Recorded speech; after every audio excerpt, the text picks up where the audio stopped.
What's up, ladies and gentlemen? Welcome to Black Man Unfiltered Network. Get your popcorn ready. Ladies, get your glass of wine together right now. Sip it, because we're about to take you on an emotional journey that you've never been on in your life. You're going to laugh, you're going to cry, you're going to be mad, you're going to be happy, you're going to agree, you're going to disagree, and that's what Black Man Unfiltered is about. We want all of you to have a voice, and this is the place where voices are heard. So thank you guys, because we're going to have the conversations that nobody else wants to have, and we're going to come to a medium, we're going to come to solutions, or we're going to agree to disagree, but you're in the right place to do it. Hit that subscribe button, hit that like button, and I want to introduce you guys to all the shows that's on the network coming up on this next slide. Peace!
Man Unfiltered. What's up, my brother?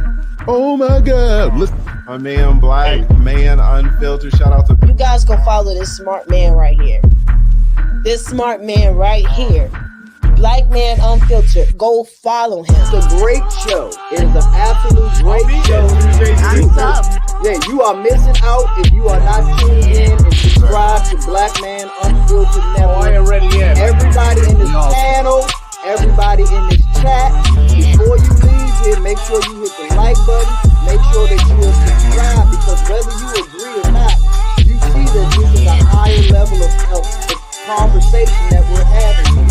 So if you can hang with it, you're more than welcome to come on in and support Black Man Unfiltered and the messages that he's putting out here.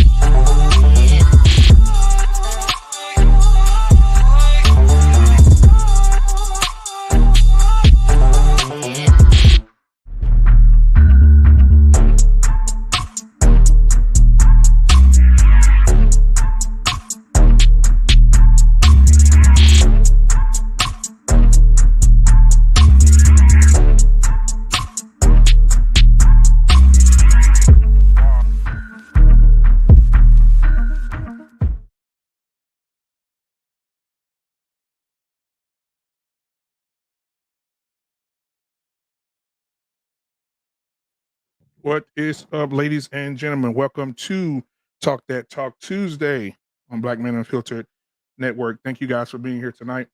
Before we get the show started, I want to go ahead and shout out everybody that's in the sanctuary tonight. Let's see who we got. Let's see. We got RM in the building. How are you tonight? We got Sunbreeze in the building. Let's see here. The Harmony Peel. Thank you for coming in on the comments and being in the back tonight. Let's see who else we got in here. Brittany B is in the building tonight. We got Princess K in the building. We got Marcus in the building tonight. We got my boy Freelance HD in the building tonight. One of the best moderators in the world, Samantha Michelle, is in the building tonight. Canadian Born, guys. If you don't know who Canadian Born is an ex-stripper that converted into Christianity. And so I'm just kidding. But thank you for being here, Black David. He's going to say something in the comments in a minute, guys, so get ready to laugh. All right, then we got DL Saint. I really want you to know podcast is in the building tonight. Mandrell is in the building tonight. Brown Gal Peace Lounge is in the building. All right. Eugene Steele is in the building tonight. So we got a lot of people here in the sanctuary tonight. I appreciate you guys. Let's see here. 1 second. Let's see. All right. So we good. All right. So guys, we're going to have a hell of a show tonight. Corey Hager, good to see you. Good to see you. We're going to have a hell of a show tonight. I'm doing something a little different because I think in our spaces, we talk about women, what men think women want. We talk about how some black women feel. We talk about a lot of different things. And so when it comes to black women, so I had the idea to say, you know what, if we're going to talk about black women, we're going to discuss them, then why not have the discussion with them? And so tonight that was birthed. And then tonight I had a lot of women that I reached out to come into this space tonight and to have their way with a conversation. We won't be long, but we're going to go strong and we're going to have a good time tonight. Now, I got my co-host in the building tonight as well, Mr. Sir Hell Speaks. Make sure you go to Sir Hell Speaks network and go ahead and subscribe to him as well. So what I want to do now, while I have all the ladies amped up in the back and they ready to go, I'm going to go ahead and play this intro for the ladies. And then after that, we will get the show started so the ladies can get comfortable, grab their wine, do whatever they need to do. So we can see and hear from them tonight. So guys, thank you guys again for being here. Hit that like, hit that subscribe button, headed to 126 subs away from 1,000. Come on, guys, we could probably do that tonight. So let's go ahead and do that. Thank you guys for all the support. And I'll go ahead and play this and then we'll get started. That'll give everybody time to get ready in the back and we'll be ready for you guys in about a minute or 2 minutes. Here we go.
right, ladies and gentlemen. First, I want to bring up my co-host, my brother from another mother. We laugh together, we cry together, we get mad at people together. This is my guy, my brother, man. I call him Chocolate Silk, but you guys can call him Sir Hell Speaks. He's in the building tonight. So let's give it up for Sir Hell Speaks, my co-host tonight. What's going on, my brother? Ladies and gentlemen, what's going on with you? My brother. What's good with you, man? What's going on, my guy? You ready for tonight, brother? Yeah, we ready. We ready to rock and roll. Let's ready. How you feel, man? Huh? How you feel, man? I'm feeling good, man. I'm feeling good. We want to do some things tonight, brother. We got the ladies in here. They ready to go. All right. So listen, I want to bring up the first person I want to bring up is my girl. All right, my sister from another mister. I want to give it up for the Book of Genesis, guys. If you don't know who the Book of Genesis is, please, mods, if you can go ahead and put her channel in the comments, and so we can go over and like and subscribe to her page. The Book of Genesis is a very, very intellectual person, and you guys are going to love her tonight. So let's bring her up. Book of Genesis, how are you tonight? Hey, y'all, what's good? What's good, Suge? That's good. What's good? So now we got Book of Genesis up. Now, the other night, I was in Fight Club. I don't know how I ended up in Fight Club, but I ended up there, and I had someone, I met someone through that. So even in Fight Club, you meet great people. And so I had an opportunity to meet a woman that was amazing, that has an amazing organization for Black women. And I want to definitely bring her up. Miss Rosa is in the building. I'll let her tell you guys what she does when we get everybody on the panel, when they introduce themselves. But let's get Rosa in the building tonight. Miss Rosa, how are you? All right. Good to see you. Good to see you. Hello, everybody. Good to see you. All right. Also, last night I had an opportunity to be on Suzette Speaks. Make sure you go subscribe to her, and she will be here in a minute as well. But I had an opportunity to talk to the Harmony PO last night, and she agreed to be here as well with her intellect tonight. And so I want to bring her up as well. Let's go ahead and get the Harmony PO up here. Harmony, how are you? Hi, guys. Bendiciones, ¿cómo estás? Thanks for having me. Absolutely, absolutely, absolutely. All right, all right. So listen, we got the amateur barkeeper in the building tonight. Now, I met her a while back on Unsolicited Security Boss. Make sure, shout out to Unsolicited Security Boss. Make sure you go subscribe to her as well. And we had a great conversation, and I told her, I'm going to email you with a show, and I want you to be on it. She said, okay. And so she kept her word, and she's here tonight. So let's go ahead and bring her up. Here we go. Here we go.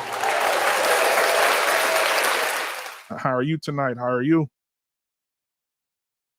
All right. So now I have Diane in the building tonight. Now, listen, Diane is different. Okay. Diane is amazing. She is a first lady. She is a party planner. She's a comedian. She'll make you laugh. She'll decorate your house. She's just everything. And I love her so much. And so I want to bring her up right now. So let's give it up for Diane. She's in the building tonight. How are you tonight, D? How are you doing? How you doing? So Brittany, oh my goodness, guys, look. Last but not least, before Suzette gets here, she's running a little late. But last but not least, my girl is in the building. She agreed to be here. I couldn't believe it. She's such a celebrity. She's out signing autographs tonight, and so she made it in. Brittany B is in the building, guys. She's in the building. So I'm gonna go ahead and bring Brittany up tonight. Black Man, you crazy. Hi, everybody. Can you hear me? Yes. Good, thanks. Absolutely. So I'm gonna let you guys introduce yourselves and what you do, and then we'll move on from there. So we'll start out with the Book of Genesis. Everybody knows that Book of Genesis is bringing that heat, but Book of Genesis, go ahead, and for people that don't know you, shout out your page and what you do. Hey, y'all. I am Genesis from the Book of Genesis, and I am a new content creator. Just on here rambling about all things life, unscripted. I'm glad to be here to share with you all tonight. Absolutely. Thank you. Thank you for being here. All right, Rosa, the Black Femicide. So give us your what you do, introduce yourself and what you do and what you represent as well. Okay. Hello, everybody. My name is Rosa. I'm a nurse researcher, and I'm also a behavioral nurse specialist. I've been a nurse for well over 30 years. I started doing research, specifically looking at homicide of Black women and girls within the Black community. Wow. That's interesting. We got to get into that. That's interesting. All right, Brittany B. Oh, Come on, talk to us. hey, I thought you were gonna come to me last. Well, most of the people know me. I'm not a content creator or anything. I just, jump on panels, and just support everybody. I'm just I'm gonna say regular old union worker, but nothing special. But that's it. All right. That's special. That is. I mean, come on now. Y'all give us some love because you. it ain't special. I thought Girl. you was gonna come to me last. I was gonna say, yeah, I'm a housewife and all this stuff. Lord's willing. You gonna add it in there to put it in there? Lord's all willing. right. So guys, we got Diane next. Diane, tell us who you are and your back. A little something from your background as well. You did such a great introduction earlier. No need for me to introduce myself again. Really? I do what I do when I can. It's good to see you. Come on, dude. Seriously. Well, like he said, Diane Wolford, First Lady, comedian, encourager, all things God has created. That's it. Absolutely. All things God. That's it. Now go. All right. Amateur barkeep, what you got for us tonight? Hey there, I go by the Amateur Barkeep, but also my name is Treese. I am also a newer content creator. I currently have an Instagram and a TikTok. I call myself the Amateur Barkeep because I love to drink. And every now and then, I like to dabble in bartending. I just enjoy mixology in general, so sometimes I just share that with others. Okay, all right. And the Harmony Peel? Hey guys, ¿cómo estás? Thanks for having me on. Super excited to be here. I am a film industry worker, so I am no stranger to the film and entertainment industry, but I am recently new to the YouTube space. You can come on over and check out my channel. It's centered around opposing this new age culture of division. So I bring men and women together. We have the tough talks, and we do it in a way that makes it peaceful for us to coexist. I'd love to have you on. Absolutely. Just let me know and I'll be there. All right. So guys, Sir Hill, come on, man. Tell us about your channel, man, because can't nobody do it like you, brother. Watch this voice, guys. Watch this. Uncle Kevin Hart. Come on. Sir Hill I don't know why. Ladies and gentlemen, it's the one of the only Sir Hill Speaks. So glad to be here tonight. Now, when I go on somebody's platform, I don't promote myself. So what we want you guys to do is hit that like button, hit that subscribe button for this dope platform for my big bro, Black Man Unfiltered. So glad to be here and excited to talk with all these beautiful ladies. We're gonna have a good conversation, y'all. So stay tuned, share this, like this. Let's get it. Absolutely. Appreciate you, man. See this boy, that guy right there. All right, man. So listen, I want to start out with this question for you ladies. And we'll start with Brittany B and we'll move around. I'll call you to answer the question. What is the state of the Black woman right now? What is the state of the Black woman right now, Brittany B? There's so many answers because I've seen so many different state of mind so far, especially since I've been here. Mm-hmm. It used to be strong Black woman, gotta do it, gotta get it. And now I'm seeing more of the, I want to live in my femininity. I want to, I'm a lady. To me, it's been a little diverse here lately. So even within myself, I'll even be honest with you. So yeah. And so do you want to get into a little bit of that? I used to be the just got to do it, get it done. I wouldn't say I never said like I don't need a man, but I think my actions showed differently. So I would tend to attract the opposite of what was needed in my nature, but I didn't know how to express that, or what that even meant. So I guess with new information, you get new knowledge. And so I think that's what I'm seeing. So if you don't get away from your normal crowd, then you'll be surrounded by the same thing. So again, I've seen the single mothers, I've seen the, he won't do nothing. I got to do it if he don't. I've seen that because that's what I was around. I'm not a mother, but I see it. And then I see them do much work, and then I see them be tired, and I see them be exhausted. But then I see them not allow a man to do anything either. So it's like I said, I wouldn't say divested myself or gotten away, but I've been with you guys for a while. I don't even hang out with real people anymore. And so even in these spaces, I've seen different things. So. All right. Thank you for that. I appreciate it.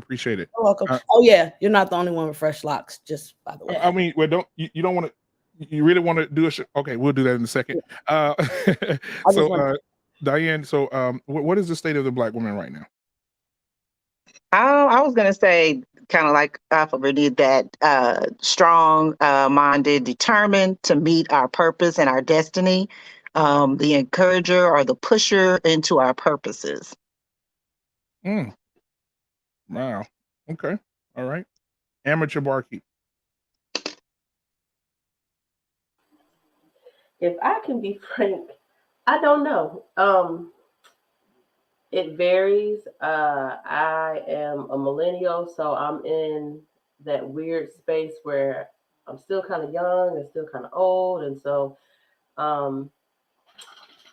it's really interesting to, be raised a certain way, not only just, within my family dynamic as a Black woman, but, society gave us a lot of messages growing up. Now to hear so many of those messages were wrong or faulty. If I can be really frank, I feel like I am in a place of confusion. It varies from day to day on what the state of Black women is. I really can't articulate exactly what I think that state is. I think we're still figuring it out. I think we're making so many great strides, but still losing in some senses. I don't know. I'm interested to hear what the other Black women on the panel have to say, because literally some days I feel like, we're out here killing it. Then there's other days where I'm like, we were taught wrong. So I'm not sure. You want to go in on the other part? You said either one day, some days you feel like you guys are killing it, but what was the second part of that? Other days, I just don't know or feel like we were led astray and just taught messages that really hurt us now, to the point where some days it feels like, okay, is it too late for us? I don't know. I'm not That's sure. good. That's good. I'm glad she's saying that, because I have a group of millennials inside and outside of my family that I'm working with, walking with in life. And they say the same thing, is that they don't know if they're coming or going. They don't know the direction, if it's right, if it's wrong. And for my age group, the seasoned, I believe that we need to step in and step up and help them find their way, correct the mistakes of old, help them along their path, get them through their journey into their purpose. And they're very transparent. Our millennials are very transparent, and we have to listen to what they're saying. A lot of times we want to discount them, what they're saying, but we need to listen, because they're asking for help. They're needing guidance, and that alone will help them get to where they're needing to go and stop being in that circle, that whirlwind of confusion. So I think as Black women, we need to help lift each other up, help pull our millennials up to get them to where they're trying to go. So I'm glad she said that, because that's key. Absolutely. So the harmony pill, what are you thinking? In terms of the state of the Black woman, that could be a tough one to answer, because Black women, we are not a monolith. However, I am fully aware of what's going on, and speaking in terms of what media in certain spaces tries to paint the Black woman out to be. For myself personally, I have to say, that my experience may not be the same as everyone else's. Again, why I say we're not a monolith. I work in the film industry.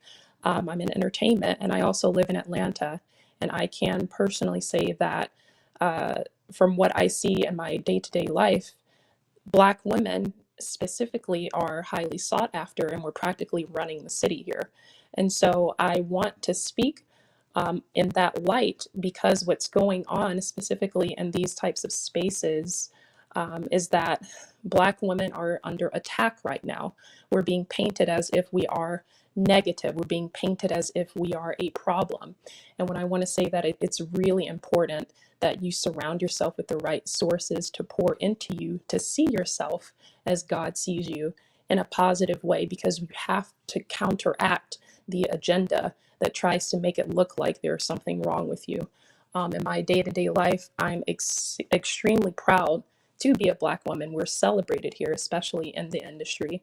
And regardless of being in the industry or not, I want Black women to understand that regardless of what walk of life that they are in, you are not a problem. So don't listen to the negativity that's being infiltrated within the space. You don't have to feed yourself with that.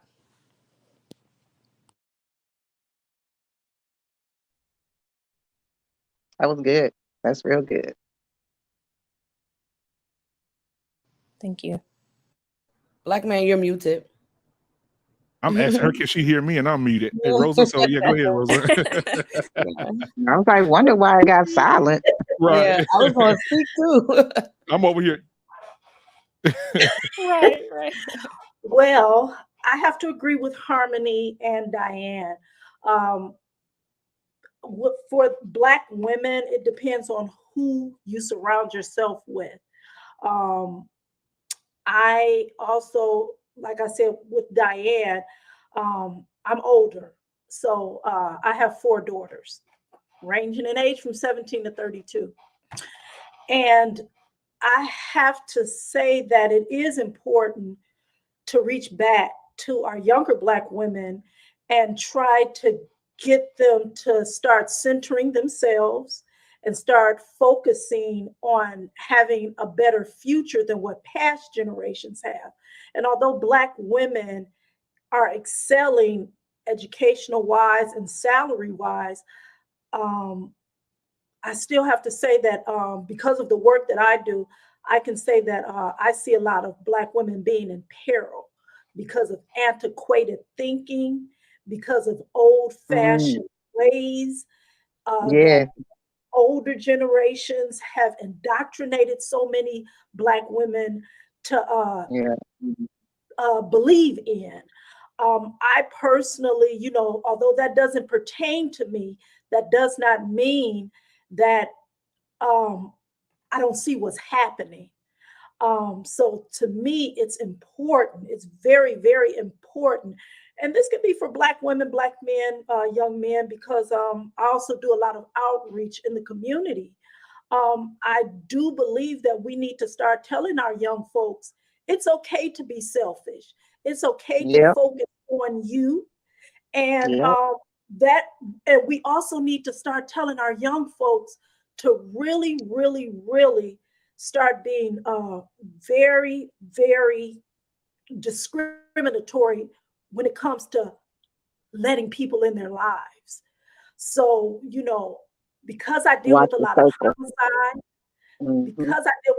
homicide, I have to say it's a many layered issue within our community, especially when it comes to Black women and our thought process. As I said, although we might be making strides educational wise and salary wise and, making a lot of moves, that those things are true, but we still see a lot of toxic thinking with our Black women. And what does that look like? When you say toxic thinking, what does that look like? I know that people say that being a strong Black woman, that's a trope to me that really needs to die, because I feel that as Black women, we are multifaceted, not just strong. We have feelings. and different layers to ourselves, just like every other woman on the face of this earth. We should not be made to feel like we should be having the burden of everything and everybody on our shoulders. So a lot of times when we move forward, we're still reaching back to people who might not appreciate us, to people who might not mean the best for us. And so we kind of are still dealing with people and places that may not have the best intentions for us. That's not saying forget where you came from, but you have to also realize that everybody is not going to go with you, and everybody does not mean they don't mean good for you. And again, this is coming from my research doing how, I see things a little bit differently. Right. And so, and I'll say this before we get started with Genesis and bring Genesis in. Guys, in the chat, if you have men and women, if you have any questions for these ladies, put them in the chat. We want to hear from you guys. I definitely want to get you guys and pull you guys up, your comments up on the screen here, and we can get some of those questions answered, because you have a panel full of Black women here. So any questions that you have, put them in the chat, and we'll make sure we get them, try to get them answered as quick as possible. All right. So thank you. I'm sorry. Go ahead.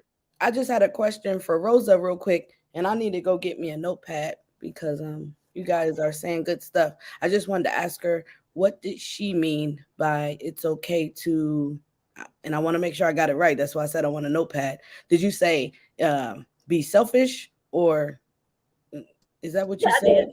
Oh, what did you mean by it as a older Black lady? What I mean by saying it's okay to be selfish is to put yourself and your needs first. A lot of times as Black women, we tend to put our needs on the back burner and put everyone else's first. And again, I'm coming from the perspective now as a nurse, because I see it. I see Black women on a regular basis who put their healthcare needs aside. They don't seek therapy. I'm a strong advocate for all Black folks seeking therapy. So I see a lot of things healthcare wise that Black women are not focusing on, because they're taking care of mama, they're taking care of the kids, they're taking care of, a friend who might be ill. So while they're taking care of everyone else, their needs are slowly piling up in the background. And then it comes to a point where when it's time to face those issues, it's a whole heap. So that's what I mean by being selfish and focusing on self.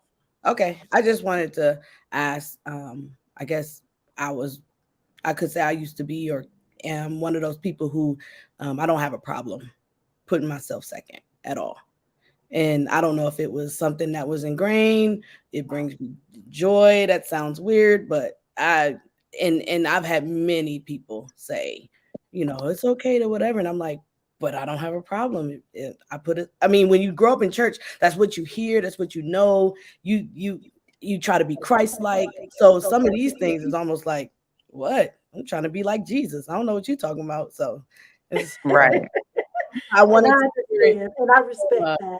I also grew up in the church. Yeah, and you said you have a daughter that's 32. So I just wanted to ask you, from someone who is older than me. Of course, I'm older than your daughter, but not by that much. So I just wanted to see what was maybe passed down, and because it wasn't, I won't say it wasn't, but after a while, people see how you behave and then say, well, you can. And it's like, well, you're the one that taught me to do what I'm doing today. So now all of a sudden, now you want to tell me something different later on. And it's like a mixed signal. So I understand. That's good. That's good. And that's like she's saying, just to chime in a quick note, that self-care is best care. And just think about it, being on an airplane, and the airplane is going down, and the oxygen mask drops down. You got family members on the front and the sides, or just somebody next to you, and they're panicking. You can't help them until you help yourself. You got to put that oxygen mask on your mouth, on your face first, so you can help somebody else. So if you don't help yourself first, you can't help anybody. Yeah. So I always remember that self-care is best care. It's not selfish. And like you said, Brittany, I think it's Brittany. Yes, ma'am. Okay. Yeah. That you love helping others. You put yourself second. That's all fine and good. But always think of yourself.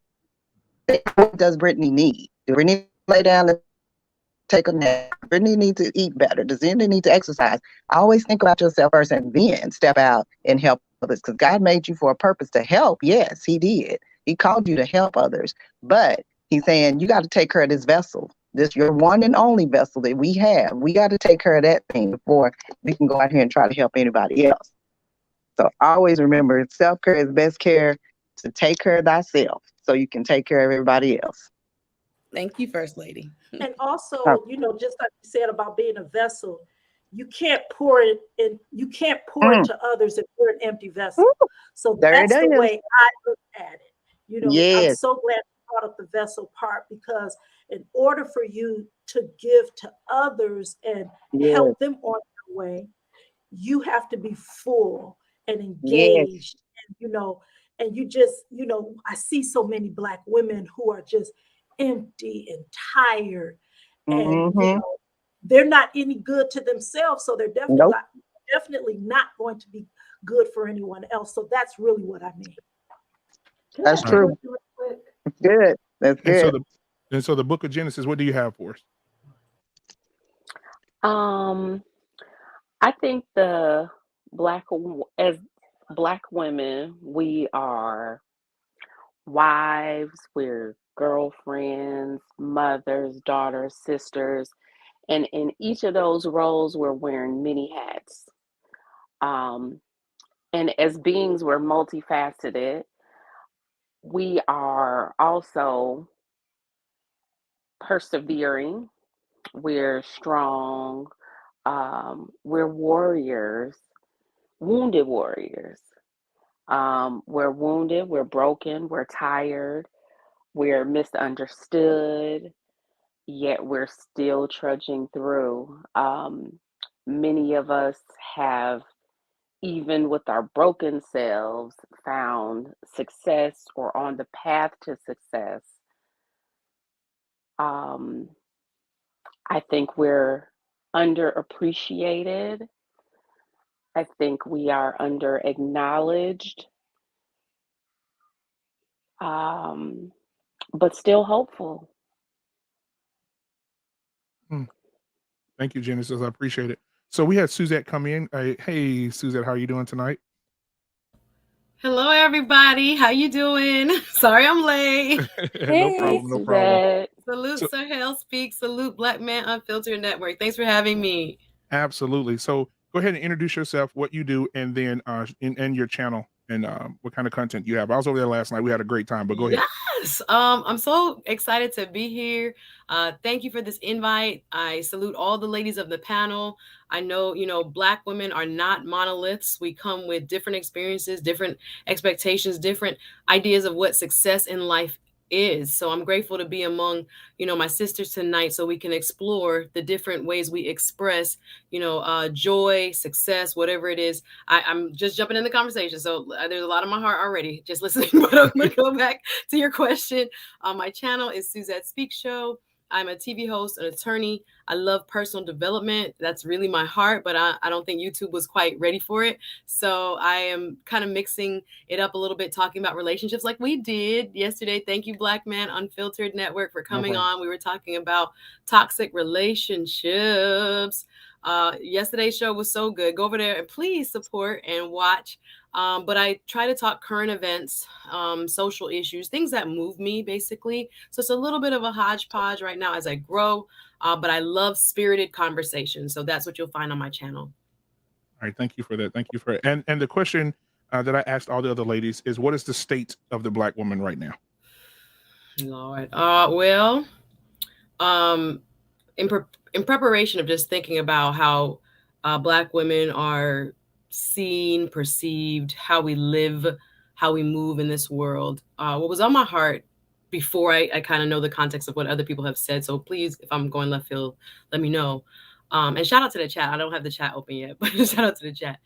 But a lot of just conversations within myself as I've been in a meditative state over this Lent season, trying to refocus, redirect who and what I want to be, where I want to be. A lot of discussion around relationships, thanks to YouTube, has kind of resonated with me. And one part that has been very, I don't know. Well, talk to it about my cousin. Talk to my cousin about it. Was the fact that Black women are just not allowed, in my opinion, to just rest in their femininity. Just gonna say it out loud. I'm not saying it's wrong to be strong. I'm not saying it's wrong because by necessity we've had to be strong. By necessity we've grown independent, and those things are not always bad characteristics or bad characteristics to have. Because this world takes, strength and, survival. But I do think some way, somehow within this kind of generational shift, and I'm meaning from boomers to Gen X to now millennials, I don't know that I thought myself, just speaking on my own individual journey, that I had the opportunity to rely on or just fully live and express femininity. I think being groomed to, I think the 80s and 90s babies might relate to, work hard, go to school, have your college degrees, come back and help the family. Some of us were first in our families to go to college. We were always expected to give. And I was just talking to my cousin this weekend about, I didn't even understand that there was such a thing as a housewife. Who told me that? Who told y'all? Y'all knew that? I didn't even know that was an option in my 20s. No. When I could have been, it should have been much more aware of the importance of relationship. The emphasis instead for me was, go have your own in case something happens. Be, just the superwoman that everyone expects us to be within our community. And I think it does us a great disservice. And I just came in on the self-care piece, but I don't know if we become, dare I say, the workhorses of our community. Oh my gosh, let me go there. Can I go there? When we are called upon by not only our immediate family and friends, but our churches, our extended communities, we are never really seen as, let me try to find the right words so the feminists don't help. Hold on, let me try to find the right words. So that we don't know if the right term is so that we receive care as opposed to always giving care. But it hurts my heart, and I hope we are awakening our next generations of sisters to the idea of, rich auntie season and, independent till you die season. It doesn't build community. Community is built on family. Help me, oh God. I'm single. I don't have no kids. Right. So this is not a critique of single people, because some people are going to be single. As we talked about yesterday, Black Man Unfiltered, some people are not going to get married. There's just the statistical chance that many of us won't find, but praying and moving. Okay. We're not going to say just praying, y'all. Don't let the preacher fool you. Just saying works too. Right. But just thinking about what is not taught foundationally as Black female identity, and how much it is creating a culture where we are now seeing spaces on YouTube where it's like, well, I just need you to be a woman. Well, when over the last 10, 15, whatever age, 20 years, you expected me to do that? I had to pay my own bills. They told me to go get a job and climb the corporate. And when I'm done, when I'm established, then I go look for partnership. Then I go look for my better half. And as I'm awakening to some of this, y'all, I'm not saying I have all the answers. I'm not criticizing and coming to this from an intent of judgment. But what I'm saying is I'm glad we're able to now pull back the curtain and stop telling foolishness to the next generation and re-emphasize, if we're going to talk Christianese, what is biblical. Is it okay to say that? Is it okay to say the foundation of what our community has always been? Grandma them. My grandma was a stay-at-home. Grandma had a good life. We never emphasized that. We only emphasized, wow, she didn't have a chance. My grandma was maybe 2nd grade educated. I come from the islands. My grandpa, maybe 4th grade. They were farmers. But I look back at her life. Again, that's pre-internet. That's pre a lot of what society now is. So we can't have this continued nostalgia. But I will say certain things don't change.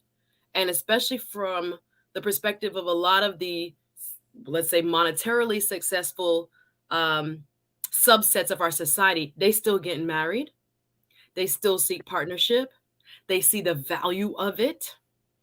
And I think I think it was Officer Nathan Daly, who was our guest, also a guest on the panel last night on my show, talked about a cultural shift, an identity shift. And it is uncomfortable to talk about because I think, again, in pop culture, we have become these beacons of strength. Again, I admire women doing it on their own. I admire the single mom. I admire the people who have no choice, right? But I think we got to ask some questions about how this identity is or is not serving us. I'm gonna leave it right there. Wow. All right. So, Sir Hill, after hearing that, what are you thinking, my brother? To the esteemed, beautiful ladies on the panel, I've got a question for you, and then I've got a follow-up for you. So in your own words, can you describe what femininity is? Yes. We'll start Y'all want me to go? Oh, yeah. Anybody can jump in. Go ahead. Just go ahead. Anybody jump in. No, somebody else can talk. I want to overtalk. I was about to say Suzanne G. No. So Brittany B, and we'll start with you, I guess. Why we gotta? Can I go last? Yeah, you can go last, sweetheart. That's fine. Rosa, there we go. Yeah, I'll go. For me, femininity means the ability to be vulnerable and show that vulnerability, not putting up this wall of strength that you can be all and do all for that. Now that's just for me. I'm a widow, but it's just being vulnerable, being soft, showing your emotions. A lot of times, again, with that strong woman trope, and I saw this in my mother, that she had to be everything to everybody, and she a lot of times didn't show her frailties to us. I wanted to change that with my daughters. When you talk about housewives and whatnot, my oldest daughter is actually a housewife. My second oldest daughter is also a housewife.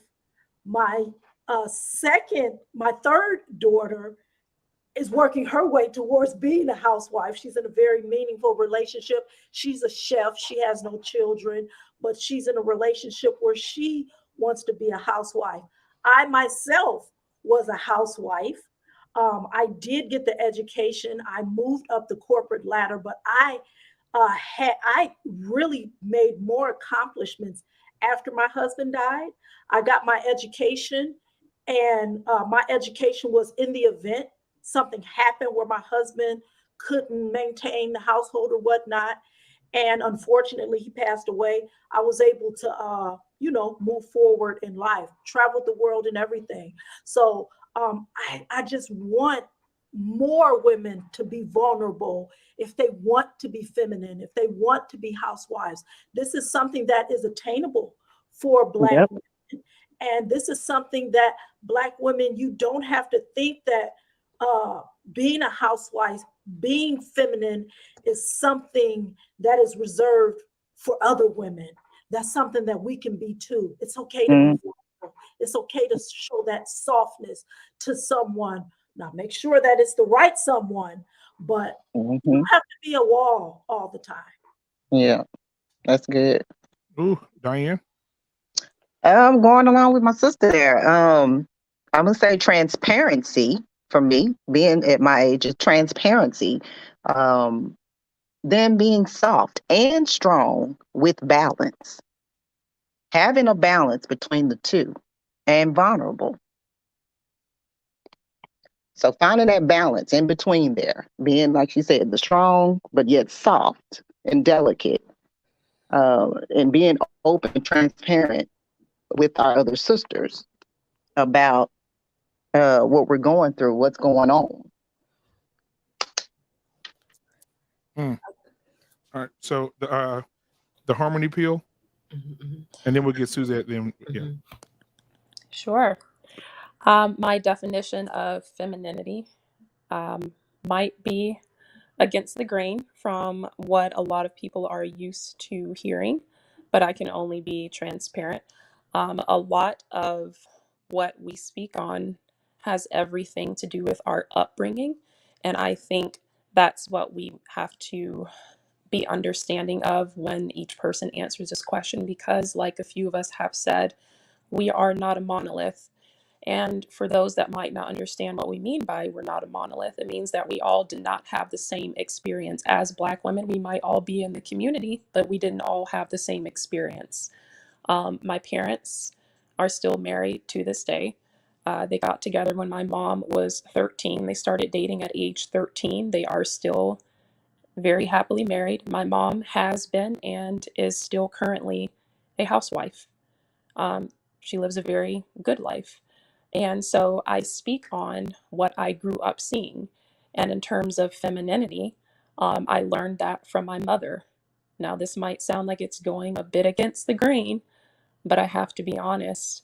A lot of what femininity entails is not only being soft and vulnerable, which we need to embrace, but it also has everything to do with attitude, communication skills, also being able to, I'm sorry to say this, but being able to peacefully communicate and coexist with men. I know a lot of people don't want to hear that, and I've gotten a lot of slack from saying that. Shots fired. Yeah, and that's totally fine, but it is what it is. We were not created and put on this earth to be in isolation. So whether you are in a relationship, married or single, that's still something that has to be cultivated. And femininity, again, to me, is just being peaceful, being able to not have your guard up all the time.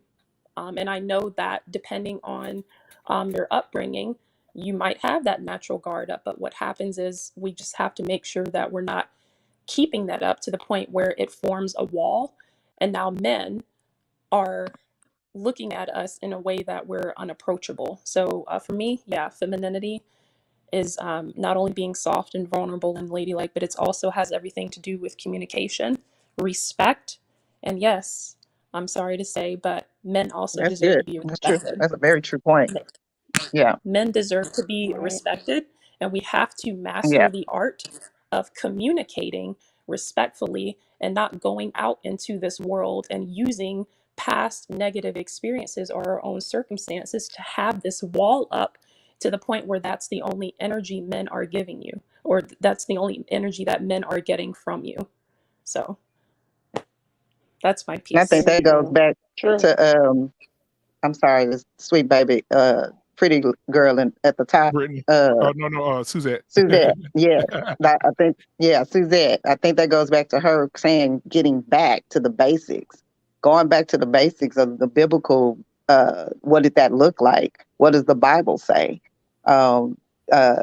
In regards to Harmony Pill, in saying, knowing how to communicate with your man, with a man, having that communication line open, being able to, like you said, and everybody was brought up differently. And everybody has their view about that, but she's, Harmony is right. Communication is very key. And it's all about how you talk, all about your tone, all about how you present it. And again, like Suzette said, going back to the basics, learning what that looks like biblically. Who's the head of the household? The whole lineup. But yeah, I just wanted to chime in on Harmony's part of that communication part. Absolutely. Okay. So, Suzette, go ahead, because we got Suzette. Yeah, I would agree with all the ladies, because I mean, femininity is I was trying to look up definitions. My lawyer brain is like, okay, let me check where we going from the basis of, Merriam-Webster. But yeah, I do, again, in this conversation, different women want different things. Let's just put it there. And I guess kind of addressing the heteronormative piece of where our women are. Just put it like that. Let me just, because there's so much going on. Let me just put it like that. But I'm seeing signs of femininity as nurturing, sensitive, sweet, supportive, gentle, warmth, passive, passivity, cooperativeness, expressiveness, modesty, humility, empathy, affection, tenderness, being emotional, kind, helpful, devoted, understanding, have been cited as, they're calling it stereotypically feminine. But I think it would be, I would hope that there will be a time where we can express more of these traits openly in public and within our relationships, more so than I believe a lot of women feel in tune with or feel they have the luxury of expressing now. So I think, again, everyone wants different things. This is not to paint, one picture of what life should be like. But I do think for, again, heteronormative Black women, there's a desire to express some of these things. I can't speak for all y'all, but from what my experience is, talking to my circle, wanting to express some of these a little bit more readily, as opposed to the stereotype of what we have been made to seem like on all levels, all the time, within relationships, outside of relationships. A lot of my people are like this anyway, but we never get a chance to be. So I just wanted to add that. Absolutely. So who didn't get a chance to go yet? I think it's Amateur Barkeep, Brittany, and Diane. You already went, right? And Genesis. Yeah. Genesis. Okay, great. I think some of the ideas have kind of been mentioned, being able to be soft. I kind of wrote down a couple of notes, and it really made me think about what is femininity to me. So I wrote down soft, but also the feeling of safety to ask for help with the confidence of knowing you'll receive it. Let's see, that feeling of being liked, the ability to be heard without aggressive speech. I'm noticing that's kind of rare to find. I don't know why that is. Good at communication. I wrote down just having a general level of respect for everyone.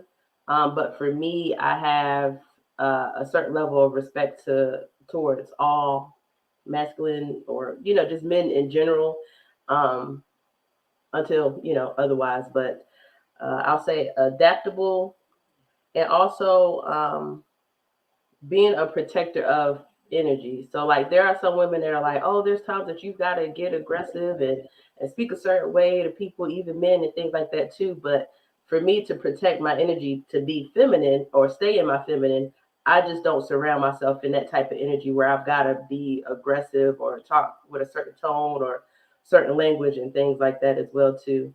I'll say, and also powerful, but like a quiet kind of powerful, one that doesn't have to be overtly stated. To be feminine to me, I don't think you have to go around, I'm this, I'm that. It's just in your presence kind of exudes that aura of you're powerful, but you don't make other people feel uncomfortable or have to be like on guard when you come around or whenever they have a conversation with you, or feel like making it a safe space too, not only just for me, but making it a safe space for others to enjoy being in my presence. And let me ask you, you ladies, please. So I hear sometimes that I need my notebook. If you're feminine no matter what. So I hear that, right? Here's my struggle. I like to feel that I am feminine, but I have also gotten feedback from some gentlemen with some things that I've said that just kind of has been casual to me, or just, my way of thinking, where I've had guys tell me, oh, you sound like a dude, or you sound like a guy. And I'll be a little perplexed. But here's the thing. When I am around certain men, and y'all can correct me, when I'm around certain men, I just automatically get soft. Turn you into a house cat. Yes. And so then there's other gentlemen I get around and I get frustrated because I want to be super Amen. feminine, but then I feel like I can't be feminine if I have to over explain certain things, or if you're not listening to what I'm saying. I like to feel like I can improve on my communication, but I think I'm a pretty good communicator. But give me y'all thoughts on that, because I'm Write struggling that down, Black Man, so we can. Yeah, we can get back to that one. Yeah. Because that's a we can come back to that. 'cause that was very Fight good. Club. I'm like, Fight Club. You'll see a lot of that. Yeah, you will. Honestly, different men will bring different energies out of me, and it's not a matter of being disrespectful to certain men. I'll still try my best to be respectful and this and that, but my patience gets kind of short with some men as opposed to others. There's a reason. Give me your insight on it. There's a reason for that. My femininity is always So we got Brittany B. Brittany B is taking a note. She wrote that question down. So thank you, Brittany B. We'll come back. No, you take a note. I don't come a note. I know. I'm just playing. I got you. So all right. So who we got? The Genesis. What do you think? That's ironic. She should go last. No, I'm just playing. Is Genesis? Do you have the Genesis? It was a joke, baby. I'm sorry. Maybe she stepped away for a little bit. So everybody went except Genesis, right? No, I didn't go. Genesis said in the back chat that she's having technical difficulties. She's switching a laptop. Okay, cool. Oh, okay. Go ahead, Brittany. I just thought it was funny because her name is Genesis. Genesis, right? So listening to all of you guys, I do agree that there probably are different ideas to femininity with different women, but I know there's a general base. But with me, I was the person who was probably acting more in her masculine energy because we have to in this society. So I'm going through a journey, and I'm believing that I think I'm with Suzanne. We get back to the bases. I grew up in church, so I think it's just important for us to get back to Christ. And when you do, you understand that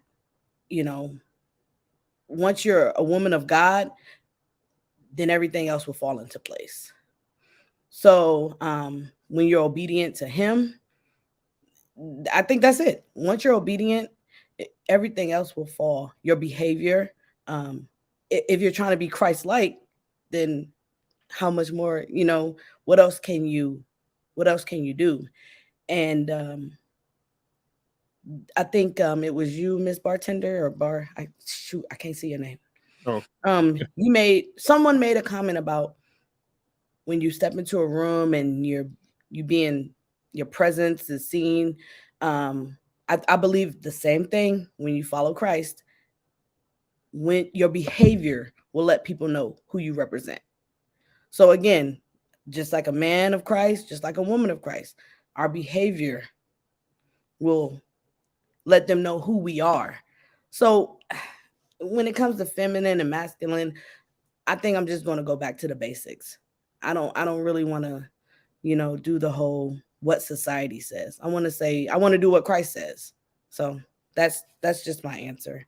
I'm sorry to get so serious, but that's just kind of where I'm at now, because all of this other talk is frustrating, because we live in a society where I'm still an adult. I'm playing with the best of them. When I go to work, I got to work next to a man, or I got to work next to a woman. But if I'm behaving in my Christ-like behavior, then everything else, it don't matter. If I'm being a man or being a woman, I'm being Christ-like. So that's just where I'm gonna stand with it. So can I address some of these comments? Yeah. Please. Did everybody go? I'm sorry. Yeah, everybody went there. Once you address those, we'll get Sir Hill's follow-up question. And I see the pop-ups about, and I think this is a very, what should I say, frequently mentioned concept of selective femininity. And do you turn it on and do you turn it off? I like what Ace Butterfly said. Hey, Ace, about expressed to a higher degree or a lesser degree. So I think what it boils down to is, if I have a leader, I'm following. Mm-hmm. But if I don't have a leader present in my life, I have to lead. Mm-hmm. That's it. So you can say you're a man 24/7, and I love you, DL, but there's a different expression of one's, what should I say? I guess you could call it femininity, but one's being when you have to lead. Yep. If I know there's two incomes, if I know there is someone who has my back, if I know there is like unconditional love, there's a different expression or different degree of expression of femininity that I have the luxury of expressing. But if I have to go fight that corporate battle every day, bills still due, family has to still be raised. If you're raising a child as a solo parent, single parent, I don't have the luxury of kind of leaning into or leaning back into all the things that we just talked about. I have to lead. Mm-hmm. That's a social construct. I saw one person say yes, but it's just it's a fact of life. Like, I can't go to a job where I have to survive, is a good word. Thank you, M. Mills. And I need a promotion because, again, it's just me. And I have rent or mortgage, and I have to do certain things for my parents, and I have to do certain things for whoever else. I have to lead. Yep. I have to. And you can't lead completely in a feminine mindset. You won't achieve what you need to achieve. Yep. It's just what it is. It requires that other side. It requires the yin to the yang when you step into that workplace. Yep. Could I speak to that as well? Sure, please. Who else said that? Who said that? Okay. That was me, the Harmony Pill. Hey, guys. Hey. I'm kind of with Suzette when it comes to a portion of what she said, but then I also have a counteraction, and I'm actually responding to a comment that I saw in the chat. I've been looking for it, but basically it's not verbatim, but someone in the chat was stating a good question that I wanted to address. And he said, what's stopping a woman from being feminine? And that's the part of femininity that gets, that's the part of femininity that I want to address. And my answer to that is what has caused me within this space to be called a pick-me, which I believe should also be addressed at some point. One too. Yeah, it's really sad. And what it comes, I don't believe that term should even exist. I believe it's very basic when it comes to femininity. Having basic, respectful communication skills with a man should not be something that makes someone a pick-me. That's just something that we should already have. But getting back to what I wanted to address, my femininity is not, it doesn't rest in my career or the fact that I'm currently single. I actually was engaged. I called off the engagement, but so I'm used to being, in committed long-term relationships and all of that. But even as myself being a single woman, independent, it's still, I don't allow this state that I'm in to make me feel like I cannot rest in my femininity. And that's the part that I can't really relate to when I hear that, just respectfully. And also to one of the young ladies up here on the panel, I can totally understand your sentiment when you say that certain men kind of bring out a different side in you. And I've heard that before as well. Excuse my voice, guys, I'm sorry. But what I would have to say to that is I don't allow a man's character, whether he is a bit more aggressive and a bit more masculine or a bit more on the weak side, I don't allow that to determine what I'm still in, what I'm still resting in. I don't have to be a housewife to rest in my femininity. I don't have to depend on a man's income to rest in my femininity. It's the same across the board. And when you are encountering a guy that might, be a little bit more on the passive side, or he's someone that has zero qualities of a leader, because we have come across men like that, that still doesn't change. That doesn't change my aura, because what happens is we cannot allow those types of guys that lack leadership qualities to change the character that we have. And you shouldn't even let him get close enough to you to feel like you have to now switch that femininity off. Mine is the same across the board. And I think that's what is missing. That's what a lot of young women are failing to understand. It has nothing to do with not being a housewife or not having the quote unquote luxury of leaning on a man. It's all in your aura, it's all in your character, it's all in your tone.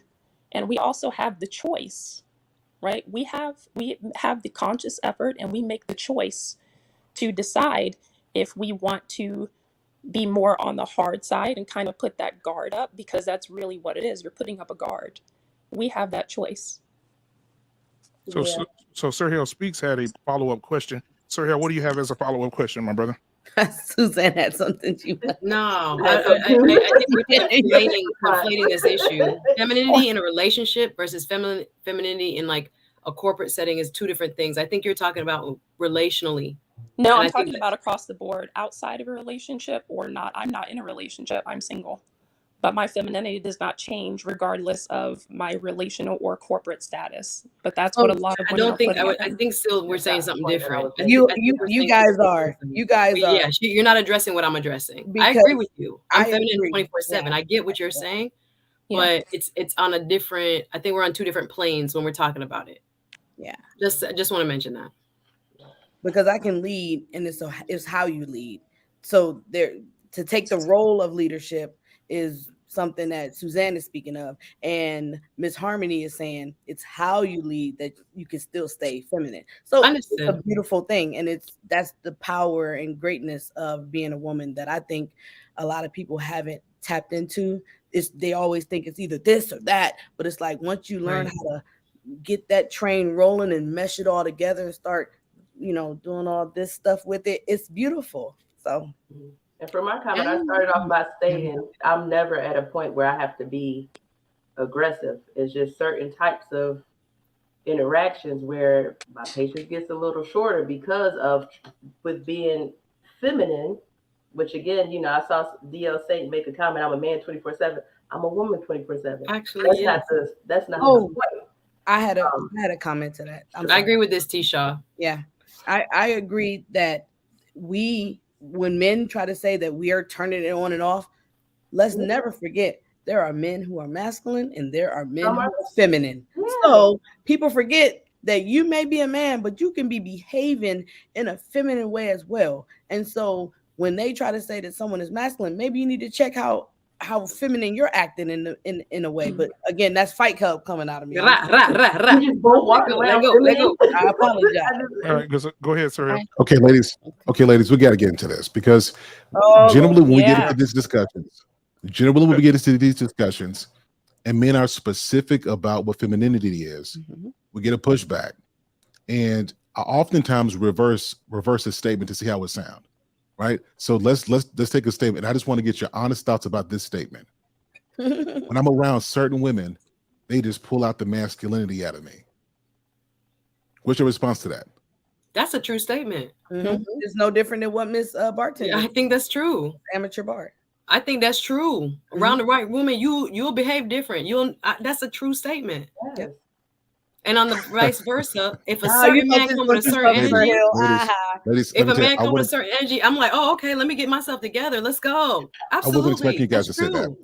Let's start there. I wasn't expecting you guys to say that because men generally don't talk that way. Ladies, Sir Hill. So I'm telling you, you identify a real woman and you're gonna behave a certain way. I promise you. I promise you. I think not every woman gonna get the same reaction from you. I think they may get a different level of respect. But who she is doesn't determine my masculinity.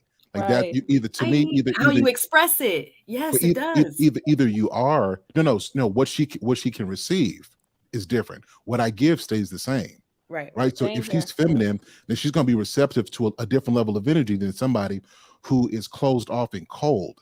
So I don't change. Her reception does. Look, I don't agree with you. No, yes, I agree.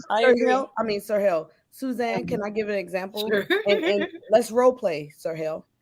Or I can just give a role play. Sir Hill can come up. He can be a gentleman, masculine. Hello, Brittany. How are you doing tonight? Ugh, get away from me. And Sir Hill could be like, okay, thank you, and move on. He still was himself. I was the one that was misbehaving, and he continued and moved himself away from me. He can say, hello, Suzanne Speaks. How are you doing tonight? And you're like, hello, how are you doing? Oh, I'm just having a wonderful day. And then the conversation continues. So that is what Sir Hill is saying. He can always be himself, but what he gives is determined on you, the woman. So if you remain in your femininity when you come around him, he's never changing and you're never changing. But if Sir Hill comes up to me and I'm like, ugh, what you mean? How you doing? I'm doing the same thing you doing. You like, oh, Jesus, help me, Lord. All right, have a nice day, dreadlock lady. And then he going about his business. So that's exactly right. Because masculine men are not going to spend too much time waiting for you to flip the switch. Right. That's not the way it works. You don't get skipped over, and a woman who has been cultured for that is going to get those perks and privileges. Now, we can hear the backstory about how hard life has been, but that's a different discussion. Yes. But just in general, when we don't have that time to have that deep discussion, the woman who is feminine is going to get that energy. I don't even have to know her, but because she presents herself that way, I can be free to be masculine, and because she's who she is, she gets a chance to receive that. Yep. Yeah. Well, do you like that example, Suzanne? Oh, I was going to ask, what's your take on the phrase "nice guys finish last" when it comes to the masculinity and femininity? They do. They do. That example I just gave. The example I just gave. Yeah. But here's the thing, though. But they finish. Yep. Right? Nice guys finish still. Like women who are masculine generally What don't. that mean? I don't understand What the do you code. guys believe that though? What that mean? I don't. I just gave an example. As a former nice guy, I can tell you the hardships that you have when you're too nice. And by nice, what that means is you're not assertive when you need to be. You don't speak up when you need to speak up because you're trying to people please. Like as long as you're trying to be nice, you're going to run into that. So you switch that and you start learning social skills. That there was a time and place where I've got to be aggressive. I've got to speak up. There's a time I got to bring it back down. It's social skills. And when you know how to master that, it's not that you're nice. Nice is only when you are afraid of what people are going to perceive you as, and you're trying to people please. That's when you come off as nice, and then that's when you lose respect. Yep.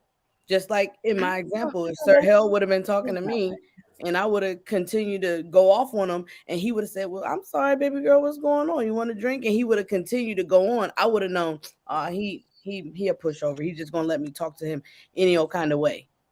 So those are. That's how I see it. That's how I see it when people do that. But again, he could still be himself. I don't a nice gentleman he is, and then I also wanted to add to just quickly addressing another comment because they're making some really fire comments in the chat. Let me open up the chat. And so you guys better get out that chat. No, it's all positive. It's all love. But I just wanted to speak on and actually perfectly understood what Suzette was saying, but I think I'm just misunderstood, which is to be expected. But I got her point very vividly. But someone made a point, which I actually wanted to bring up before I saw this comment. When it comes to this whole dynamic of femininity, what we have to understand, I'm sorry if this sounds like it's going against the grain, but why, just rhetorical question here, but why are a lot of women not just simply asking and paying more attention to what men want when it comes to femininity? And again, like, let's take out the corporate status, relation status that has nothing to do with the topic at hand. You can do, and you can basically carry out whatever men deem as feminine. It's okay to take notes from men. That shouldn't be a bad thing. It shouldn't be a sin to take notes from men. Yep. We have to coexist with them. I agree with you. Yeah, like we have to know, regardless of your relationship status, regardless of how much money you make or how high you've climbed the corporate ladder, you still should master the art and be fully aware of what men want and what they deem as feminine, because you never know when he's going to come. So we need to be walking in that. It shouldn't necessarily rest on what we think it has to be and when we think we have to turn it on and off, because that's essentially what the men are saying. The men are giving you the game. Yep. I have a little bit of pushback on that because absolutely, I welcome it. In the workplace, if you're in a leadership role and you're taking your cues on femininity from the men, not every man is going to respect your leadership position in the workplace. and they will define your femininity by saying that you're supposed to be subservient to them just by virtue of the fact that they are a man. So in that case, you can't take your cues on what your femininity is supposed to be because you're in a leadership role. Thank you, And I've Genesis. been That's a- what I mean. yeah. I don't want to I've be been a handed the leader. notebook and say, hey, Yeah. can you take notes? I'm not the secretary. Yeah. High five, No. femininity. I love you. Great job. But I'm not the secretary. That's what I'm saying. But we Right, also, but you don't have But to that's not what we're necessarily talking about, do though, are we? that. No, That's not that's what why we're talking I about. think we're confusing that. That's what I'm saying. When I yeah. say address it or bring it out more or less, that's what I'm talking about, what Genesis just brought up. Mhm. So I've been in leadership positions before. I've managed entire teams before. I've been there, done that. But at the end of the day, I think what we're doing now is kind of arguing semantics. I'm not talking about taking femininity notes from your subordinate. That's not what I'm talking about. What Okay. I'm talking about is the bare basics of being feminine. We obviously know that there is a certain role that we take within certain positions. Mhm. However, our character as women and femininity does not shut on and off. It should not. And if it is, that's a problem. I agree with that statement. I agree with what you're saying, sis. I agree with that. I guess we don't want to get into nitty-gritty semantics, but I agree with that. I agree Exactly. with what Ladies you're and gentlemen, and we I- still have the power to influence. ladies and gentlemen, we do Yes. want to get into the nitty gritty. So let's take this a little bit Stop deeper. it, Sir Hill. Come on, Sir. Stop it, So, Sir Hill. I think one of the things is, our women practice femininity in relationships. They practice it. That's a And must. Are you not gonna have no man? no, listen to what Well, I'm saying. well, Let- he let- meant- yeah, Hey, he meant- watch this. you guys, Yeah, you guys, yeah. let me finish. Let me finish. It's about to take a Yes, turn. Sir So Hill. we practice in relationships. We should be practicing at home and Correct. performing in relationships. Yep. I say that to say, how many of us can say we were cultured to be masculine, feminine growing up? How many of us had somebody to teach us growing up what that is? Normally, we got to figure it out, and so we're practicing, right? And so that's why we stumble into it, we get it right, we get it wrong, and we go through so many relationships because we're spending time practicing when we should be performing. So my question for you ladies are, who was your coach, use that word gingerly, that taught you about what a feminine woman is, how she moves, and most importantly, how she thinks? My mother. My My mother taught did, me but everything I know about that. My housewife mother. And I guess I opened with, many of us weren't taught that. Mm-hmm. And Right. I was taught that, but I was pushing in the opposite direction because I thought that I would be a childless bachelorette, or when I was younger, that was my goal. And everything about, taking care of a home and all of those things, I was resistant to because I always thought, hey, I'm going to make enough money and I'm going to have a chef and a housekeeper, so I won't have to do any of that. And I'll Many will say that's the deception of the feminist movement. I think many might comment that is a myth a lot of us were fed. And unfortunately, for me, y'all, men here, YouTube, listening, learning from men here, because we have so many, I don't want to say strong women, but we have so many women who don't know in our society or where I'm at that men fall in line with them because they seek women like their mother, and it's just a bad circle.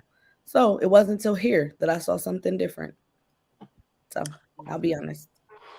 For me, I'm going to be honest. I was raised by a strong Black woman, a single mother. As an adult, after college, I had the pleasure. I actually raised my children in Germany. And I actually took up etiquette classes. I took my cues from women in Europe. It's a different vibe. So women are typically different in Europe. So I had the pleasure of actually taking a lot of social cues from them, and I took up etiquette classes. I believe that a lot of women, Black women could really learn a few things from taking etiquette classes, from looking to other women who people deem as feminine, not copying them per se, but actually looking at the cues and how they move throughout society. So for me, that was a huge learning curve for me, and that's what helped me. That's good. I'm gonna piggyback right off of her. That's really good. The seasoned saints. We were brought up, as Harmony even stated, everybody's different, brought up differently. In our season, we had, like she said, etiquette classes. We had the brown girl badges. We had, again, going back to the basic, like Suzette said, going back to the basics. Can't say it enough. Going back to the basics of life, being brought up with the etiquette classes, being taught the right and the wrongs of how to, what fork to use, what spoon, just the basics of things, and instilling that femininity into our young ladies, showing them the proper and appropriate attire to wear to a party or to a special event, a gala. It's just the basics. Jesus, get back to the basics. Like Brittany B even says, getting back to the basics. We've lost it. We lost the back to the basics, y'all. It's gone. And millennials are suffering from it because they don't know. They don't get it. Why is she so prim and proper? Why does she speak that way? Why does she carry herself, shoulders back, head up? That's what we got taught back then, to walk straight up, head up high. Learn how to sit with a dress on, with wearing heels. I mean, it's back to the basics. That's all I can say. It is. Yes. And it's so funny you said that, because I'm a short woman, guys. I'm like 5'2", 5'3". And one of my biggest pet peeves is women who slouch. That irritates me. Yeah, I just had to sit up. People, knowing how to walk into a room so that people notice you. People used to remark about the way I walk because they're like, "Oh, you just think you're somebody because of yes, but it's because, especially because I'm short. I don't need to be looking shorter than what I am. So it's just the way you carry yourself, like you said. Head up, back straight, you look people in the eye. Like I said, it's just a difference of how you just really interact. And like I said, a lot of young women could deal with having etiquette courses. I just really, really believe in that for young women. We really do. Like, I believe it was Harmony who had stated how you communicate. You have to learn how to communicate with people. I don't use those terms, pick me and mammy and all of that. I think they're very derogatory. But what I will say is that a lot of women who use those kind of terms, they don't know how to communicate. They're always on the attack. And they're moving to me in very, I don't even want to say masculine energy. They're just moving in very negative energy.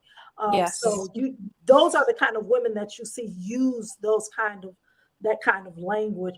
But again, I'm just going to go back to watch the social cues of other women who you might admire. It sounds very cliche, but when you look at old movies, when I talk about old movies, I'm talking about like from the 40s and 50s. You just really, if you want to learn certain things, you have to seek it out. That's right. Yeah. That's what I wanted to say too. I agree with Rosa. I just wanted to say really fast, I'm so sorry guys, but this is what I'm seeing a lot of women missing in the space, not on this panel, but I just mean out in other spaces. It's like a movement at this point. What it comes down to, like Rosa said, we make time for what we want to invest in. You don't have to wait until you're swept off of your feet by a man to learn what a man wants. That can be cultivated while you're at the top of the corporate ladder. if you so choose to. Again, femininity is not only something that should be within our nature, but we also, as against the grain as it sounds, we still have to listen to the men. They're our counterparts, whether we're in a relationship or not. They're still telling us what it is that they deem as feminine. And I don't know why that's such a sin to a lot of ladies. They don't want to actually listen to the game, the free game that men are giving. And why do I say that we have to listen to the men? A, because we were not created to be isolated beings, but those are our counterparts. I'm quite sure the majority of women don't want to be alone for the rest of their lives. So we need to be walking that out. Like Sir Hale Speak said, this is something that we should be cultivating, not just in a relationship, but in our own time. I go on YouTube on other spaces and I see whole seminars of women in their 30s, 40s, and 50s taking classes on femininity, taking this from a man. At some point, we have to kind of let that guard down and listen to what they're saying. And real quick, guys. So, if you're just coming in right now, please hit that like and hit that subscribe button. We're headed to 1,000. I think when we came in today, we're 124 subscribers away from hitting the 1K mark. So, guys, please hit that subscribe button tonight. Hit that like button. And as you look at the panel, we have some amazing people up here that have their own. Mr. Sir Hale Speaks. Make sure you go subscribe to him. Suzette Speaks. Make sure you subscribe to her. The Harmony Peel. Everybody on here, because the mods already have your information. They're just dropping it every 5 minutes, as you guys probably see it popping up on the screen here. So thank you so much, guys, for being here. And again, guys, keep putting your questions in here. We'll get to them as soon as we can. Now, I want to bring up something that's going to be a little controversial. I'm sorry, real quick. Yeah, I wanted to also answer that question too. Yeah, I just had one thing to say, only because we keep saying, like, you know, I think it was Miss Rosa that said to seek out those who you may want to follow. The thing is, knowing it goes all the way back to the basics, the core of what it is. You have to know what it is you want to do and what you're feeling, and that way it will attract the right thing. Because I can say, you know, I want a marriage, but then I can look at someone else and see how their marriage is and think that's what it is, and I'm like, okay, I'll follow that. But that's not really it's all about knowing what it is. And I think once you get in line with, you know, who you are and whose you are, then the right information will come and it will align with you, and it will feel as natural as possible. I just wanted to say that because it's easy for me to follow something toxic, but when I really get in line with who I am and what I was made to do, then everything else will just start flowing in. The information will come. I'll hear the Miss Roses, I'll hear the Miss Dianes, and then I'll be like, oh, okay, this feels good, this feels right. And then I'll see other stuff, because you know, you resist the devil, he will, he'll flee, but then he'll come back tomorrow. He'll come back tomorrow, and then something else will come. You'll be like, ugh, I don't like that, even though it was tempting, because a lot of stuff around us, it just seems natural. It seems natural to just be smacking somebody up the head, but you don't want no man like that. You don't want nobody. You don't want your relationship to be like that. But sometimes what feels natural, it'll come if you seek it out. So. Yeah, I thank you, Sister Brittany. I agree with you. I think a lot has to do with identity outside of being a spiritual being. I think a lot of people who are being deceived, quite frankly, as far as femininity, masculinity, when it comes to, what you just described. I was thinking that you were going to say a woman smacking somebody upside the head. Some of us grew up like that. Some of us have exposure that we can't believe. I was going to say that. I'm like, see that. You see women being very masculine, and you thinking, it just don't. Yeah, no, it's a good feel right. Yeah, great question also from Sir Hale Speaks, because if you grew up in a house where you saw your mom behave in a certain way, that's what you're identifying as femininity. So your role models that you're picking, what Miss Rosa said, may not look like what we're thinking in terms of traditional role models. It will be, Bad Baby or the shout out to Meg the Stallion or whatever. That's what they're looking up to, talking about, especially millennials. Not every millennial, of course, right. Not every millennial, but a lot of people, look at their social media following, at least are checking out their version of femininity. And we're getting kind of away from what we're talking about here as far as traditional. But yeah, I think also in that same vein, real quick, I think it's a falling away. A lot of what I learned came from my church experience, growing up in church, from my youth group. We had cotillions, we had all kinds of same thing, etiquette classes, etc. But women in the church corrected me. And my mom wasn't uber feminine. She wasn't masculine, but she had to work. Like my mom was always at work, like just surviving in America as an immigrant. So the example I saw was like, women got to work, women better work, women got to do, survive. But I thank God for seeing some of the women through, again, my church community that had the same type of elegance that we're talking about, the same type of quality about them, that walk into the room and command the room, sis. And I didn't say a word. I think someone mentioned quiet strength. Those are things I just was sitting here thinking, where do I pick this up from? I think it's that type of conditioning. And a lot of people are not in spaces where they're getting loving correction and conditioning. Yep. And shout out to Amateur Bar. We noticed your femininity too. I wanted to shout you out. So go ahead. I appreciate that. And Black Man Unfiltered, you say you got to go to commercial break? No, not yet. Okay. No. So I was gonna say this real quick. Okay. So this is one of those controversial things that I heard. So everybody's familiar with Ayanna Van Zant, right? Yes. Okay. Yes. So one of the things right. And so one of the things that she said, and I quote, she says, I can no longer do the show. I've tried to help my sisters as long as I possibly can. No woman that has my skin color is no longer listening to the elders.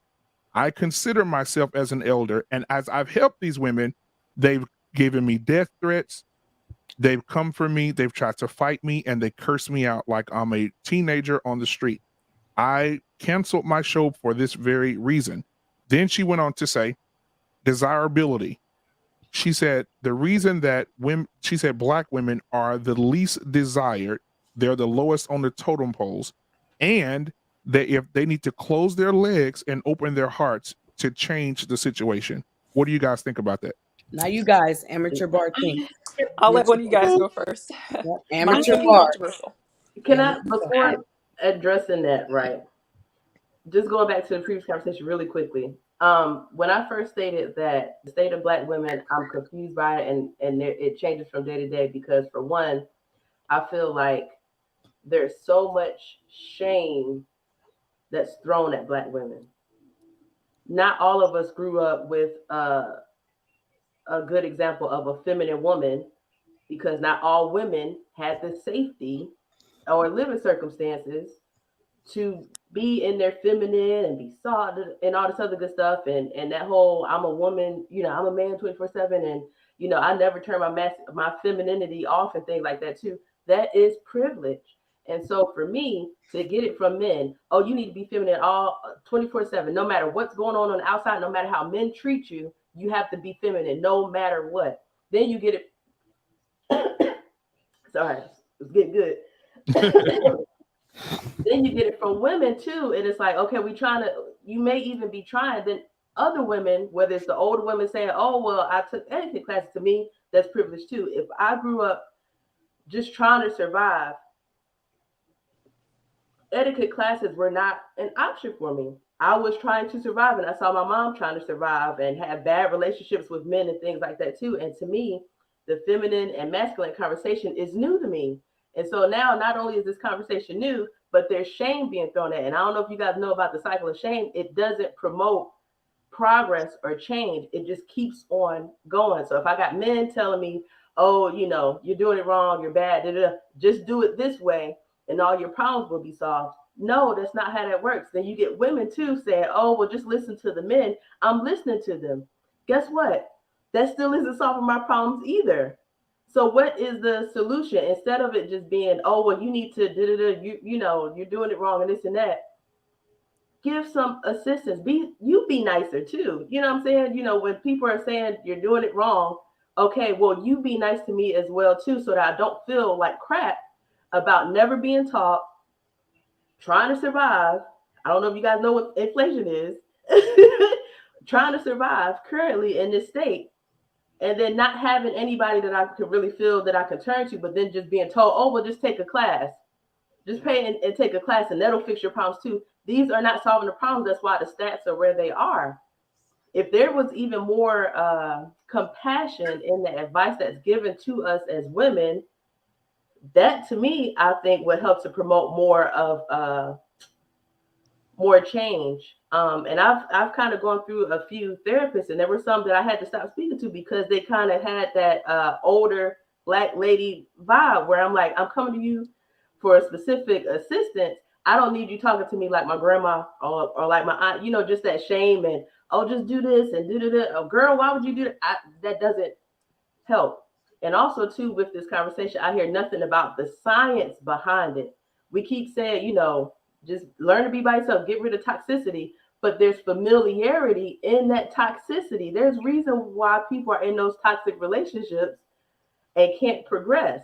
There is never discussion. You know, anytime that you just say, just do this and just do that, that does not promote change. So whenever we're talking about our situation, everybody's situation is different. So if I'm always about empathy, if you're situated, there's no way I can talk to you or talk down to you as another woman and say, you're doing it wrong. When I haven't walked in your shoes, yes, there's basic principles and policies that, you know, principles that you can live by that can help to have more positive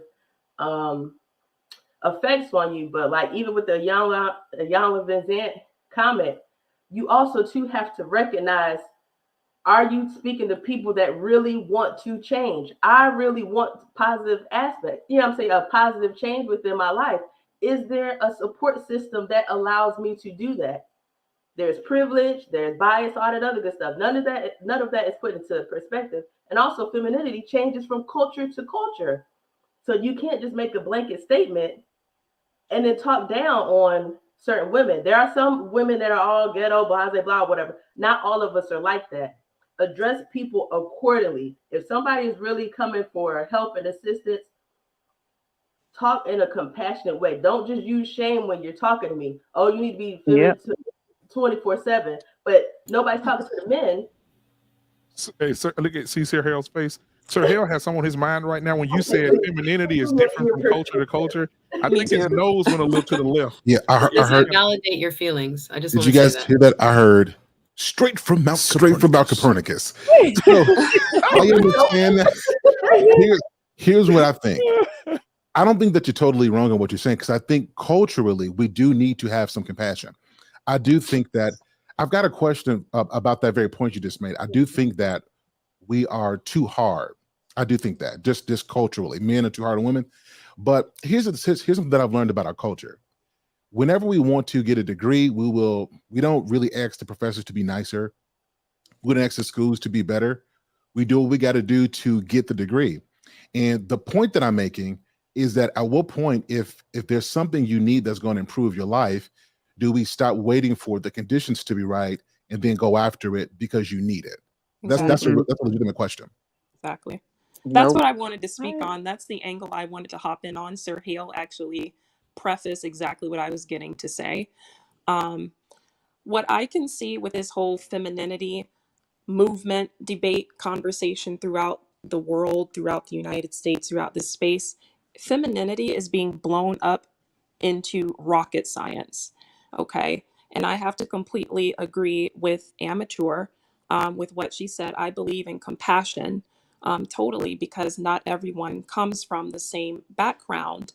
However, at what point, as controversial as it sounds, a lot of ladies don't like to hear this.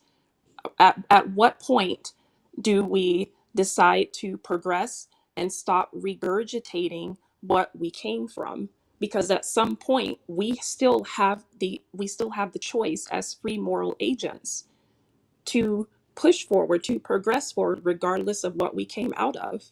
And that just is what it is. And that might not sound very soft to say, but that's just fact. If we look at the human race, there are people that progressed into making six figures that came from being homeless. So in the same way, yes, you have single mothers. My sister is a single mother. She was also in a domestic violence situation. She progressed and she's doing extremely well because she made the conscious effort to get out of that and to seek the help. Also, I don't believe that privilege should be taken into the conversation when we talk about this woman being feminine versus this woman who some may deem as not so feminine, because that can be seen as shaming as well. Oh, well, you had a different upbringing, so you're privileged and you just don't understand. Not necessarily. That's not necessarily the case. And also, when it comes to seeking out help, seeking out wisdom, wise counsel, you don't necessarily have to pay for an etiquette class, a $600 or an $800 course. Go to church, seek. And if it's not church, there are tons of different outlets and different sources of counsel that we can seek out. Someone mentioned listening to toxic advice from men when it comes to the fact that men are giving free game. I don't listen to toxic advice, and I'm sure that there are a lot of other women that do not as well. I listen to men in successful marriages. That's where I get a lot of it from, as well as my own mother, who is still happily married. But at the end of the day, like I wanted to reiterate, we have the choice. We as women, regardless of the upbringing that we had, regardless of our circumstances, we have the choice to choose to learn this behavior. We have the choice to better ourselves. And we can't keep relying on and regurgitating and playing victim. I'm sorry, but that's what it sounds like most of the time. If we're continuing to rest in, well, I didn't have this luxury, so I guess I can't be feminine. Okay, well, that's your choice. Can I just make this note that I use the term compassionate, and what I heard back was speaking nice to us, which is not what I said, and that's completely different from being compassionate. Also, too, when I mentioned the word privilege, I myself have certain privileges that others may not. But to me, that is privilege to say, because I mentioned privilege, that is now you talking down to me. I don't know. I feel like I communicate well enough. Sometimes I feel like certain responses that were made on the panel tonight have been twisted instead of the exact words that that person has said being used. At no point did I say make excuses for. I understand that people have had to pull themselves up by their bootstraps. My only point is using this same cycle of, oh, well, my relative did it and they were homeless and da-da-da-da, so you should be able to do that too. That is privilege. I'm just saying, instead of pointing the finger so much at others, whether it's me as a Black woman or anyone else, offer more assistance. At some point, we're having the same conversation over and over again, berating others or talking down or saying you can do better. That isn't helping. That's not helping the stats. More women. I don't know. Ladies, respectfully, T-Shawn made a point in the chat, which is what I'm saying. She says at some point, no, it's good. This is all productive. It is. At some point, she said, at some point, we have to do the work. That is exactly what I'm saying in different wording. I have not at any point in this conversation talked down to you or to anyone. And again, that's the shaming tactic that I hear a lot within certain spaces. Just by speaking, the fact of the matter is, yes, at some point, we have to do the work regardless of the circumstance we came out of, and that it's not privilege. I'm not talking about my upbringing versus someone else. In terms of we have to do the work, that's a choice across the board. And that's something that we all have to do. There are people that came from privileged upbringing that have mental illnesses. They have communication errors. They have to do the work on themselves in certain ways that someone else might not have to. So yes, we have to do the work, because if we keep regurgitating the ailments and the circumstances, okay, but at what point do we decide to do whatever we have to do with whatever means that we have available, because there is help? At what point do we just go forward and do that? But if speaking the fact that at some point we have to do the work is talking down, then that just means we can't be truthful. I don't think she's saying that. I think you guys want the same outcome. I think we want the same outcome. But now I'm shaming. I've mentioned absolutely no one's name. Can I say something right quick? Yes, because please. I've worked in the community with our folks for over 30 years. Okay, I'm well past this femininity conversation. I believe what Black Man Unfiltered, he was speaking about what Ayanna Van Zant has said. Right. What's your response to that? Yeah. Okay, I'm going to say this. I've been working in the community for, like I said, over 30 years. I'm in corporate now, but what I do with the community outreach, I feel Ayanna, okay? Folks don't want to course correct, okay? As long as I've done this work. Don't save them. They don't want to be saved. Don't save. Sorry. Don't save her. No, I'm just playing. So long, these last 18 months, because I'm more politically inclined with the work that I do. These last 18 months, Black women have given me to kiss. Well, Ms. Rosa, hold on just a second. Sir Hale, me and Sir Hale got this thing that he does, and I need him to do it right now. Ready? And go, Sir Hale. Ladies and gentlemen, this conversation is about to take a turn. All right, go ahead. In 5, 4. Okay. I'm going to be honest. They have given me their behinds to kiss on a silver platter. And I feel Ayanna because this last few weeks, I have actually pulled back from my social media presence. I don't really talk to anybody anymore. I have already made it known that because I have a march coming up in DC in August. I have already made it known that I'm going underground. I'm done. I'm really done. I'm getting back to who I was, which is hiking, being outdoors, and doing something that is fulfilling.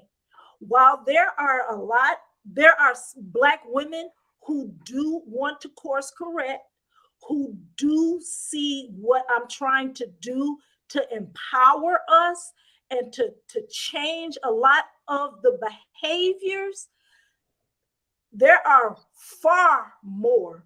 When Ayanna said that she has received death threats, I've received death threats because of the work that I do. I receive hate mail almost on a daily basis because of the work I do. When I'm trying to tell Black women specifically that these are behaviors that you need to stop, I am telling you the guns, the swords, the machetes, and everything else comes out. I'm really seriously, I'm not going to hold them up. They have really, these last 18 months have been the most hardest for me. It's a struggle for me to keep with this fight because it's actually a fight now.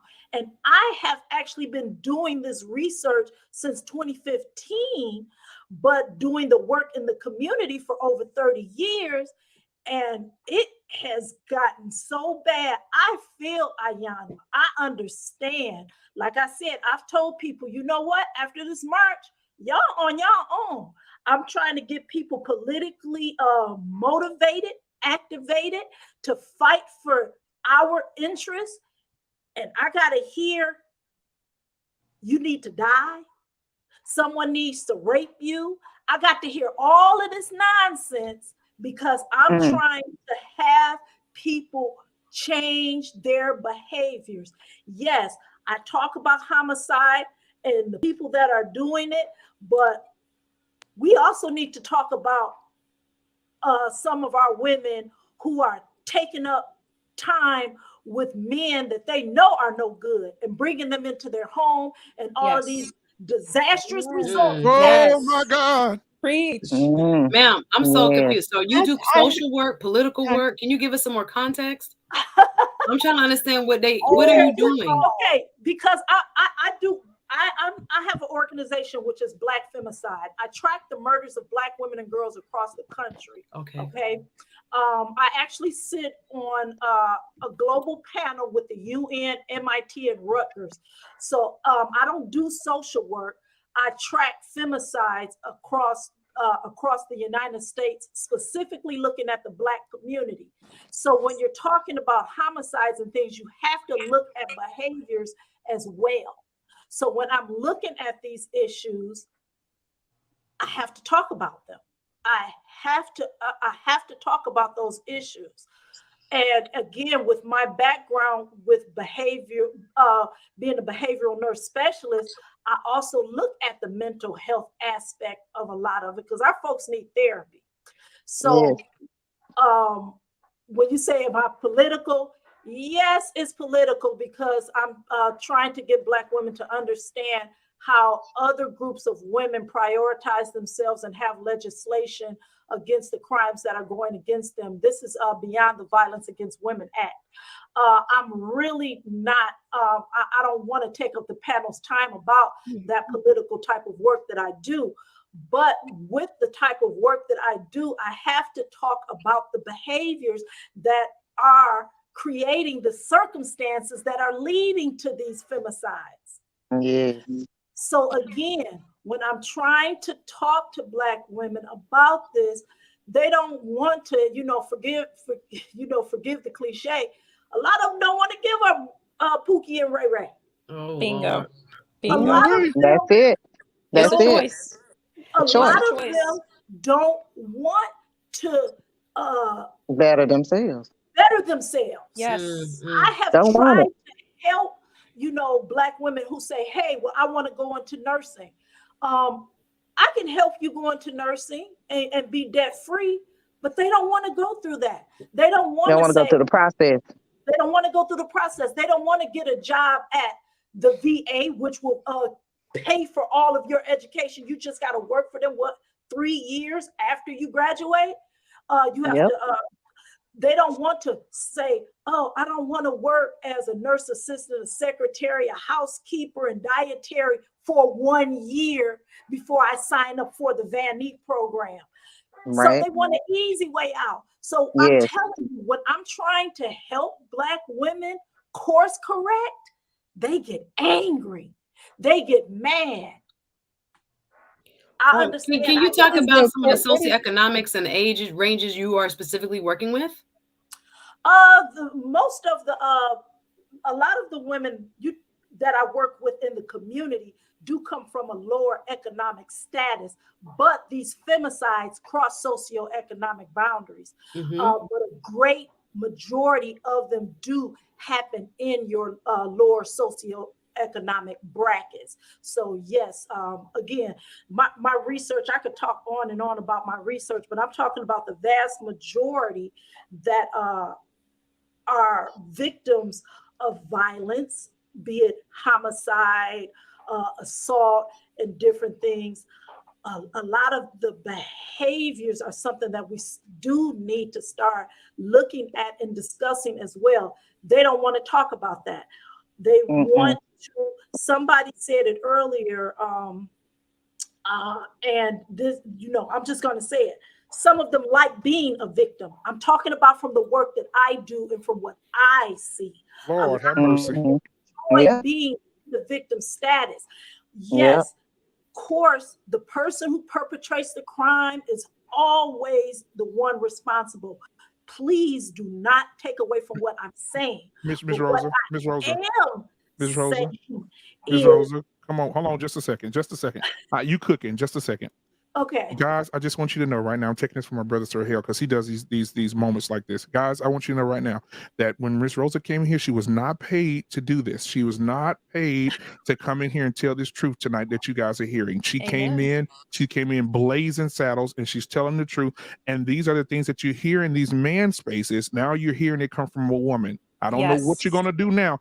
After you've heard it from a woman, when the men do it, we tear the men down and their platforms down. Tonight, there's a platform full of women. Me and Sir Hale are being so eloquently sitting back and enjoying the conversation. And you're hearing this from a woman that is doing the work in the community. What must I say now?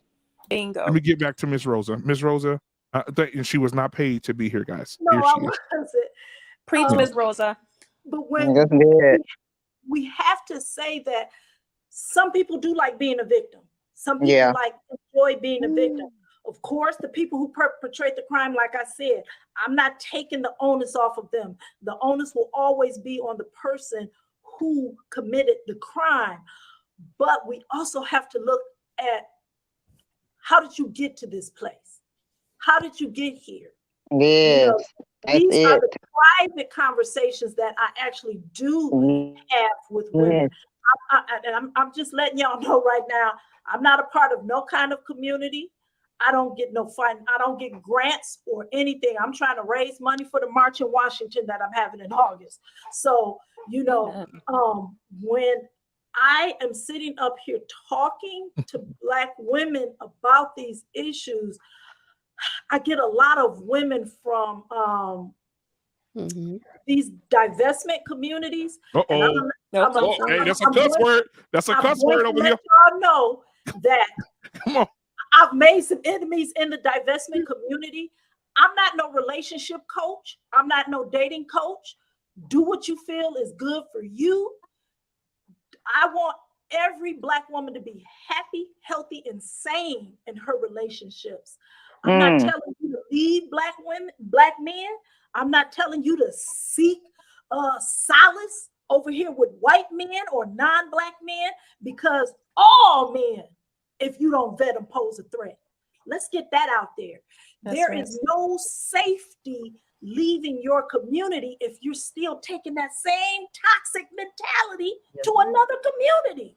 So if you actually contagious from the negativity, you still invested in it. You're not divested from anything. You're still heavily invested in it. And like I said, a lot of divested women get angry with me because of my stance. Because my thing is this: most Black women are going to be with Black men, just like most white women, most Asian women, all groups of women. The majority or the bulk are going to be with their male counterpart. Black women, we need to figure it out how to work with Black men, if that's what you choose to be. So they get mad at me, and right now I'm actually mad at them because they've gotten me to the point, like I said, after this march, Rose is gonna be hiking on Pikes Peak somewhere. I'm actually emotionally drained because I really am. I'm a hiker. So I hike, I rock climb, and I said, you know what? Instead of all of this pain and suffering, I'm about to make a YouTube channel and get me a following, getting Black women into nature to heal. That's actually because I'm a healer. Talking about I want to do hiking to heal because that's what helped me through my mourning period. Okay. Yes.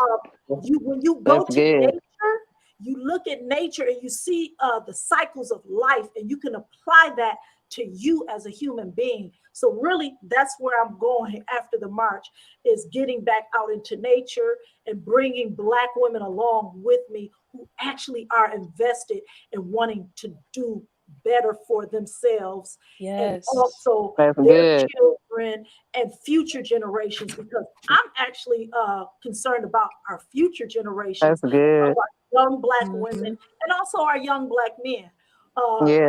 We can't focus on one half of the community while dismissing the other half, and that's why the divestors get mad at me. I agree. Listen, guys. Hold on just a second. Anybody else say something? Listen here. Listen. Guys, I don't know what ingredients she put in the gumbo tonight. I just want you to know the gumbo tastes very well. It tastes wonderful. And we're eating tonight because she's cooking tonight. And so I want to thank Miss Rosa for coming in. That was unscripted. She came in, she gave that lesson, she gave that sermon. If you didn't learn anything from that, then you don't want to do better anyway. That's correct. If you're not hearing what she just said, because I know we play a lot, but let's get real for a second. Guys, she came in and she's telling you, I'm in these streets, I'm in the community, I want to help these women, and I want to quit on them because they don't want the help. Yes. And so That's it. when you hear men like me and you hear men like Sir Hell, and we're talking about these on our platform, me and Sir Hell has gone through hell in these streets, on these YouTube streets, getting people commenting and telling us, oh, y'all just women bashers. No. You heard it from I look at her as an elder to me. This elder came in tonight. She says, I'm telling you, I'm in the streets. I'm in the trenches with these women and they don't want to help. And sometimes, I'm going to say this and I'm going to get up out of here. Sometimes people like to be the victim so well, it gets them so much. They do it because they like the attention that it brings. Let me get up out of here. That's exactly what I very wanted true. to say. Back up out of here. That's what I wanted to Let me say. back Can up. I add something to the conversation, please? Yeah. Go ahead, Genesis. Okay, you go We're first. talking about I think we're missing an important piece here. We're talking about women going to seek out the help that they need when it should have been done by the parents. But A lot of this, that's very true too. But they didn't have it. They didn't have that, though. And they grown now. I understand that. No, they didn't have that. However, it's really common sense. Even if you didn't see it at home, you could have seen it in a teacher, somewhere else outside of the home. We know right from wrong. We know what we're not supposed to be doing. And I don't think that is the case. Respectfully, though, here's the thing, and I totally agree with what you're saying, because you're making a very valid point, which I 110% agree with. It does stem from the parents, but what it comes down to is, at what point, now that when I say you're in this next statement, I don't mean you, but just like a rhetorical question. At what point do you, as an adult, now that you are out of the mud and the mire with the lacking parental foundation that you had, what do you do as an adult now? Because now it's not on the parents, it's on you.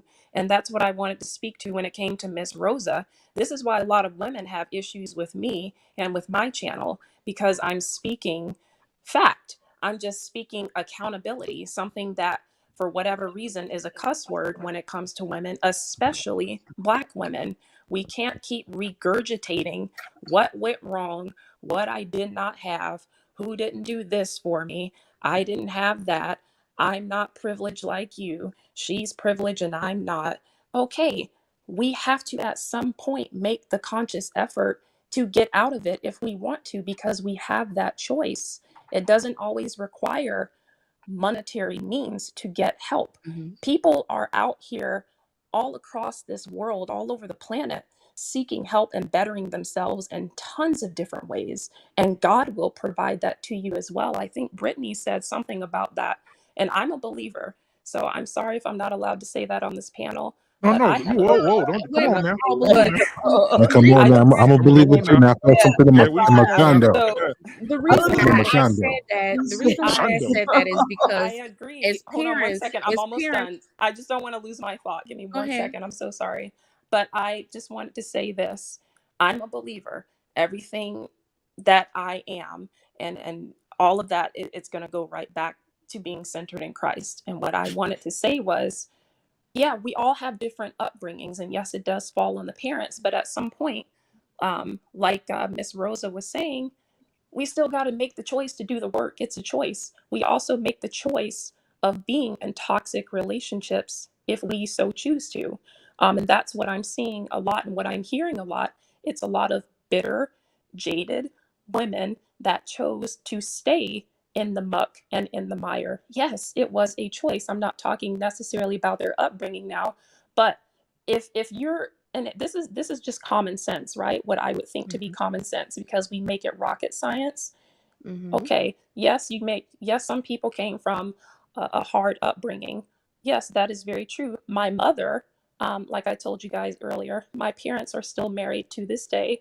They got together at age 13, but my mother was not raised with her father. She came from a broken home, but she still ended up living a very good life and being married and having all of that. But it was a choice. She chose not to stay and gravel in what she came from. And that's all that I've been trying to say. And I think other people say it just in different ways. It is a choice. We can't take this bitter, jaded, angry mindset and carry it with us everywhere that we go. And then we want to blame the Black man. And then we want to basically say that they're the problem for everything. And I didn't have this and I didn't have that. Now I need to go and divest and find a white guy. The same you is there, but we have to do the work. And that's not talking down to anyone. We have to do the work, and it is a choice. Guys, all this cooking that you're getting right now, go ahead and hit the subscribe button. We probably hit 1,000 tonight because this cooking is good for you. Come on in this restaurant and have a seat. So listen, what I did, guys, I dropped the link. I'm gonna bring one person up at a time to ask their question. They have 3 minutes to ask their question. The panel will answer, and then we'll go to the next person, and then we'll shut it down for the night with closing thoughts. Okay, y'all good with that? Y'all cool? Comment before you. Oh yeah, Brittany B. Oh no, go ahead, Genesis, and then Brittany B, and then we'll bring somebody in. I was gonna follow up what I was saying with the original question that you were asking about Iyanla. I think it was Simone B that was in the comments that said your word. She was saying in essence that your words matter.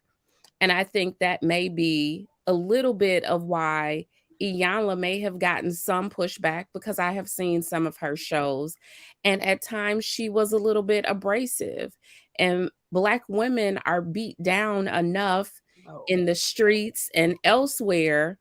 Why not use different words or speak to the positive?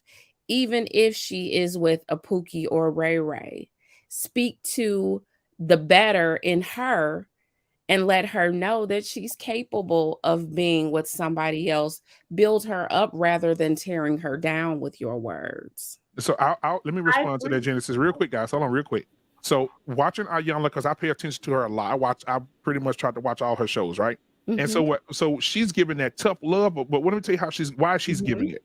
When you have a mother that tells her son that's married to a nurse that you could have done better, your wife ain't nothing, you ain't never been nothing. Why are you this person? You a punk, you a sissy, you don't need to be, don't nobody want you. And Iyanla sat there and said, the reason that men are the way they are right now is because of mothers like you. It is mothers who are destroying their own sons, right? That's one episode. Let's just put that in the box and put it in the corner. Then you have another episode of a man that has 5 daughters. In those 5 daughters, the mom been telling the daughters for years, your daddy sexually assaulted you while you were asleep. He touched you. He did this to you. He did this to you. Well, this man lost his job. The man had to go work at a gas station. The man couldn't even maintain his life for over 20 years. His daughters have gotten grown. They've gotten married. He's got grandchildren he's never met. And then they do a lie detector test and find out that this woman's been lying on this man for 20 years. And his daughters believe that they were molested by him. So when she's yelling in their faces and giving them the business, they deserve it. They deserve everything that she's giving them. Those women are horrible. I agree. You all are saying that you agree, but then when you're talking to the femininity, is that femininity or is that masculinity? No, can I respond to this really quickly? That's not weakness. This is truth. That's not gentleness. And nurturing and love and empathy. Exactly. That's truth. Give me a break. This is true. Ladies. This is now. Let me. Renee Fidelis in the comments. Let me channel him. Ladies and gentlemen, one of the things we can't do. So this is the problem. What we do as a community is we got problems and we want to dictate how we receive help. If we got a problem, we got to spend less time talking about how we get it and just freaking get it, right? And then we can massage it later. But if we keep on spending time waiting for the person to say it the right way with the right inflection, with the right tone, can't we just, instead of us looking at how a person says it, this is a real question. Instead of us looking at how they say it, can we receive the fact that they're saying it as an act of love? That's my question for the ladies. I agree. If it's not an act of love, it's an act of arrogance. Anything else? People like to watch Black women beat up on other Black women. Period. Exactly. If you are feeding, in terms of Iyanla Van Zandt, I'm talking about Iyanla herself. That's what I'm talking about. Let's use it. That's love. That's not. If you take it in any other context, if it's a child's not doing well in school, you don't tell them that they're dumb. You tell them you're smart. You can do this. You don't Ladies. beat them down to get Ladies. them to progress or to improve. Ladies. That's not the way to do it. Ladies. True. Yes, That you know point what's is funny? true, but A lot of our Black women are known, and I might get pushback for Okay, let's hear speaking their mind. But when it comes to truth, objective truth, now you need to be sheltered. It needs to be soft. I don't understand that. We were talking about So shows. Brittany, that B, was hold on, like- guys. Brittany B been waiting. I think she had her hand like she had to go to the bathroom. Go ahead, Brittany B. Well, it's so many topics that have come up between the time that I first put my finger up. I'm sorry. And I'm all right, because it all boils down to when you're a person who's been raised in holiness, a lot of these messages, they're gonna come hard anyway, because you're either hot or you're cold. You're either in or you're out. So sometimes the message, it is not gonna come nice. So whether you're gonna take it or you're not, but the thing is, God's gonna give it to you. And the thing is, He gave it to you. And then somebody said you have a choice. You have the choice to listen or not. The outcome is what you have to live with. The result is what you have to live with. And again, that was that part with what you just said. The other thing I have to say is, somebody said something about not being able to be raised, or somebody, you don't have examples at home. I always believed that our lives are not our own. I have always tried to be careful with what I've said on these platforms, because you never know who's listening. So what I say, it may hit someone and they might not know nothing, and they listen to Brittany B, and next thing you know, it changed their lives. So I'm not here for me. I'm here for you. So I might not have had a mama who was feminine, but guess what? I can look at Suzanne Speaks and I'm like, thank you, Jesus, for her. She was the example I needed. She didn't even know. She was here for me. So that was my take. And again, it all boils down, because we all are believers. I think we can come back to that foundational piece. Sometimes, and I guess it all depends on how you were raised in church too, because I'm the sacrificial person. So I do believe my life is not my own. That's why I can say I can put myself on the back burner, because I may be going through something and it's not for me, it's for you. That's just my personal belief. But again, if you try to move like Christ, you'll live like Christ. That's all I got to say. So DL Saint. Yeah. DL Saint's in the building, guys. Give it up for DL Saint in the building. In the chat. What's good, everybody? I had the privilege of being on that panel with him last night at the lovely Suzette Speaks channel. And so I met him last night. So, hey, what's up, guy? What do you got for us, man? Oh, a couple of things. First, I just want to thank everybody on the panel. 100%, like, just as heartfelt. Everybody on the panel and everybody in the chat.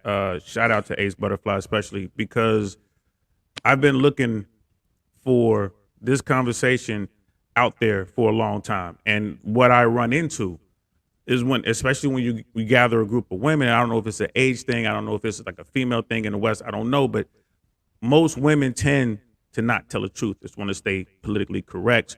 And we've said a lot of things right now, and we are not in the PC world. So thank every one of y'all for just being 100%.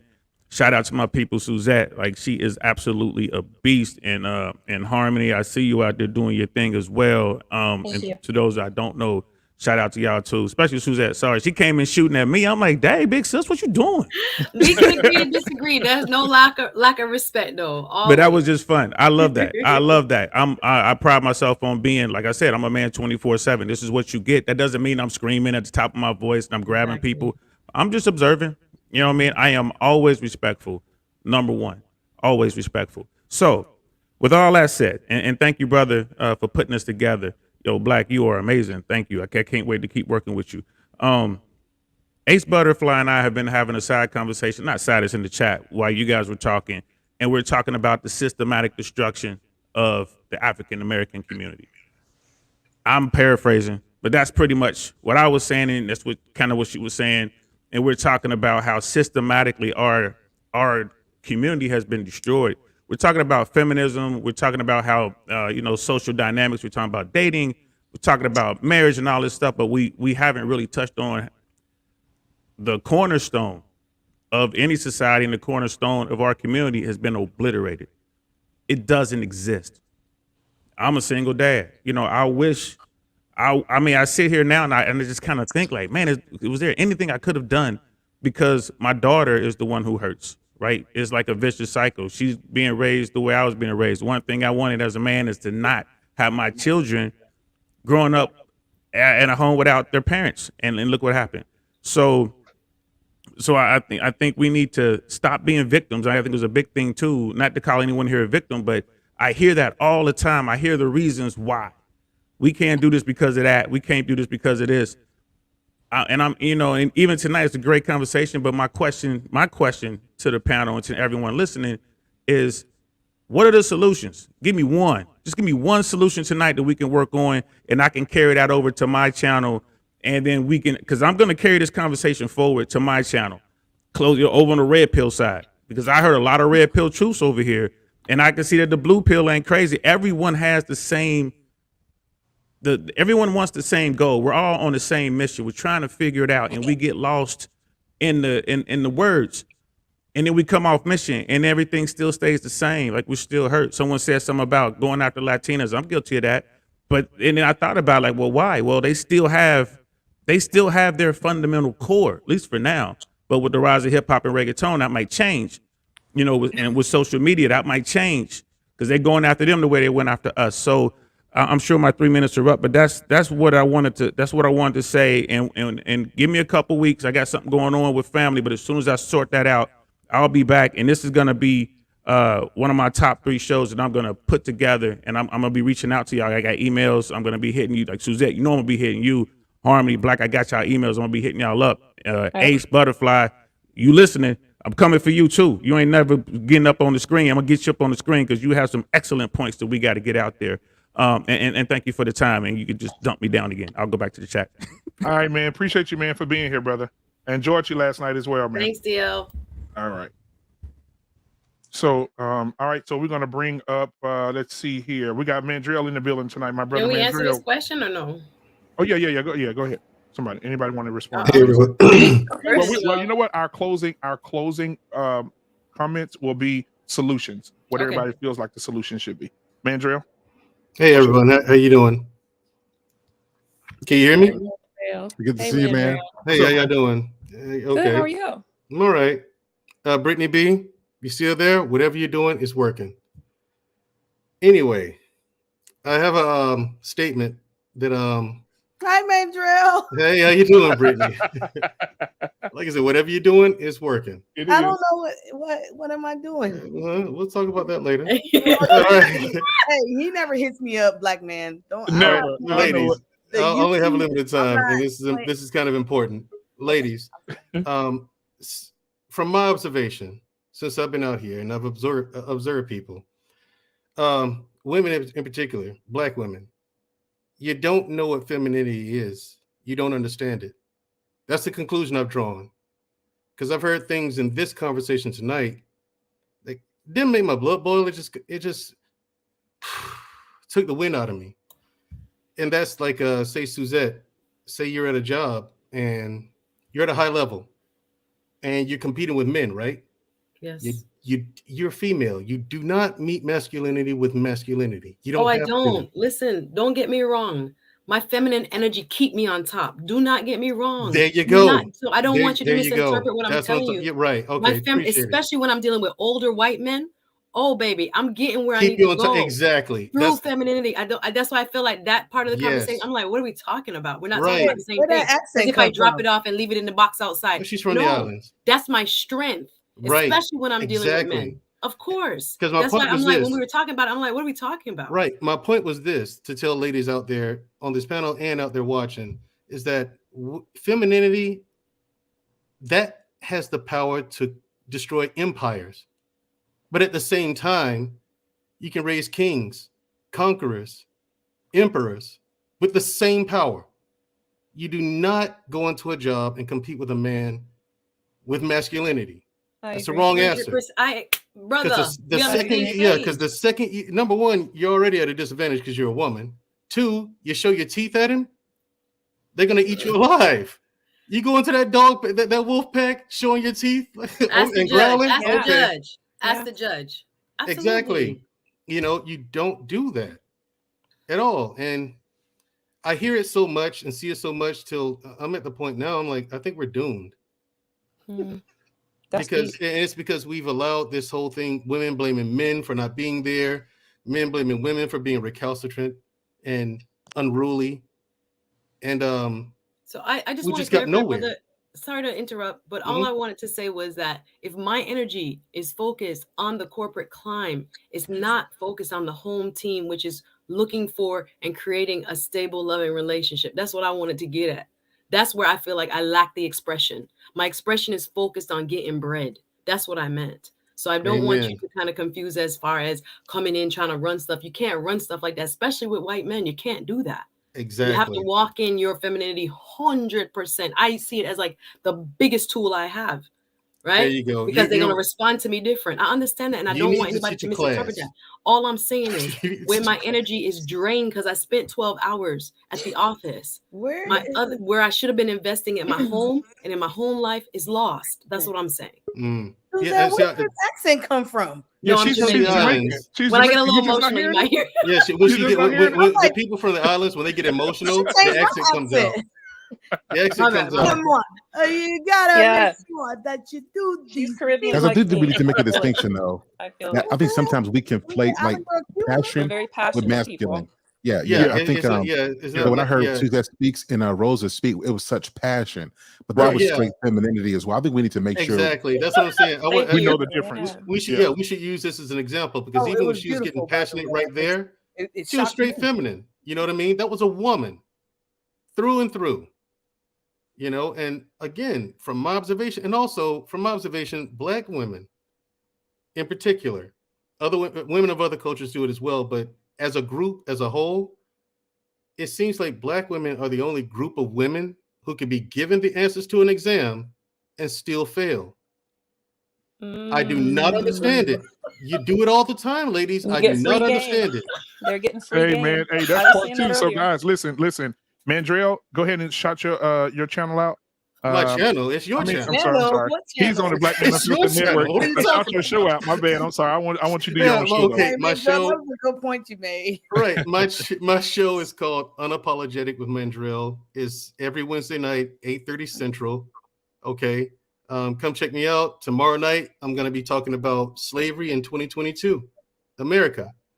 You gonna have a different shirt on? Probably. Okay. I got like 3 of these same shirts. I mean, so I mean, I want to see you in some colors.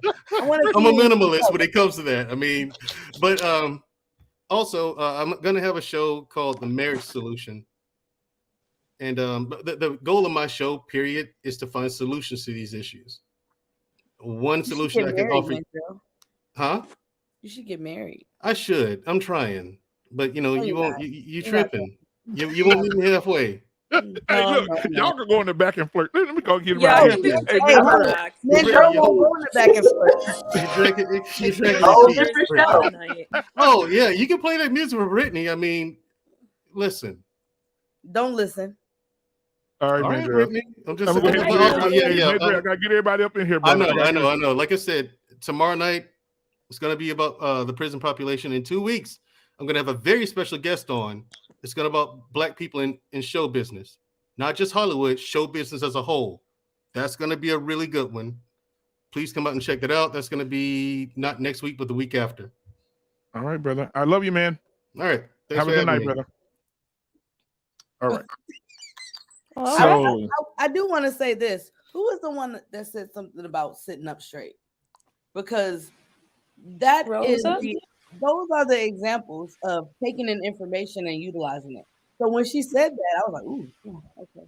So now every time I find myself leaning over, I'm like, wait a minute. So it's just an example of taking in information and utilizing it. So and that was minute. It's just more like oh yeah, let me set myself up. But there's so many people we gotta acknowledge, y'all, that I feel like we're missing a whole layer when we talk about everyone as normal or have the normal, capacities that we're talking about. If you've ever worked with, and Miss Rosa, you can speak to this, truly economically disadvantaged people, which I have as well, it is a whole different mindset. Like we're talking about it in a very middle class way without understanding. I know we're not going to talk about class privilege, whatever, but I feel like there's a whole layer of understanding what populations we're talking about that we're not addressing at all in this conversation. But I will say this, Miss Suzanne, the fact is, if we are going to talk about population, so if I am a certain female in a demographic, that means I'm around men of the same demographic, and we understand how each other work. So if I'm a woman that has to work and all this other stuff, that means he knows this because he has to work and we have to come together. So he is probably going to accept me more than a man who says, I want my woman to stay at home.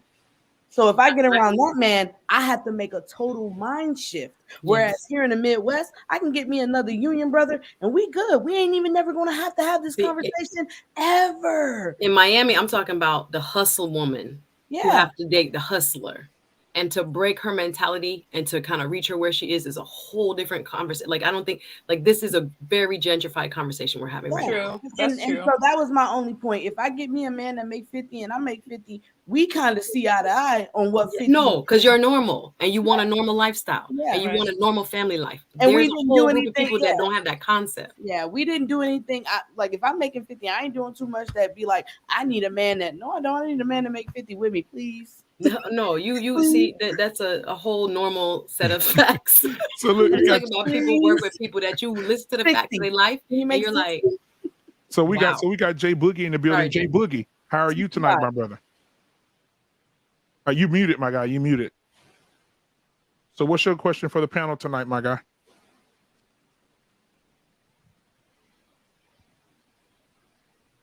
Yeah, you still muted. Oops, I'm muted. Ain't nothing but the enemy trying to keep you out of here to say what you have to say. So look, I'll drop you down. I'll bring up somebody else, and then just go ahead and get your sound together. I'll bring you back. All right, my guys. That lead attorney headphone set. That's what the problem is. Yeah, the lead attorney. Hey, shout out to the lead attorney for being here. He said he in the sauna right now. But he gonna ninja watch. He say. Where's Jedi Knight? Hilarious. Yeah, I just messaged Jedi. I mean, we were just talking. Hey, Great Pill Podcast. Great Pill. How you doing today, man? What's going on, man? All right. So what's your question for these beautiful ladies tonight, man? The question is, do y'all believe in cheating? I'm just throwing random conversation out here. Black Man Unfiltered and Sahel. Oh, you talking to us? Me and women. Oh, to the women. Okay, I'm sorry. Go ahead. Y'all ladies, it's about to take another turn. Yeah, hold on. Sir, let me give you the screen. Here we go. Go ahead, sir. Ladies and gentlemen, this is about to take another turn. Hold on, that's how you doing me, Black? I'll answer first. Is it a necessary turn though? Yeah, here. Now, is this a question we're all answering? Anybody that wants to answer. Anybody wants to answer. I will gladly answer this question. You go first. Yes, because we just came from me and Black Man just came from Security Bosses panel, and we were talking about for better or for worse. So again, okay, that's like my segment I just left out of. If we're talking about getting back to the basis, that means if I'm a godly woman, I want to be with a godly man. We're going to have an understanding of how to conduct ourselves in a marriage, what our vows mean, and the root, the foundation of our marriage. But if I want to be human, I understand we're all human. We can make mistakes. So I understand that cheating may happen because you're a man. You have natural whatever things inside you. If you do it, we will gladly have a conversation. I will say that. But if you're following God, you know there's consequences to that. So now you triggered my trap card. So since you're saying you throwing religion out there, everybody don't have the same religion. Not religion. It's not religion. It's what my father says. Okay. Can I say something? I'm sure. I do come from a different culture. I'm Afro-Cuban, guys. Okay, bueno. Dominican here. República Dominicana. I honestly representa. Hola. When we say, do we believe in cheating? Hold on. I'm going to say this. I don't believe that monogamy is natural. I believe it's a choice. And what you do within the confines of your relationship, you have to define what cheating is. Me personally, some people might get a little bit testy about this. I don't believe if you're not married to someone that you cheat on. I only believe that cheating happens within the confines of a marriage. Well, that's my personal okay. opinion. Well, some others on my end might believe that people need to understand the rules and regulations of marriage. So if the husband do cheat, you need to get over that, especially if you have kids. You need to get over it and move on. Rules and regulations. What we talking That's what about I every said, week? What we talking about? The confines of ladies, he's trying to trigger us. That's what I'm saying. Within the confine of your marriage, how What I is see a a lot of great heads and hands moving. I'm sorry. how you choose to move within that. Some people will stay. Some people will stay. You're the And smart I one, have Brittany. no ill will towards people who decide to stay. I do not. Okay. I do believe that, you know, some people operate off of emotions a lot. I could talk to you on another panel after dark, maybe, because I have been through that and I chose to stay. Okay. All right, Great Pill. Can You I come in here and answer as stirred well? up the damn gumbo. Man, All I right, just then. left from did it on my purpose. stream, man. No, I think this guy's work because I was working on something else about polygamy, and then somehow relationship and cheating came into place, and I popped out. So let me just ask that question, see what they feel. So I do wanted to y'all answer feel? that too. Sure, go ahead. Sorry. And I just love how we have like all the Caribbean people on the panel. This is great. I love it. Dominican Republic, Jamaica, Cuba. Hello, Okay, but anyway. yeah. Hey, I'm from But- Maryland. Okay. Hey, shout out to Maryland. No, but seriously, in all seriousness, that's even though it to some it might sound like a silly question. Do you believe in cheating? I think that's actually a good thing to bring up because I think it all depends on it's obviously going to have to fall back on communication and what you two as a couple deem as cheating and what's deemed as a boundary and what Okay, is man, and you're what a isn't. husband and wife, or we have kids together. Oh, so this is not girlfriend and boyfriend. This is just specifically on marriage. Let's throw the caveat in there. A what? Yeah. Again, Y'all got an open marriage? I think I didn't say open marriage. I think everyone has a different definition of cheating because not everyone has the same relationship dynamic. And this can go from being married to just being in a dating relationship, girlfriend and boyfriend, right? So some people just don't have the same mindset as what is monogamous and what isn't. I personally don't believe in cheating, and my definition of cheating is basically stepping outside of the boundaries that we have both established. I don't think that I need to be married in order to be in an exclusive relationship and set boundaries. It's still the same thing. So no, I don't agree with cheating. I feel like if you have to step outside of it, then maybe you're in the wrong relationship. I feel like you're making it a little PC. So, man, you have children together, 5-10 years in a relationship. Girl, you know what? I'm tired of you nagging. And I come back 6 months later to tell you, hey, pharmacist. Harmy pill. I slipped up. I cheated. Is I it made a a one mistake. and done, or you got the lady in an apartment?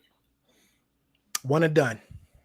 I'm still not okay with that, but some people are. Again, it just goes back to I have So to make you it divorced PC me, because Harmony?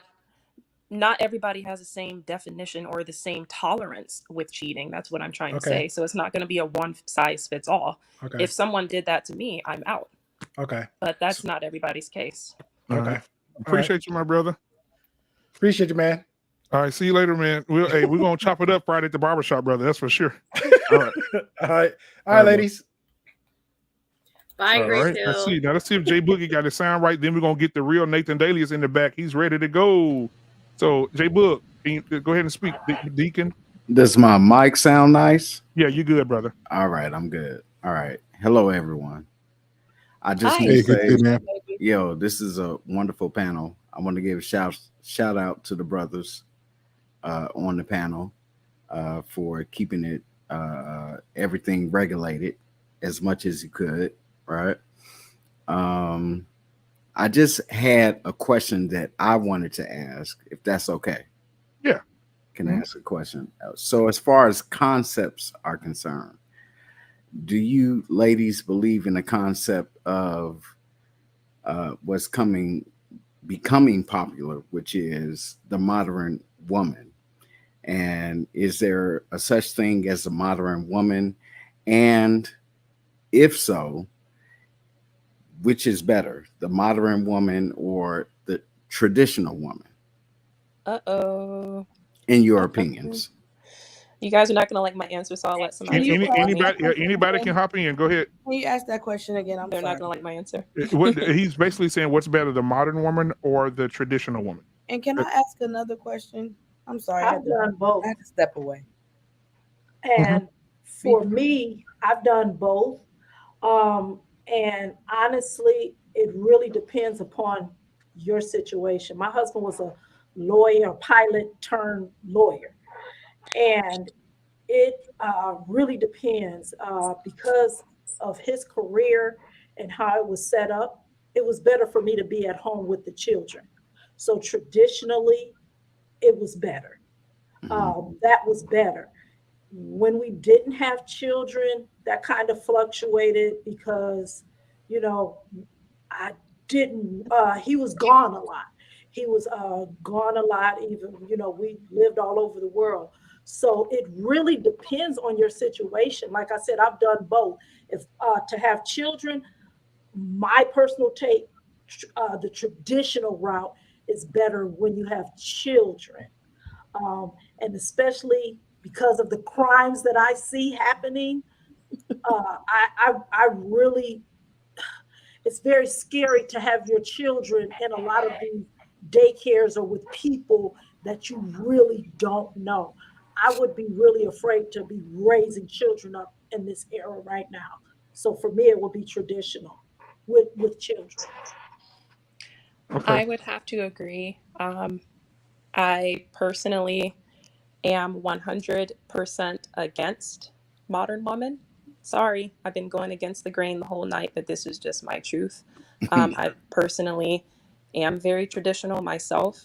I was engaged, and even outside, even before getting to marriage, I called my engagement off. Great guy, he just wasn't a fit for me. But at the end of the day, regardless of boyfriend and girlfriend, courting, dating, or married, it still all constitutes traditional being the best way for me. And the reason I say that is because I feel like regardless of what day and age that we are in, relationship fundamentals still should be the same. I think that there are just some foundational ways of being in a relationship with a man that just work and they stand the test of time. So even in terms of not having children yet, let's say that I were, you know, just seriously dating, like I did in the past, I was still very traditional in roles. And I believe that's the best route because when it gets into the modern woman, I'm sorry to say this, but the modern woman to me kind of looks like she's trying to steal the show as opposed to wanting to be in a partnership. I feel like if you're going to choose to be with a man, there has to be some level of, you know, cohesion, cooperation. But that's just me. I don't want to get too far into the rabbit hole because I don't want anyone to hate me by the end of the night. That's all. What was a slave woman? Was she traditional or modern at her time? She had no choice. She was. She didn't have a choice. That was my point. Because we say traditional, but then if you keep going back in time, each role is different during that time. So I don't know. Maybe I think the traditional woman, that was deep. In the slavery days, I mean, she wasn't forced on her black man; she was forced on her white man. But the point is, each time is different.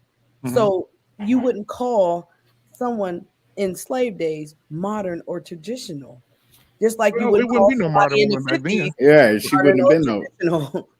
It wouldn't have been no modern back then. That's my point I'm making. Yeah, that's the point I'm making. But we talking about right here, right now. But the point is, what are we saying? Because what if I want to be back traditional, and go back 5 generations and be like my great grandmother? Yeah. Are you just trying to say the 40s, 50s, 60s versus now? Tell us what you're defining as modern and traditional, sir. That's what all I'm saying is when we say modern and traditional, what are we saying? Well, we're talking all about what today is and what we have to do, and each generation did what they had to do in that time.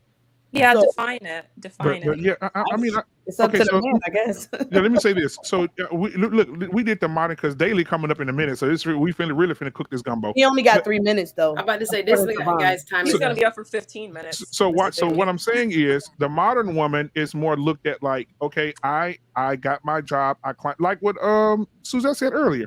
I got my job. I climbed the corporate ladder. I was taught to be, I don't need no man, or the situation may be. I got my own money. I don't, you ain't gonna touch my money, but I'm gonna spend all yours. We everything's separate. It's all me. Traditional is more, my husband's my leader. I serve my children. I serve my household. I take care of my family. He works. I work. We come together as a team. We build this thing that we have together, and we move forward. It's not me. That's your definition because we weren't there. We weren't. Well, I mean, my grandmother's 90, so I kind of sit down and talk to her a little bit. Yeah, apparently everybody has different definitions. Someone saying that leaving a relationship, like I was engaged, and someone saying that leaving a relationship that was not right for me is all of a sudden making me a modern woman. That's not the case, but apparently everybody's got a different definition. So yeah, I think you have to define that because it's all over the place. Well, it's getting crazy. Come on. So Jay Book, yes, that's all you have for us tonight, buddy. Hey, look, I think I messed up. I broke the system. All right, I'm out. All right, man. My See you later, thing brother. is, Good to see you, man. See you Friday at the barbershop, bro. Yes, sir. Yes, sir. The guy in the chat, I just seen it on the side. He said, basically what I was trying to say is traditional is it's always traditional to the time. So we do what we have to do in those times.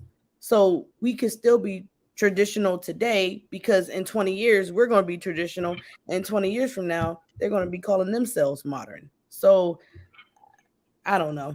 I guess it's all about conversations. I guess I was about how you treat yourself. I mean, how you treat others, or like in a family dynamic. I guess you could take the names off of it and be like, okay, you know what? I'm going to be here for my children. I'm going to be here for my husband. I'm going to be this woman that brings a lot of value to my man, my children, myself. Understanding that my husband has a vision, but I also am able to live in mine. And so, I mean, it's a lot. It's just go back to the bases, I guess. So yeah, go back to the basics, just like Suzette said earlier. She said, no, I said that. No, I mean, we both are saying that. We both are saying I agree with that. I was just, I think maybe I was in my feelings on the whole traditional and modern thing. If I just go back to the basics, then I'll have nothing to worry about. So, ladies and gentlemen, gracing us with his presence We this got 3 evening, minutes. Dun, dun, dun. the real Nathan Daly is in the building. Yes. Shout out to everybody. Great conversation. What's up? Listen, Harmony Pill, don't go back and forth with new growth. You'll end up pulling your hair out. And we'll need some actual new growth for your scalp. Well, Harmony Pill, if you really want to see what he's talking about, because him and Nathan Daly have some history, so go back on my channel and watch. I have it. I think I cut it up and chopped it up, but go watch the video between Nathan and New Growth, and you'll understand what he's saying. Yeah, he's I'm not even going to entertain anymore. He's ignorant, so we'll just leave that alone. he's my intellectual adversary, so we go I back. see why. Nate Dogg, what's up, my guy? Hey man, nothing much, man. I loving the listen, dude. You're almost at 1,000, man. You're almost at 1,000, there, bro. Yes. Woo. I can't wait. So I'm dropping your link from my show tomorrow for people to catch up on. We're having a discussion about Nate, you better hurry up. Vaughn, it's time for you. Oh, Vaughn, it ain't starting yet. Vaughn, I ain't starting yet. Nathan, listen, so Vaughn, he the last one, Vaughn. So let's give him some grace. Let's give him some grace. He the last one. Hey, Vaughn was the moderators. He on the clock. So let me start my little timer. I already got my little timer up, Vaughn. I was trying to shout out my man Black Man Unfiltered, give him some little backstory real quick. Go ahead, man. Go ahead. You the last one, so go ahead. We'll give you a little grace. I appreciate it. I ain't gonna take 15 minutes, Harmony. I ain't gonna take 15 minutes. So I would say I caught one of the tail end of the conversations, and I think one of the most important things we always have to remember in our community is we're so hypersensitive. And a lot of this, we're very passionate. People say emotional. I say passionate because we have a lot going on. There's a lot of trauma there. And the reality is, you know, we have coddled our community for way too long, and it's not helping. You know, we've pandered our community for way too long. It's not helping. And anytime we bring truth to a conversation, it's rejected, it's dismissed, it's pushed to the side. We don't like accountability. And I think that is one of our biggest dangers. What do you say? I saw. You know, that's our biggest problem. And I'm listening to Rosa, and she was out here making a feast upon feast. It sounded like the Last Supper the sister was going on. And it was elegantly put. And I think, again, it's the same battle that I have on my channel when I'm talking about accountability when it comes to police encounters and dealing with law enforcement. When you talk to people and say, hey, you guys, this is what we need to do different. If it doesn't resonate with how they feel, then they reject it, right? This is our people and our community. Mind you, I'm someone that have served our community with distinction, with honor, with pride. It's factually backed. You can check it. You can double check it. You can ask around. And I've been called a slave catcher. I've been called an Uncle Tom. I've been called a sellout, right? I've been told that I work for the engines of white supremacy, you know. And again, I've been discouraged to do the profession. I've tried to encourage other Black men and women to step up and do it. They refuse to do it because they don't want to lose their what they call the black card. You know, we have to dive into this psychosis of our people, right? It's bad. It's bad, you know. And so if we don't align ourselves with how some of our community feels, then you're kicked out, right? You're no longer Black. And I'm Black. I'm the blackest person on the panel. Me and Sir Hale, we're about the darkest ones up here. Nice. And you know, we blackity black. And I'm more cocoa black, you know. Sir Hale's probably yes to the melanin. Midnight Black. Beautiful.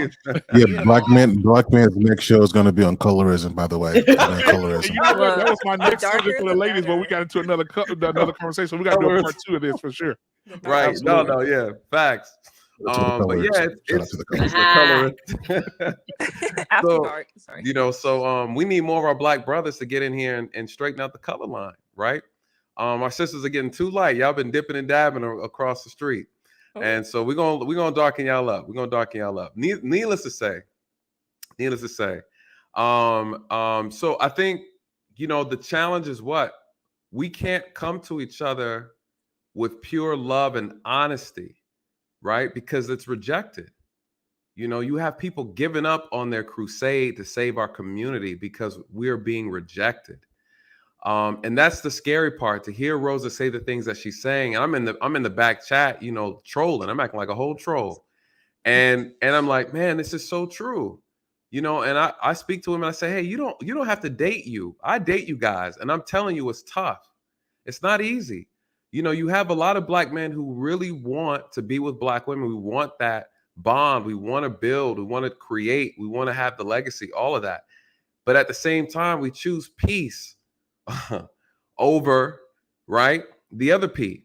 And at the end of the day, it's one of those things where it's unfortunate, and it's causing a lot of dysfunction in our communities. Now, granted, there are a lot of men that aren't worth a damn either. We have to be honest, right? And so, and even when you talk to some of the men, right, they've become so modern. What, they're playing video games or watching TV all day. They're not aspiring to anything. They don't have any purpose. Right? They spend a lot of time on OnlyFans, right? And they're sending their seed off to oblivion in the trash can, right? This is what they do on their free time. And so again, it's like, this has become the norm. You know, this has become, the dysfunction is becoming normal. And I think that's what's dangerous. And so when you try to convince someone to change their reality, they reject it, because now you're trying to, it feels like you're trying to take them out the matrix. You know, you guys seen the movie. The brother was like, hey, send me back. And when you send me back, I just want to be rich, wealthy. I want to eat a steak again. He was so concerned about, you know, being lied to. It's easier. Why is that? We find a way to chew up all the lies, but we can't swallow truth.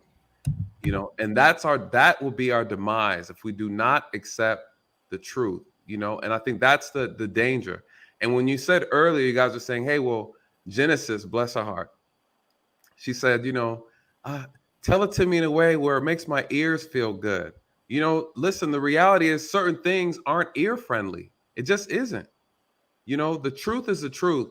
We're so fixated on the tone, and I get it, I understand, but the gentle touch is not helping. It's not working, you know? And again, a lot of this comes from, you know, when you get the response of this discipline or the structure, normally we get from a masculine side, from a father, right? When we look at our communities and we see so many fathers missing, and some of the fathers that are present, the problem with them is they're not worth a damn either. So again, it still comes down to we need quality parents. We need both quality parents inside of a home in order to make this thing work. You know, people say they want to destroy the nucleus, right? The nuclear family. Well, what is a nucleus, right? If we just look at the science behind that, the core of something, right? The core of an element. Outside of that, you have the valence electrons, right? The valence area. Outside of that, you have the kids there. You have different functions of the family. Now, listen, if the nucleus is weak, for those who are any science majors, if the nucleus is weak, that valence electron is weak, guess what? It can't bond with nothing, right? You have a weak element that won't bond with anything. And here we are out here with a bunch of weak nucleuses producing weak valence electrons, and they can't come out here and bond. And here we are, right? Here we are. We're not bonding with one another. We have top tier women in our community saying they can't, they out here mixing with some of these low bonding nucleuses, right? They're out here mixing with these low quality men and then complaining about the low quality children that are being produced from that, right? And so again, there's these issues here that we have to address. Now, I mean, yeah, I see you, Suzette. I see you. But the reality is a lot of our top and our brightest women are picking our worst and the horrible men, right? There's a lot of women who are picking poorly. Men too. I'm talking about the ladies. It's true. Oh, okay, I'm just saying, I'm men too. It's true. It's true on both sides. But Okay, the men are not complaining about the same things, though, right? So again, men don't have the same type of stress that women have when it comes to picking partners, right? The responsibility, right? Having children, these things fall on women. That's the reality. You know, I agree. Unfortunately, I think the problem is it's hard for us to swallow the idea that women are in control of building families, right? So again, if you are in control, you get to pick the man that you lay down with. That is a harsh reality, because when we have to get to the core of the problem, what is the core? We have to look at women. What's the fastest way to fix the problem? We have to examine our women. Because women get to pick. Women get to pick. I get to select you. You have to choose me. And I think that is the problem. I think that's what makes these conversations difficult. Y'all put him on the spot. He wasn't ready. Is it out of space? That's his regular look, Suzette. Stop clowning. That brother's in outer space. He's in the Matrix. I'm sorry. He's in the Matrix. He's in the Matrix. That's his regular look. That's his regular look. She's not used to you, brother. Don't worry. She's not used to him. It takes a while to get used to him, but that's his regular look. Oh. Well, not in a negative way. I'm just saying. Chaotic, don't you come up here causing trouble. He don't come up here. He talking about aliens. He got on a black turtleneck. I find this is why when I go to white panels, they don't mind me talking. Only black panels when I talk about what I talk about. You see how we do it up, people? You see that? Electrons, neutrons, and then you came up. Yeah, brother. I know. Go ahead and insult me, but you guys mind real quick? Yeah, go ahead, brother. I'm sorry. I'm muted. Do you mind putting me on the big because screen? Nathan took over that 3 minutes. Chaotic, good to see you. I am not a religious person. Mm-hmm. However, I do respect a lot of religious text, and particularly stories within these texts. One of the stories is Saul. Saul, who and he's still here. Oh, I beg your pardon. Oh, I'm sorry. I didn't know. I wasn't on mute. This is my points are proven. Go to white panels. The people just be quiet. They let me talk. Hear me out for a minute. I'm so sorry. I didn't know I wasn't. Don't worry about it. I've expected this when I go to black panels. Yeah. Don't worry about it. So the story of Saul, basically in a nutshell, Saul was a persecutor of Christians. He was on the road to Damascus. And on that road, he was so smitten by the truth, he fell off his horse. And that's the story of Paul. That's how he became Paul, right? Now, there goes a man who was once persecuting, killing Christians, and now he was so smitten by the truth. And the truth was his acceptance of the Abrahamic God. Now, you may be asking yourself, what are you talking about, Chaotic? This is what I'm talking about. Now, Cam Newton today is a Saul figure. Cam Newton is not an individual who is respectable enough, and I'll admit that, according to the eyes of us sinners. Yeah, he has children outside of wedlock, etc. But the message that he said, you have to look at it for what it is, and it is correct. He grew up in a nuclear family. His parents are still married. He said, I don't care if a woman is independent. I don't care if a woman's walking around talking about a bad bitch. A woman, her place is to be in the household, and her place is to be domestic. And that's how it's always been. Now, a lot of women now are upset. I was going on different panels, ESPN. A lot of the women were complaining, yeah, he's misogynistic, he's sexist. But here goes the thing. And to tie it in to what Nathan is talking about. Nathan, I totally disagree. I totally disagree with everything that you said. We as men, we are divine.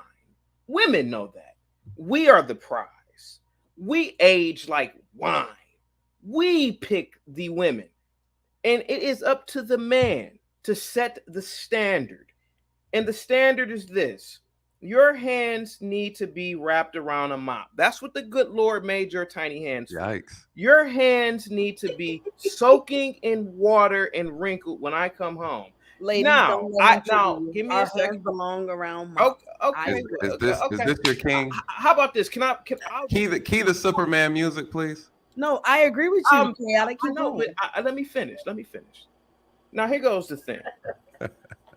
We can have all these topics of discussion back and forth for eons. But the fact of the matter is that if you have to look at the Jewish culture, you look at the Asian culture, those cultures hold those standards, and look at their societies, look at their economies. Is it a correlation in their culture that the women are very domestic and they have high societal rates of great economy, just overall great culture, education, etc. So I say this all the time when I was teaching, especially to the young girls that I was teaching, even to my colleagues that were women. The reason why you are single, the reason why you are having all these problems is because you are going against nature, whether it's the biblical aspect, the Buddhist aspect. Women, especially a lot of Western women, Western Black women and white women who've adopted. I know people are thinking this is an SNL skit, but I tell the truth. The fact of the matter is that women are not to pick the man. The man is to pick the women. And we are to decide what we want and the standards to be. There should be no debate between men and women. This is how it's going to be. I provide safety and security, and you provide a domestic household. That's it. Because if shit were to hit the fan, all of this independent nature nonsense that women talk about, all of this, we need to work together, will go out the window. Women would say, "What? You're the leader. I'm following you." That's how it is when society fails. Luckily, women have the luxury of living in a peacetime environment in the West. So they have the luxury to walk around and flaunt their PhDs and their little social organizations, etc. But the fact of the matter is that women should listen to Cam Newton and what he had to say, despite the fact that Cam Newton is a multiple philanderer, etc. but his message is divine. Get your ass in that kitchen. Be quiet and don't. And that's what he said. He said, men, like most men won't tell you this, but I'm going to tell you, men don't like you yapping. Listen, men die. I know that's right. Thank you. Someone had to do it. Thank you, right. Jesus. I'm telling the truth, and you guys know it. So Brittany has something she wants to express to you as well, Chaotic Truth. I got my mop. And I'm already in the kitchen. That's a start. Yep. That's a start. Thank you. Anybody want to respond to Chaotic Truth? You know I got to respond to that tomfoolery. Now Nathan, he's about to pretend like he's on the women's side, but he knows. No, not. I'm on the side of practicality and truth, right? So again, what did I say that you got all twisted up in that unique brain of yours? When you said that a woman has to pick her man. I don't agree with that. That's what I came in on. So hold on, am I confused? So if I come up in front of Suzette right now and I propose to her, she's just gonna automatically just say yes because I proposed to her? Is that what is a man? He who finds a wife finds a good thing, right? It's not a guarantee. If I come to you, what happens? I'm talking about in our hold on, Chaotic Truth. What happens in our community right now? How does this thing work?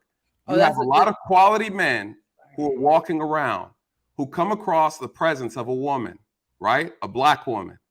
The black woman sizes him up and says, hold on, I don't like his height. Hold on, I don't like his smile. That's the problem. Hold on, I don't like this, I don't like that. So I can approach you and be a man of quality. I can approach you and be of husband quality. I can have all the characteristics needed to do the job properly. And you will pass me up because I don't make six figures. You'll pass me up because I'm not tall enough. You'll pass me up because I'm this complexion, or my money's this. So again, I can approach women. I approach women now, like a lot of us do in our community. And what happens, right? My job is to find a woman. It's your job to one, select me. You have to select. Can I speak to that as well? I'm trying to understand what part is this confusing? I'll tell you what's confusing about it, and let me hear you answer this real quick. I got 3 minutes, right? Let me do it, Chaotic. Your 3 minutes is up, bro. Let me give us a free roll. I've never fly back to the moon. Y'all let Chaos talk. I've never heard. I thought the ladies. And Nathan, I rock with you, man. You know, Blue Lives Matter. I rock with you. No, not Blue Lives. I love you, Suzanne. But here goes the thing, man. Okay, what's up? That's crazy. Okay, this is another thing that women do: goosing and giggling and cackling, like Suzette. Just listen, you the one in outer space, brother. What is going on? I'm in outer space, but I'm married. I know my wife doesn't act like this. But hear me out for a minute. Just hear me out for a minute. I don't believe women know how to choose a man. Just hear me out for a minute. That's exactly what the problem is. Yeah. So again, I believe she does. And this is the a woman reason. You would come up to a woman and she wouldn't choose you because of your height, but she didn't determine what type of man you were. If you were a provider, if you were a protector, right? Get out of here. So she don't know how to choose. She should have took you to her father or another man to see what type of caliber of man you were, and then she choose from that. I shouldn't be coming up to a man and be like, "Oh, you don't look good enough for me." What does that mean? How is that going to get me in the long run? Your looks can leave. My looks will leave. Is that going to provide for my family? Are you going to be a good father to my children? Are you a godly man? Godly men are ugly, but I would rather you be ugly and follow the Lord than to be fine and dumb. So what you're talking about? You're talking Can we give Brittany B a hand clap, please? Thank you. Can we give her a hand clap? Thank you. And what is she talking about? She's referring to culture, you guys. It is not within our culture of our community anymore. That's not consistent. That's in our community anymore. What we do today. That's not what we're. Black Man Unfiltered. I seen what you did. What's going on It's not here? consistent on either side, though. You guys have been live streaming for 3 hours. I come on a panel. I can't even get 5 minutes in. This is why I like going to. That's why I go to white. You have to refer back to your first name. I go to white panels and it's so peaceful and Hey, pleasant. stop They're like, trying to oh yeah, trick you just people. came here. Take Isn't up everyone 25 supposed to minutes. be Go afforded ahead. the Not opportunity black to speak, people. though? They talk over you. They can't listen to you. Like But you're go doing? ahead. I just Isn't got on the everyone supposed panel. to Can I be? talk for 5 minutes? Hold on, but Please. isn't everyone Only get supposed 3 to be minutes according to Yeah, so afforded? hold on. So chaotic, they're Chaotic. responding to you. So Harmony, please go ahead, sweetheart. Yeah, hold on. Chaotic. You are Yes. very chaotic indeed. Can I say this? Rah, Now, rah, rah. the Is way Genesis, that is this Genesis works, after her? the way that this works, if Damn. I'm not mistaken, by the host of the show, the way that it works is that each person from the chat is afforded the opportunity to come up onto the panel and have 3 minutes of speaking, and we are supposed to respond, right? So now it's my turn to respond But because we're Nathan on the asked me a panel. question and I never got a chance to We're answer it. we're on the panel responding, but I actually wanted to respond to your statement because we've already had 2 other people respond because I wanted to get in. I wanted to get in on this. So I have to agree with Nathan, and because I thought it was common sense that yes, the man does the choosing, but we're not automatically going to say yes. You still have to be chosen and agreed upon by the woman Thank as you. well. So that's just common sense. You can't just walk up to any woman on the face of the planet and propose to her and ask for her hand in marriage and expect a yes. We also have to consider that there is bad quality on both sides. There Yep. are very savage women and there are very savage men. So let's get a dose of reality, and let's not pretend that every person walking on the face of the planet is this angelic being with wife qualities and husband qualities. Is every single man walking planet Earth a husband quality man? I think No. not, especially not here in Atlanta where I live. That's just not the case. So we do have to be realistic as well. Every single person that you encounter is not your husband. So let's just take that into consideration. All right. May I give a response, please? Yeah. Suzette Hold on, has Suzette something wants she to. wants to say. No. Go ahead. Thank you, Otas pies. Suzette. Otas pies. Thank you, Suzette. Again, Buzz I talk- Lightyear. I talk about this. Go ahead, chaotic man. Go It's ahead, just man. proving my point. I mean, black people, we gotta be cackling and goosing and giggling, but here we are for a minute. Again, I make live streams about this. I make uploads about this. Black men have to properly vet. Black men have to set standards. The reason why there ain't shit black women is because of black men. You know why? Because no black man will say, hey, Taquisha, why don't you put some damn clothes on when you're walking out the house? Hey, Taquisha, why don't you stop yapping and yelling outside in public? See, black men have to set the standard. Now, I will admit black men have to set the standard with other black men as well. But when we start picking and prodding the idiosyncrasies within our race that make our race bad, because the black people, we pretend like we're just this good old race. Oh, we're just so good. We're not. Just like other races have bad qualities too. When we start picking those qualities out, we can shape and mold each other. Do you know who did a good job of this? 70 years ago, my beloved and dear minister, Elijah Muhammad. He took prostitutes. He took whores. He took drug dealers. He took gangbangers and totally transformed these human beings into upright men and women. In Africa, Thomas Sankara, he took a shithole, Burkina Faso, and turned it into a entirely independent Black African nation free of their former colonialist powers, which are the French, because he told them, we can be better. Stop eating off the ground. Stop these primitive, traditional, nonsensical things that you were doing before. Let's be a superior race. That's why Burkina Faso had all types of high standards for women that were never before heard of post-colonialism. All I'm saying is that we as black men, we set the tone. So a black woman should never say, oh, he's too short. No, a black man should have everything together. It doesn't matter if he's 4 foot tall or 6'7". Generally speaking, if a black man has everything together and he's suave, a black woman wouldn't care anyway. Because by nature, the black man is suave. By nature, the black man is cool and has a cool personality. Come on now, let's not pretend here. So that's all I'm saying. And I've never had a problem with chicks. I'm sorry. I mean, yeah, I'm not Morris Chestnut, but I've never had a problem with chicks.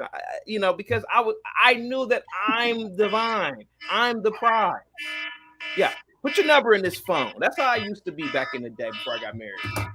Go ahead. All right, Stephen Fetch it. We hear you loud and clear. Let me go to the white. Let me go to the white panels. Please go to the white panel. Adios. Okay, guys, I want to get everybody's closing remarks. I kind of agree with what he's saying about culture, because unfortunately, in our communities, we don't think from the neck up. We don't think about what's up here. We're thinking from the waist down. So a lot of those issues that we're having in our community is coming from this base carnal thinking. When you look at other communities, Chaotic mentioned communities that have socioeconomic status and whatnot. When you see these people, they're thinking from the neck up. They're thinking about quality, what the future generations will have. You think of, this is out there, but like Bill and Melinda Gates, they were thinking from the neck up. They're not thinking from the waist down. So a lot of what he's saying, I don't know the brother. This is my first time meeting him. You guys say he's chaotic, but I'm sorry, I have to agree with him on that stance. Black folks need to start thinking from the neck up and not the waist down. So a lot That's of not us what do, though. but see, don't give him any unnecessary credit, because he didn't say anything that you just said right now. Do not boost that brother's intelligence level at all. He was not talking about. And also, there's no Taquishas on this panel. So what you're doing is you're speaking about a demographic of women that's not even represented up here. So I think that's something that needs to be addressed. And we also have to take into account that there are still some of us out here, while we are the minority, there are still some of us that do think with the neck up. Yeah. We are classy. We do have morals and values, but that's not the norm out here. So just because some of us are that way, that doesn't mean that we're getting approached with high quality all the time, because that's just not the world that we live in. There's not a plethora of these just angelic beings that are husband material and wife material, because the same can be said for the guy side as well. Everyone's not like, people are making it as if there's just this plethora and this abundance of wife material and husband quality out here. It's a very small minority, and how we're encountering each other, us are the minority of good men and the minority of good women. It's few and far in between. We do have to take that into account. Show it. Let me take that. Let's show us your kitchen right now. Nah, negative. Hold on. My kitchen. Let me catch this alley up. I got it. I would like to see your kitchen, ma'am. No. Slow down. Slow down, chaotic. Slow down. No, the Dominicans cook, sweetheart. Because the problem. I would like to see your kitchen, ma'am. No. Go ahead. Pause.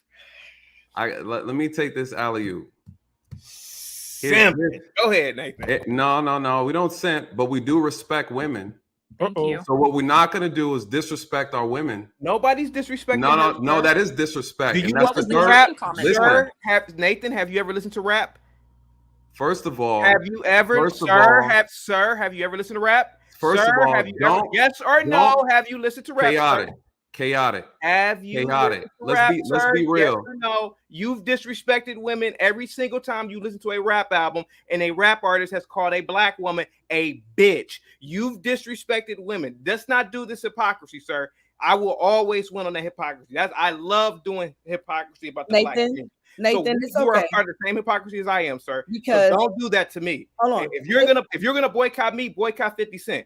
because I know you have bought his album before. Nathan, it's okay because All right, real so women know chaotic. how Let to it, behave themselves. one mic. And So so go if ahead. somebody Go ahead. is disrespecting us, we know how to remove ourselves. So thank you, Miss Harmony. He can do whatever he wants, but as a real woman, it's my job to respond to him or not. So Miss Harmony, thank you, babe. You do not have to show your kitchen. You do not have to respond to chaotic. I know. He can continue to do. And Nathan, thank you, sweetheart. But Yes. it is our job to protect you just like you protect us. Exactly. So Thank you. as you are getting on chaotic, I will sit back, or Miss Harmony will sit back, and we do not have to listen to chaotic truth. He ain't bothering none of us on this panel. That's why I say he is coming up here trying to trigger, and he is triggering the wrong women who know what we are doing. And you guys are living in your class. The wrong ones. Those are words. We are good. Keep on going and embarrassing yourself. So Nathan, go ahead, Nathan. Yes. So I'll say this, and I appreciate that. Chaotic, let's be clear, right? Your approach is very disrespectful, right? And this is not about simping. The fact that you even said that just goes to show your lack of maturity, right? I sat here and I listened to you talking about women need to hold mobs, right? That's disrespectful. That's not how we address our women.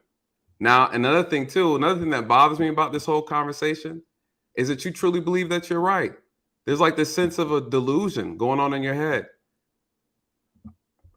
But regardless, we're going to have the mature conversation, because at the end of the day, I think you think it's funny, and that's fine, right?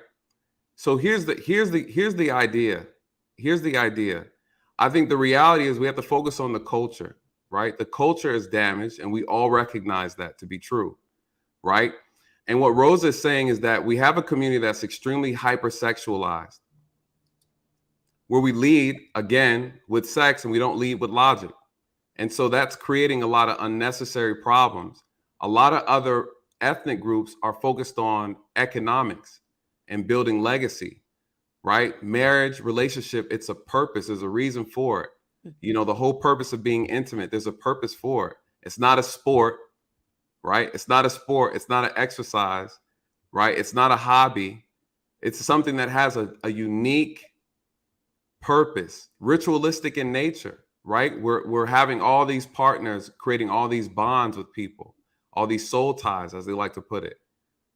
And at the end of the day, what are we really gaining from it? We're not gaining anything.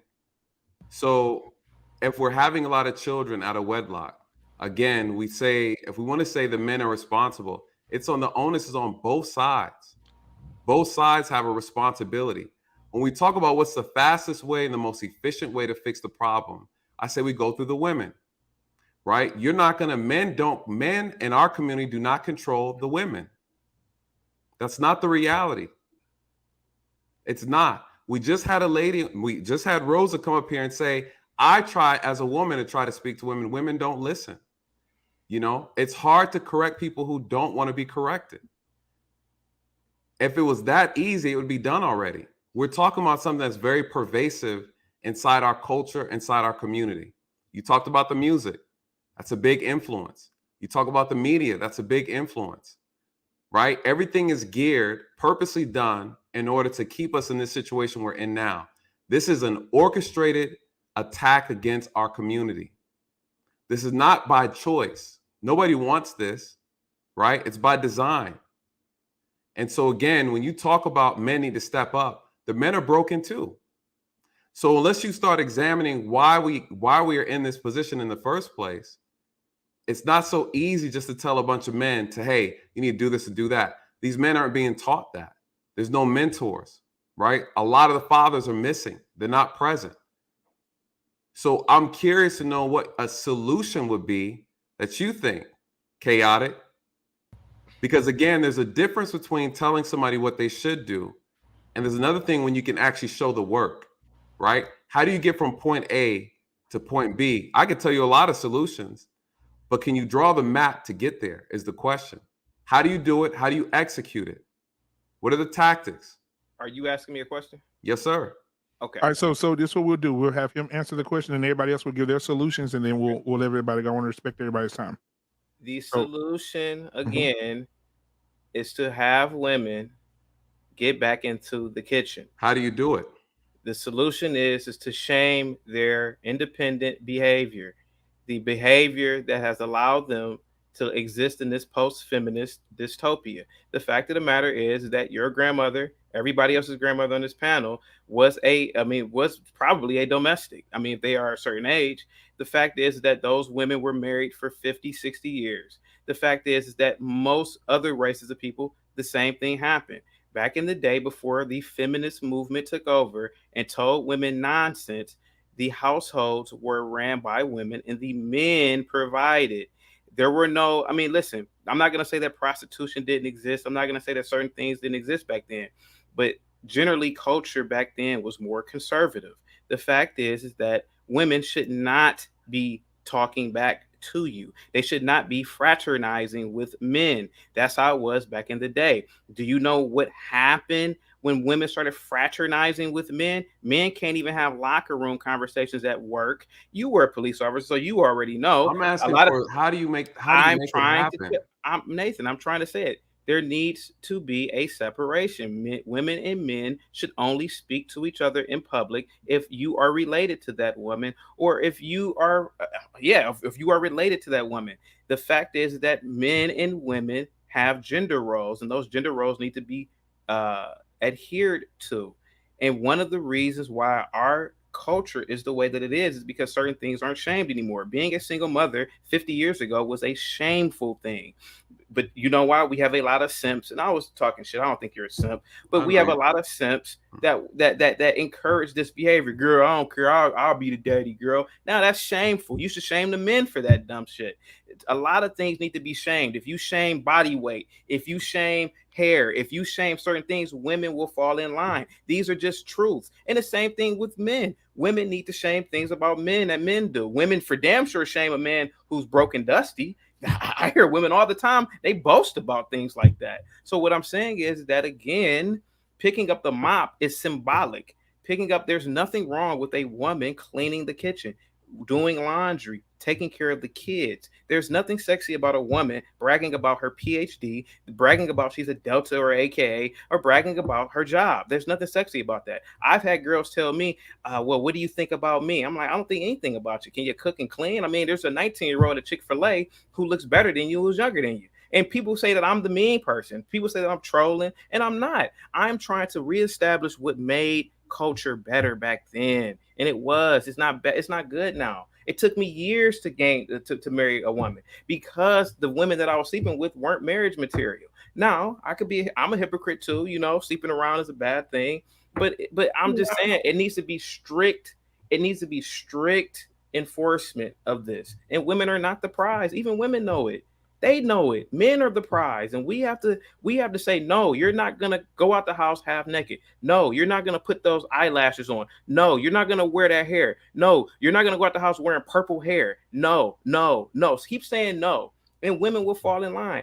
I will admit, you have to be a provider. You can't be some random dude telling a woman that. But then again, maybe you shouldn't be a random dude who doesn't have the ability to provide to say anything to women in the first place. Do any of the women on the panel agree with that? Absolutely not. Absolutely not. In one breath, he might be the only yes. I might be the only one breath, he told us that we should accept a man no matter what he looks like, if he's 4 foot tall. But then he listed a whole bunch of things when it came to women. She can't be heavy. She can't be this. She can't be that. You can have requirements for the women, but the women shouldn't have requirements for any men. And to suggest that a woman has to accept anything, it is possible to have a man who is handsome and intelligent, just like this panel is full of beautiful, intelligent women. Don't push the narrative that women have to compromise on that, because it is possible. Now, because you don't qualify doesn't mean it isn't a thing. Hold on, I wanted to speak on that too. I just wanted to say this. Go ahead. I'm so sorry, y'all. Earlier, we just said that it's the men that tell us and confirm what femininity is. So if I have a man that's saying, hey, I don't want this, this, and this, then what? What are we saying? We just said it earlier, hours ago, that it was them who we are made for. Just because Chaotic's delivery may be off-putting, but there are plenty of men who say, hey, I want my woman to be a certain weight. And if we think hard, I need to probably be a certain weight so I can bear children. because I'm going to put on weight after I get them, and I want to still be attractive to my man. That's not absolutely true. That's not absolutely true. The That point we're is, going to gain weight just please, because that we had wasn't that's not what I children. was saying. That's not what I'm saying. The thing is, if I am a woman and I want to be with a man, then I have to listen to a man and see what he wants. You And have to find your man and listen to your man. Every man exactly doesn't think the same. But the point you making it. The point is, like I said, chaotic's delivery may be triggering, but the point is he's not saying anything that isn't wrong. Nathan may be saying something different than chaotic, but they're both telling us something that they want. Black man may say something that he wants. Somebody else that you're courting may say what they want. The point is, if I'm listening to my man and I want to be with this man, I am going to listen to him. So I don't think chaotic is the voice of man. I never said that. I'm just saying that what he's saying is not wrong. Mm-hmm. It's just his delivery. He may be whatever, but he's a married man. So to be honest with you, who cares what chaotic says? He's just speaking that if I'm a man and you want to be with me and we want to be with men are saying, I want this. And we have to be like, okay. Well, you could say, okay. If that's the case, then he shouldn't have to have anything to say about what men want because he already has his wife. No, I think that's the wrong way to look at it. What he's saying, I'm asking him that here's the problem in our community, right? There's three different conversations right now. We got to focus on what the actual conversation is. Because what you're saying, I think, are you Brittany, right? With the Tommy shirt? Yes. Oh, so Brittany is saying, to the point, men have what they want and what they desire. There's no way around that. Men have specific interests. It is what it is. We want what we want. We like what we like. And it's very consistent across the board. To that point, to what Chaotic is saying is true. Men are saying we want submissive women. We want women that are traditional. For those who do want that, that is what men want. That's cool. You know, align yourself with what men are asking for. This is accurate. What am I saying to him? I'm saying that this problem we have in the Black community is a specific problem. It's a problem that was brought here and designed and orchestrated to where we are today. This isn't by accident. This is orchestrated. For those who understand what's going on, right? For those who know, they know. This is the situation here in this community. The question is, how do you fix it? How do you reverse engineer the problem, right? Chaotic is saying men just stand up and tell women what they need to do and they'll do it and shame them. Shame, right? This is what he's saying. You guys, that's not a solution. Are we allowed to answer that? Yes, go ahead. Okay. Specifically speaking on the solution part, could we start with not shaming people that we don't know? Can we maybe start there? That's the solution. Let's begin there, okay? And I've seen this, you know, throughout this entire night. I'm not speaking necessarily to any specific person, but it's been prevalent. Chaotic, I do have to say that I completely agree with you as far as traditional roles, but I also want you to hear me out on what I'm saying as far as a solution. You do not know me, okay? You actually don't really know any of us personally. As far as I know, I'm pretty sure that you don't have a deep dive look inside of our lives behind closed doors. And what we also have to take into consideration is that if you don't know a person, you probably should not approach them as if you do and then automatically come into it with shaming language. Because yes, not only does tone matter, but the condescending language matters a lot as well. Speaking on the traditional role, I completely agree with you. I'm very traditional. You were not here on the show earlier when I gave the background of my upbringing. Both of my parents got together at age 13 and they're still married. My mom has been a housewife the entire time and she still is. I learned my traditional roles from her, and that did not change based on my relationship status. We've got to stop shaming people when it comes to their relationship status. I'm seeing that a lot. Oh, you must be a modern woman because you left a relationship that wasn't right for you, so you're modern. I saw that ignorance tonight. And then in terms of you approaching women with, you need to have a mop in your hand. Now, I get what you're saying, brother. I really do, because I agree with that. We need to have domestic skills, but it's just your approach. And what's wrong in your approach is that you're coming at us as if we don't already do that, right? So I think that's where the disrespect came in. What you're saying is not wrong. It's how you're coming at it. You don't know us. That's a solution. There's a ton of division out here between men and women, and a lot of it has to do with assumption. It just, people are, approaching one another with this just animosity.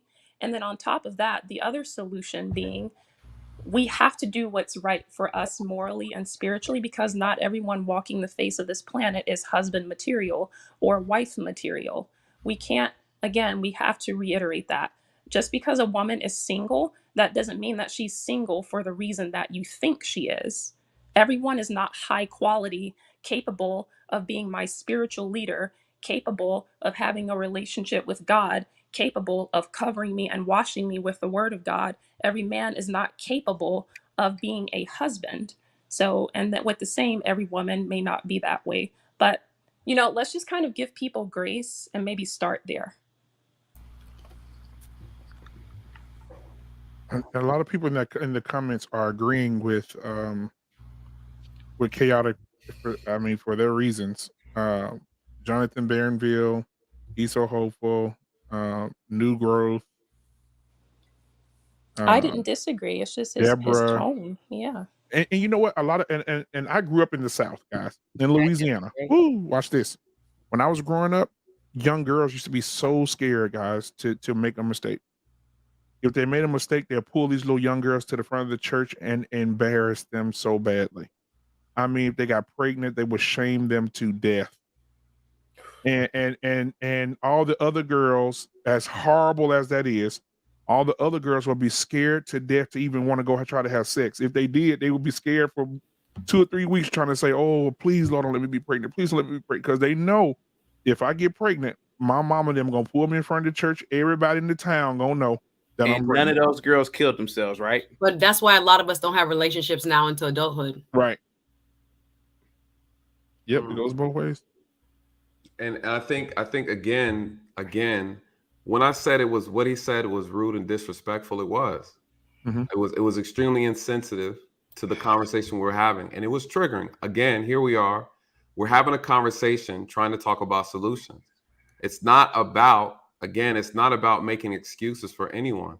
But when you come into a situation and you know how sensitive the conversation is, you do have to be mindful, right? Again, you look at what I do for a profession.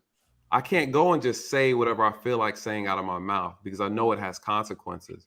I know I can end a debate. I can end a conversation. I can close off communication for being insensitive. Again, at the same time, you can still get your point across.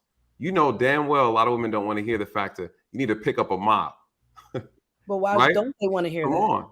And so again, what are we really focusing on? What are we really talking about? What are we talking about? Well, Nathan, how about we just take away from the fact that he said all that stuff? No, I'm clear on that. Yeah, I'm good. I'm good on that. I just wanted to point out that we weren't disagreeing about traditional roles.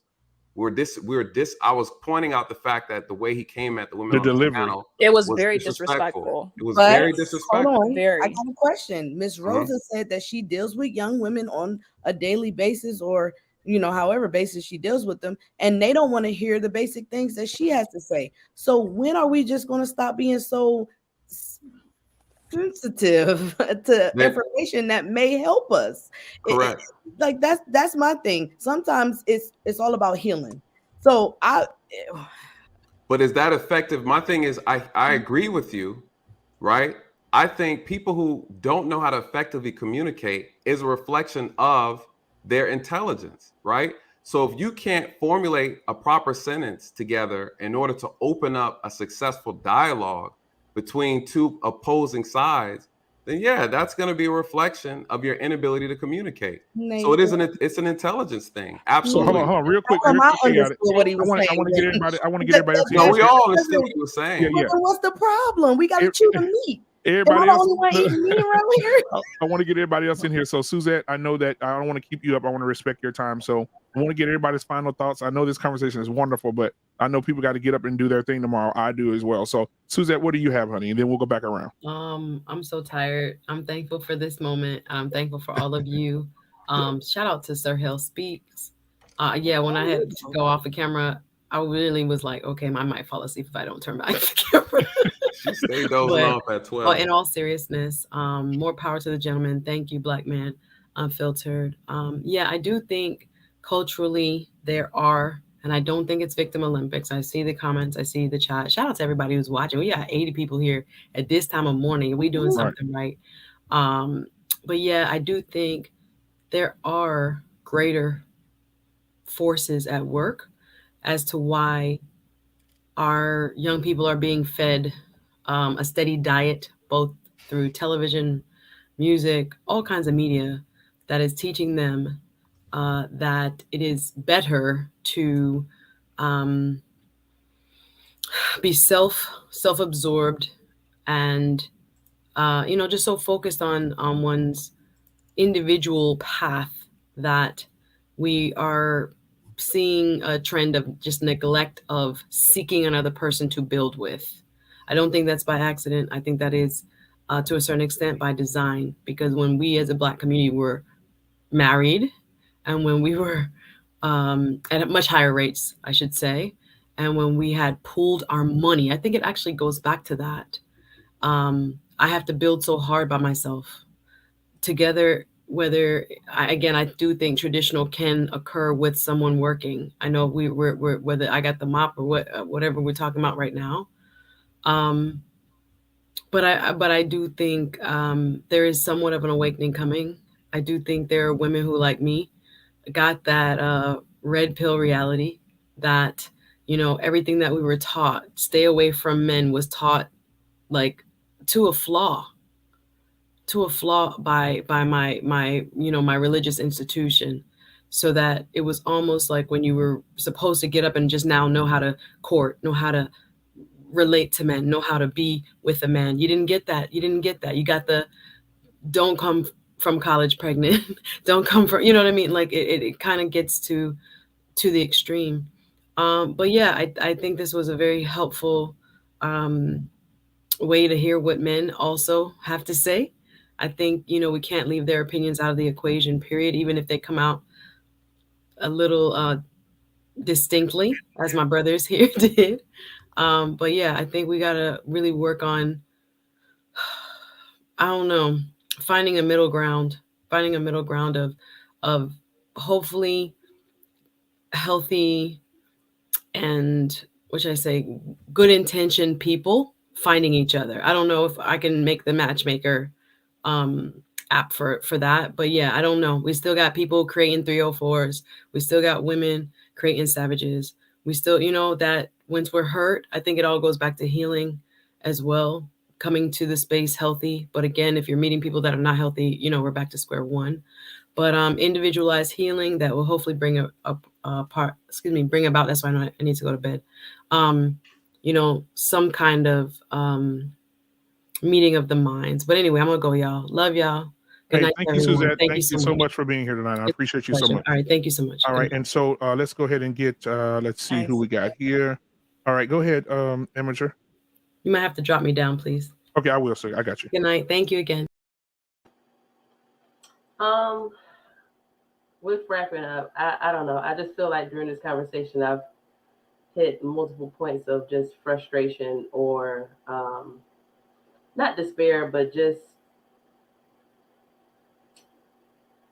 I don't know, not lost hope either, but it just is still, it feels like it's the same conversation that's being had over and over again. But I think that the solution is multi-layered. It's going to take so much to it. So to minimize it to, again, shame and just pointing the finger. I've seen comments and heard different things where it was just like, oh, we're being too sensitive. And that's the issue with our community, is because people were talking too nice to them. That's not the problem.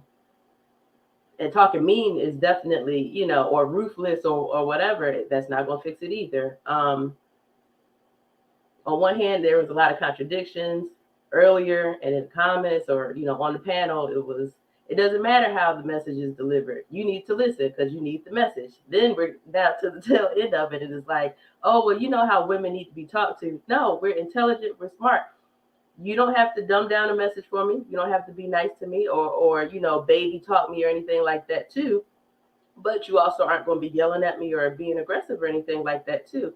Also, you have to understand who actually is ready for the help, who wants the help and is actually ready for it. If you come to someone with solutions to their problems and they keep coming back and forth with different excuses, that's not somebody that's ready to be helped right then. But then to make all these comments, black women this and black women that, it does not help us. It's not helping.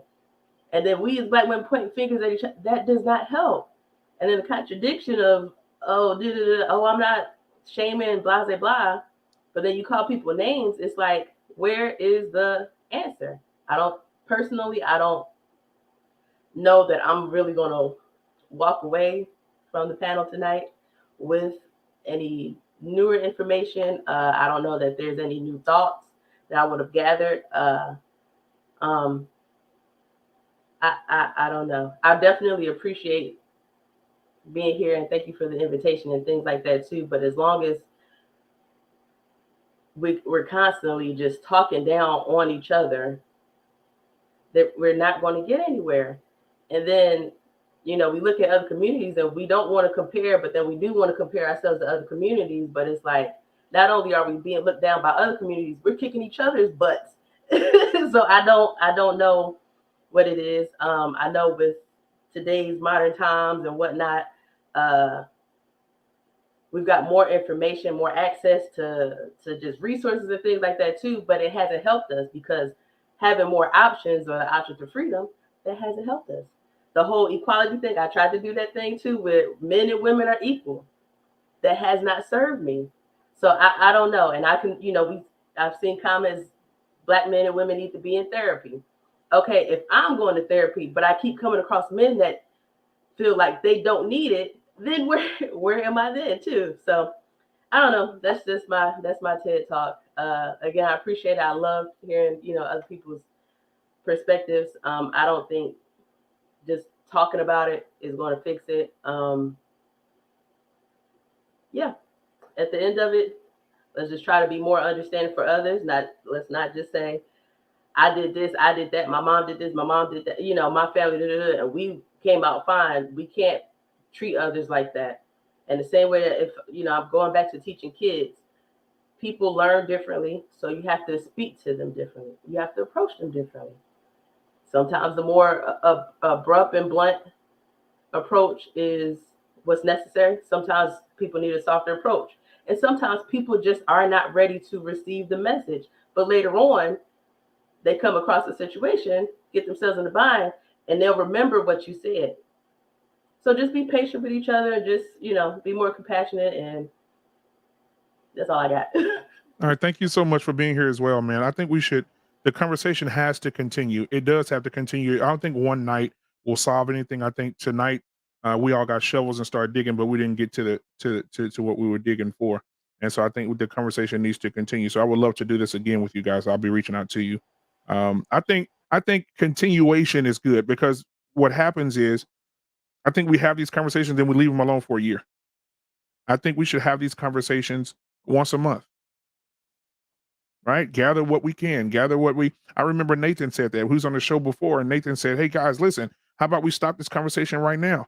Let's go in 3 weeks from now, everybody gather your information, gather what you know, come back to the panel and let's discuss it. And we did that and it was very successful.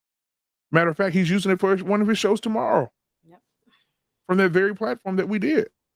So I think that the conversation needs to continue, guys, and we'll continue to have it. And I'll commit to that for sure. Once a month, I'll reach out to everybody and see who wants to come back on. And Ms. Rose, you have been truly a blessing. I definitely want to get you because I need you to go to bed because I need you to get up working hard in the morning. So I definitely want to get your I'm actually on vacation. You're on vacation. But yeah, thank you so much. You are amazing tonight. I'm still gonna get your final words right now, and then chaotic. Then I'll come up to everybody else. But Miss Rose, baby, the floor is yours. Your final words. I'm of the school of thought that you have to reach people where they are. Yeah. I think people have this misinterpretation that folks are talking down to people or whatnot. When I talk to people, I meet them where they are. I'm not going to body the same. Most nurses and people who work with the public know this. I don't talk down to people when I'm talking to them, but what I can tell you that a lot of times people, they just get offended. They feel like you're attacking them when you're really talking for their best interest. People don't want to hear that. A lot of that in our community. I would like to continue this conversation. It does need to be had. One thing I think, Nathan, you're the police officer, right? Oh, okay. One thing I want to say earlier when you were saying how people talked about you, I will tell you this. One of the reasons I came on this show, because I was hoping other people who had heard about me saw me, because people have called me an agent. People have called me, they thought I was a white woman behind a monitor and all of this. I'm like, no, I'm a Black woman who cares about her community. Where are you guys getting this foolishness from? So, we do need the voices of Black people like ourselves who are actually out there fighting the battles. We need all Black voices, sensible Black voices. But we need our voices out there. Again, thank you so much for having me, Black Unfiltered. This was very enlightening, because I had really given up on talking publicly anymore. Mm-hmm. So I'm so glad you came. You are a blessing to us. You are a blessing to so many others as well tonight. And you use your voice so eloquently and so beautiful and so intelligently. And you have healed a lot of places in these men out here that have been preaching the same thing you're preaching. And for us to hear it from you, that changed everything. It was Black men in here, because I get a lot of flack from Black men because they think that I'm against them or whatever, and I'm like, where are they get? Why are they? I can't see that. I'm saying, I don't know what.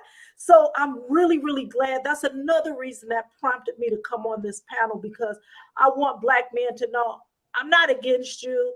I'm not pointing the finger at you. We need to come together as a community, and we really, really do need to heal. And again, you guys, you can see my articles and stuff. I've been in the Washington Post and different things. So tell people where they can follow you until you get your YouTube page started.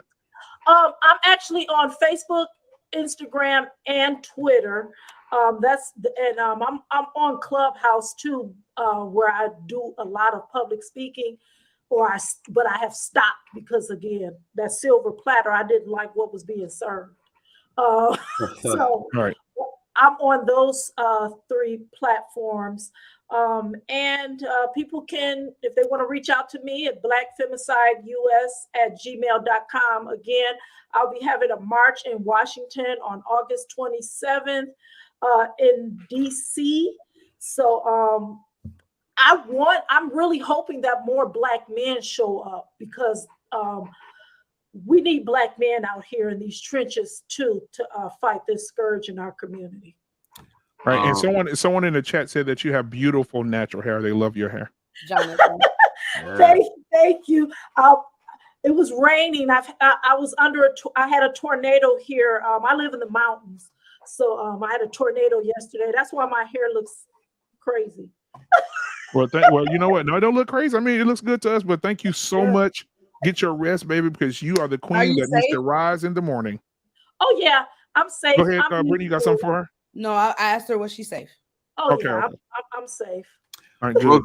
Can you email me when you get a chance? Because let me see. Or can you drop your email in the private chat? Yes, I can. And that way, I want to reach out to you, because I had a conversation on another channel in reference to Black femicide. I was speaking on domestic violence issues in our community, and that's one of the topics I was talking about. I would really like to come on your channel, because I really would like to talk to more Black men about this issue. Sounds good to me. We can do it. That'd be great. All right. And I put it in the chat for you. All right. Thank you so much. Thank you so much. Get you some You're rest. We welcome. love you. We love what you said. Oh, I can't get enough of this woman. All right. Thank you. Thank you. I appreciate you so much. I do. All Thank right. you so much, guys. Genesis, what do you have for us tonight, hon? I'm gonna say real short. To each his own. I have raised 2 adult daughters so far, which one is married 2 weeks ago, as of 2 weeks ago. And I think that their success as women is not because of what I told them they couldn't do, but because of what I told them they could do. And if that works for me, then it works for me. If it doesn't work for somebody else, then I'm not saying that they're wrong, nor am I wrong for my approach. Do what works for you. Thank you, Genesis. And so the harmony pill, you can go ahead, then we'll go up top. Yeah, absolutely. I want to close with agreeing with what Genesis said. It really just comes down to everyone's got their own perspective. I've seen the outcome of this show tonight was pretty much what I expected it to be. It was definitely a pleasure being here, but it is disheartening, just to see the amount of shaming. Everyone's entitled to their own opinion. I saw a lot of that tonight, very troubling, and that's what's plaguing the community.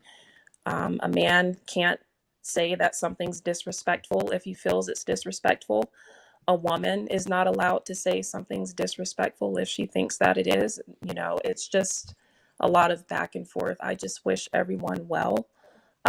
We've got a very long way to go, though. But cheers. Thanks for having me. Thank you so much as well. And it was a pleasure meeting you as well. Well said. Well said. Hey, so we'll go to let's see, Brittany B. Yes, I've had a great time. It was a beautiful panel. Just a beautiful panel. I've had an awesome time on my time off. So I don't really, if anybody else has to go to bed, I can go last because I have nothing else to do. But I just want to say that there was so much said in. The only thing I really want to say is just get back to the basics. When it comes to femininity, when it comes to your role, when it comes to shaming, I mean, where's the correction going to come in? So if my uncle has to tell me, or if another man has to tell me, am I going to, who is going to correct me if I'm doing something wrong or my behavior is out of character? I don't have a problem with shaming because I learned to chew the meat and spit out the bones. And if it doesn't apply to me, I let it fly. And that's just how it goes. And if we're here to listen to men and to see what they want, if we want to be with them, I have no problem with a man saying what he wants. If it doesn't align with what I think I want or what my father says or what any other men in my life say that's best for me, I just keep on going and keep on rolling. Everybody is free to say what they want. I don't have a problem with anything. And that's what I'm learning, because I can say what I want to say and they say what they want, and you just keep on going. I took some other things. The other part is sometimes as women, we just have a lot going on. I've seen we one hand, we want to be blackety black. We want to make sure that we're on black code. We want to make sure we're doing this. We want to make sure we're doing that. And that's why I'm exhausted. I just go back to the basic. If I'm living like Christ and I'm Christ-like, then everything else will fall into place. I would treat my brother and treat my sister as God would want me to treat them. And then we just go from there. All right, absolutely. Thank you so much.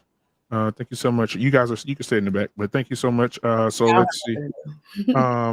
Chaotic Truth, you can go ahead. You're muted. I don't know if you're going to end it, but I do want to say this. Yeah. Final comments. Yeah. For everybody in the chat, for everybody in the bushes, go back to when I first came up. Now, I'm not going to name any names, Nathan called me Buzz Lightyear. Everybody was goofing and giggling and having a good old time. Oh, laughing their asses off. Now, what are you doing now? Come on. Now, wait a minute. I was being cut off by the entire panel. Now, I will admit, Brittany, you had my back and other, and Nathan to a degree. But it's all fun and games when men are being made fun of. It's all fun and games when something is happening to a man, a pie in the face to a man. It could be a black man, white man. It don't matter. But as soon as somebody says something to a woman, oh, you said what? Oh, what? Again, when I was in school in the 90s, the greatest decade in human history, I'm 37. We called you aging well, brother. You look like you're 25. Thank you very much. You're right. Godspeed. Hey, you got that turtleneck on. And the turtleneck. Right. Your wife picked that out for you? No, I picked. Well, she did pick it up for me. Oh yeah, I figured. We called it Brittany. I don't know if you. So I don't know where you guys are from. I'm here. But you may have called it playing the dozens or joning, but we called it ranking. Where I was a beast at it. Was nothing like walking into a classroom, and if you had on some buddies, some shacks that day, somebody said, "Yo, look at his," and that was it. Yep. Typically, ranking was a male-only sport. Now, you had a few females that were rankers, and if the females were ranking, those girls were really good at it. But generally, the girls didn't associate around that type of behavior.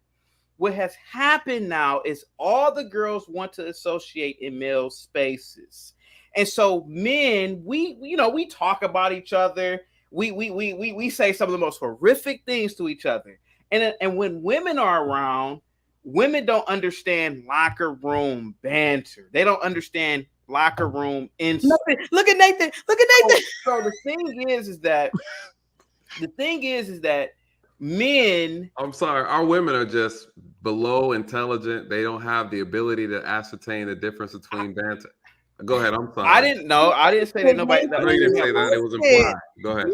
All I'm saying is, if women and men are gonna be in these spaces together, men, we have to stop pretending like, oh, we don't insult each other, we don't rank on each other. We gotta stop doing that whenever a woman gets upset. Oh, you said what? I'm out of here. What? Good woman. And leave. A good woman. Men don't generally do that. Men will sit there. A man will get mad, but a man will talk back. But see, the problem is that, again, it goes back to what I keep saying about the overall culture, the macro. Is it macro? Yeah, macro organism or macro aspect of it. And the workplace. When I used to work in corporate America, when I used to teach, I used to try to avoid conversing with the females. But, every now and then you'll get lax and you'll start talking to the females, kicking it with them, going out with them. And then so then they get mad about something. The wind could blow the wrong way. And then they call you in the principal's office. Oh, you said this. Oh, you said that. Oh, I don't like your joke. And so that's the problem.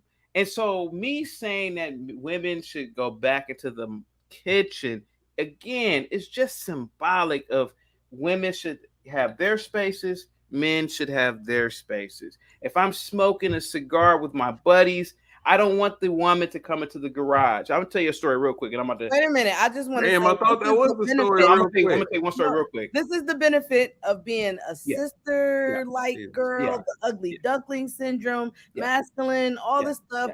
You're able to listen to guys, take it and roll off, and then when I get at a certain age, I can switch it off and on.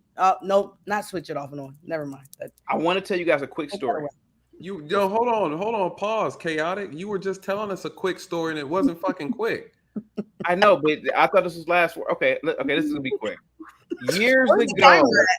Where's the timer? Hold on, Black Man. He's about to hit us with the once upon a time. Not once upon a time. And we out of time, brother. We out of time. So Nathan, this is why we need to have different Nathan, real Nathan Daly, go ahead and respond. A white person will be like, "Yeah, Chaotic, go ahead and tell your story." Chaotic, yeah, they do it. Real Nathan Daly, go ahead and respond. Go ahead and respond to Chaotic. Go ahead, Nathan. I need to have a show with just you two on it together. Chaotic. You keep bringing up what white folks do. Jedi, I thought you was coming up. You're not on the white panel, brother. I know. That's why you always comparing us. I know I'm not. Can I say something real quick? Go ahead, love. Go ahead. Once upon a time,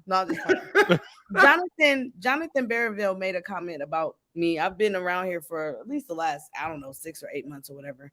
And even yesterday, what's today? Tuesday. So Sunday night, I had an incident. Well, Monday morning, because I be on the Fight Club. I had an incident with Jay Prince, and I probably didn't handle it in the best way, and I probably jumped in when I shouldn't have.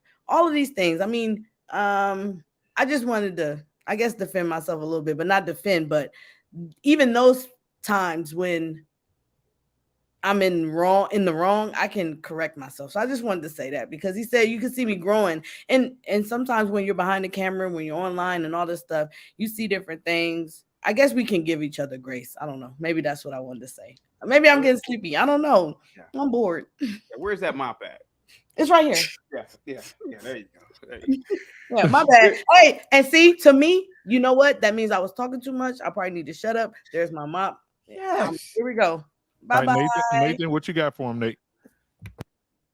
I think people confuse why I was getting on them, right? And I think why I had to address it, because again, we're having a conversation and we're talking about solutions. We're talking about the issues.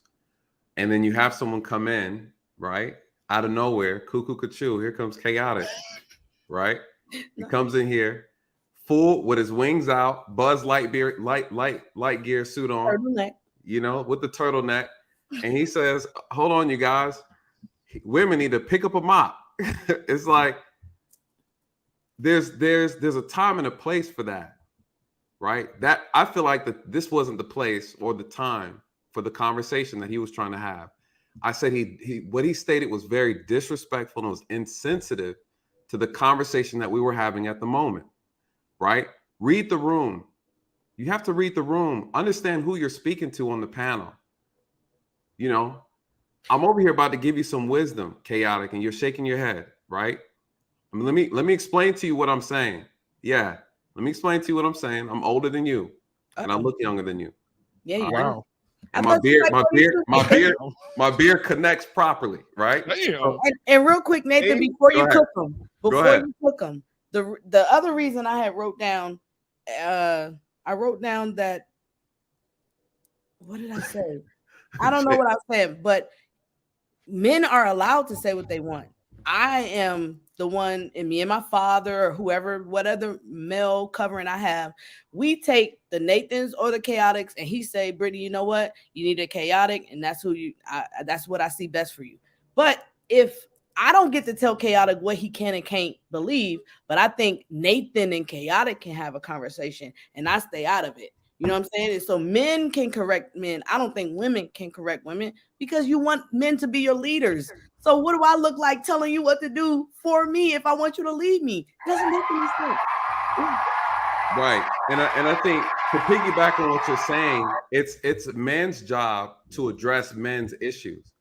And one man is saying to another man that, hey, the way you are addressing the women on this panel was not appropriate for the conversation we were having. And let me tell you why I say that. Because communication is key, right? Again, what do I do for a living? I go in people's home all the time and have tough conversations with them. Men and women who are beating each other down in a house full of children. Communication matters, right? Again, we want hard truth, yes, but we want accurate truth. We want the truth to be displayed in a way to where it can be received properly. People say tone. It's not just about the tone. It's the words that we use, the choice of words that we use. Now, at the end of the day, Negro said that's the Caribbean connection. Y'all are clowning. At the end of the day, we have to read the room when we're having conversations, right? And so this was a very serious conversation that we were having. I'm not saying what he was saying was wrong for him to say. That's his choice of words. I'm saying read the room, right? People were being open. They were being sensitive. They were being vulnerable. It's rare we get an opportunity. We have men and women who can be open and vulnerable, especially women, to where they're trusting us to have this conversation respectfully. and you come in, right? And we know these are trigger words. Chaotic Truth is an intelligent brother, despite what you guys may think, right? He's very intelligent. I've heard him talk. He got some conspiracy theories and everything. I like that. But there's a time and a place. I'm just saying, be mindful, right? Situational awareness. Be mindful of the room that you're in when you're having these conversations. That was my only issue with what he said, right? Now, what's the other piece? If we can't effectively communicate, then people are not going to listen. Nathan, do you listen to Too Short albums? No, I'm not a fan of Too Short. Oh, that's what Chaotic put in the chat. I'm not a fan. They said Too Short albums. Chaotic. First of all, Chaotic, don't, because I know how to Joan roast. I could do it all, brother. Listen, when you talking about you kind of reminded me a little bit of what's his name who shot Megan Thee Stallion? What's his name? Y'all know him. Tory Lanez. Tory Lanez. I think you built like you got a Tory Lanez body, and I bet if you stand up right now, you're gonna be the same height as you are sitting down. So I know you're 5'2", 5'2", and you're built like a bird chest. So what else you got for me? I think you listen to Luke albums. I don't think that you are. I think that you're all Catholic. No, address the height issue first, Chaotic. Address the height. You're 5'3.5". No, I'm a right little now. taller than that. Excuse me? I'm a little bit taller than that. No. Let's stand up next to a mop and let's see how tall you are. Stand up next to a mop. Okay, but okay, real talk. Let me ask you a question. Have you ever? How tall are you? How tall are you, Chaotic? Have you ever listened to a rap album that has used the word Chaotic is deflecting? That's a feminine trait. So I need you to answer the question like Chaotic, a masculine you need man. to go get your mop. Where your mop at, Chaotic? Them little hands. Chaotic, get a mop right now and stand next to the mop. For all you guys know, I could be 6'3". I could be. That's a damn lie. Your head barely reached the back of the headpiece on the chair. Chaotic. Oh shit. Chaotic. Show us the phone booth you're sitting on right now, so you can be elevated to the camera. Because hey, Jedi Mike said, "What's your dress size?" Wow.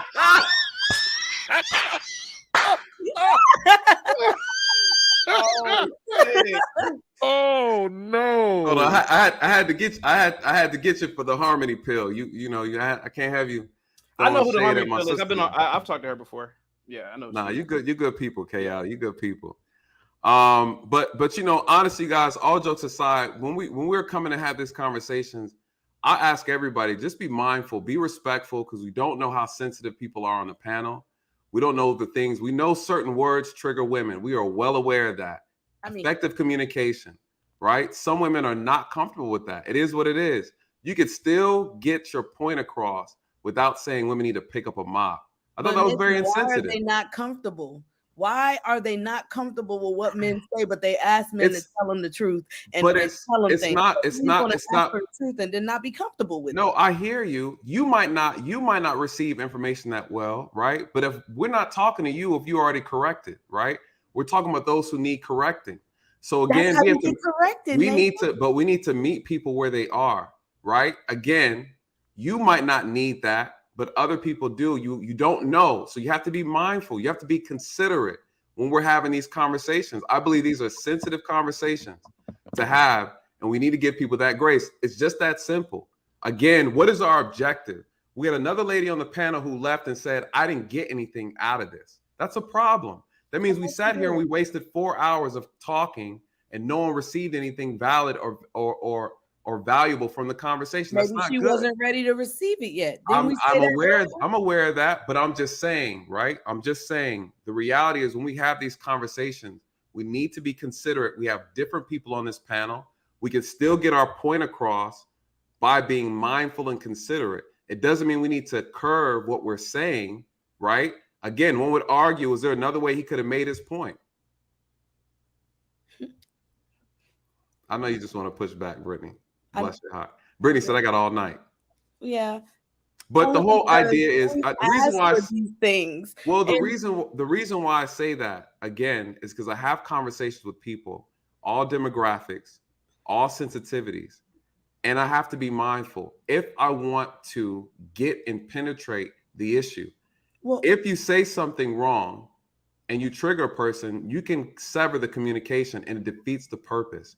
My thing is, what is the purpose of us having this conversation if you're just going to close the door on people and they're going to walk away from the room? We are here to have a conversation, to find solutions and to heal and to fix. At the end of the day, if we're not doing that, then it's a waste of time. Yeah. Okay. I thank you. I get it. Because part of me is like, if we're dealing with a society that has women with all this masculinity and everybody's fighting about the fact that they got to get it done and do it, then you got to shake her out of sometimes out of her thought process, meaning you have to meet her masculine, or what you call her masculinity, with yours. And you're going to have to, some of them you're going to have to meet them there. I'm not disagreeing with I that. agree. And that's why I said maybe I'm agreeing with Chaotic and I'm agreeing with you. And that's the thing about me. I didn't like being on panels because I thought I needed to stick with one or the other. But I'm able to be like, okay, Nathan and Chaotic, boom. How can I use my feminine energy to take in all of this information and then filter it? And that's why my filter is getting cleansed. I can take in your information. I have a clean filter. And then the way I disperse the results is going to be nice and clean. And you're going to be like, dang, Brittany, she got both of it put together. And I'm like, because my filter is getting clean. Thank you, Jesus.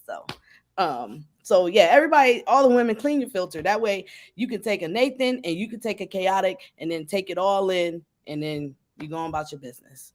And then now I can be able to listen to what Nathan says and be like, okay, and take Chaotic and say, okay, because ain't nothing he said wrong, but his delivery didn't bother me either because I know what truth sounds like because I asked for it.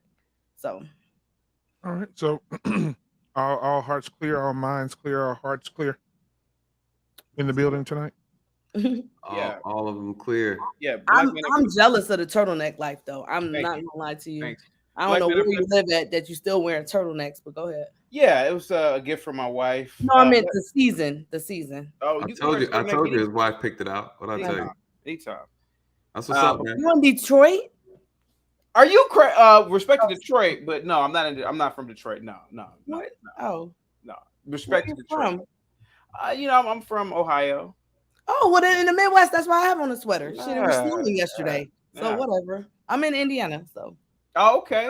Shout out to the low cost of living that we get to experience over here. Yeah, y'all lucky. Atlanta's high. Oh, this is Indiana. I want to kind of change. We next door, Chaotic. Don't try to shut it down. All right, Black Man. So listen, Black Man, I appreciate you always. Hey, man, I'll be over there. So you premiering? No, you already premiered it. So you going live tomorrow? No. It's that show is premiering. That show with your link that's premiering tomorrow at 7:30. Okay, yeah, I'll be in the chat. Yes, be there. It's gonna be crazy because I have some people from the from New Growth community showing up. So those them group. So they'll be over there. Nathan. All right, well, I appreciate you, Nathan, man. Oh yeah, absolutely, bro. Appreciate it. What'd you say, Brittany? I didn't hear you. I'll have to come over. I don't know. Yes, please do. Please do.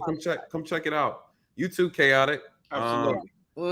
Good conversation. We've been talking about breaking down the case. So all turtleneck neck live. All right, man. Appreciate you, brother. Night, Chaotic, you good? Man. Thank you. Hey, Chaotic, stand up Bye, one time for the one time, bro. How tall are you for real? Nah, I'm not gonna do it. I have so much to you guys. I'm Fort Wayne. 5'11". And thank you. Damn lie. Damn lie. 5'11", minus 11. Hey, Nathan, he said y'all the same height, Nathan. Yeah, 5'11". Nah, I'm 5'10", brother. So I know you ain't no 5'11". Nah. I'm 5'11". Hey, Chaotic is 5'12". Yeah, I'm 5'11", man. Yeah, you 5'11", Chaotic? Yeah. Oh my God. Hey, hold on.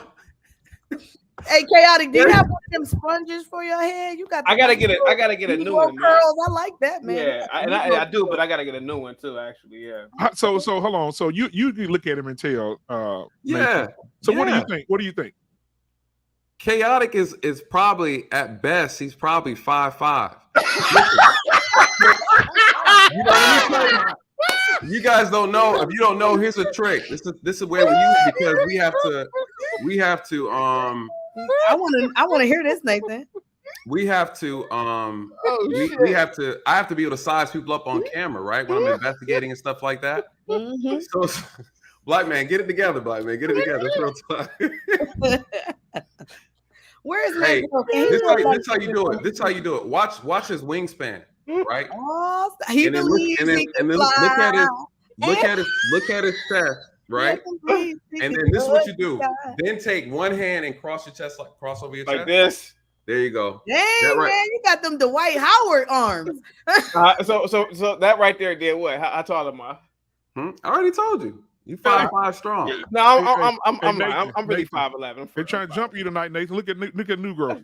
What New Girl say? Nathan, where your hairline, bro? It's not here. What you mean? He said it's not here. Yeah, were you not Ray here. Charles? What kind of joke was that? First of all, New Girl. Marcus says he's 5'7". What you say, Nathan? He asking me where my hairline. What kind of joke was that, New Growth? That was. We know you weren't back in the day, Joan, and we know. And first of all, New Growth's hairline is the one that's leaning back while he over there talking. That's why he always struggled to cam up. I wonder if that was when I went Hey, to New Growth asking me where my hairline is. This brother wear glasses. He still can't see. Come on, New Growth. Come on. Okay, Brittany, we see you with the glasses on. Oh yeah, okay. She got that Sarah Palin. She got that Sarah Palin action. Okay, yes, ma'am. Yes, ma'am. Hey, they said my earrings was ghetto yesterday. Yeah, I wanted to talk. Well, I've talked about that on my show before. He said they never coming back. Yeah, I've talked about the hoop earrings on my show before. How women should stop wearing hoop earrings. Yeah, I've heard that before. I've taken into consideration. Yeah. Why is that? I'm unfamiliar with that. What is that? It's just like it's not as bad as tattoos or purple hair, but it's an indication of bad choices. Yep, and you're right. That's why my hand is swollen now because I'm getting laser to get. And but you look you still look conservative, and you mentioned your father, but father, I meant the Lord. I don't know my dad. Oh, okay, but let me be clear before you go into that. Are we saying that? Yes, we are making a stereotypical. No. Well, Brittany said yes. Hoop earrings. If a woman has, and especially don't follow chaotic. If a woman has African earrings, oh please run for the hills. Those are just, she's telling you that she is going to be a potential problem. You have to tell her, don't do that. You're not going to wear hoop earrings when we go out in public. If you happen to go out in public, don't do that.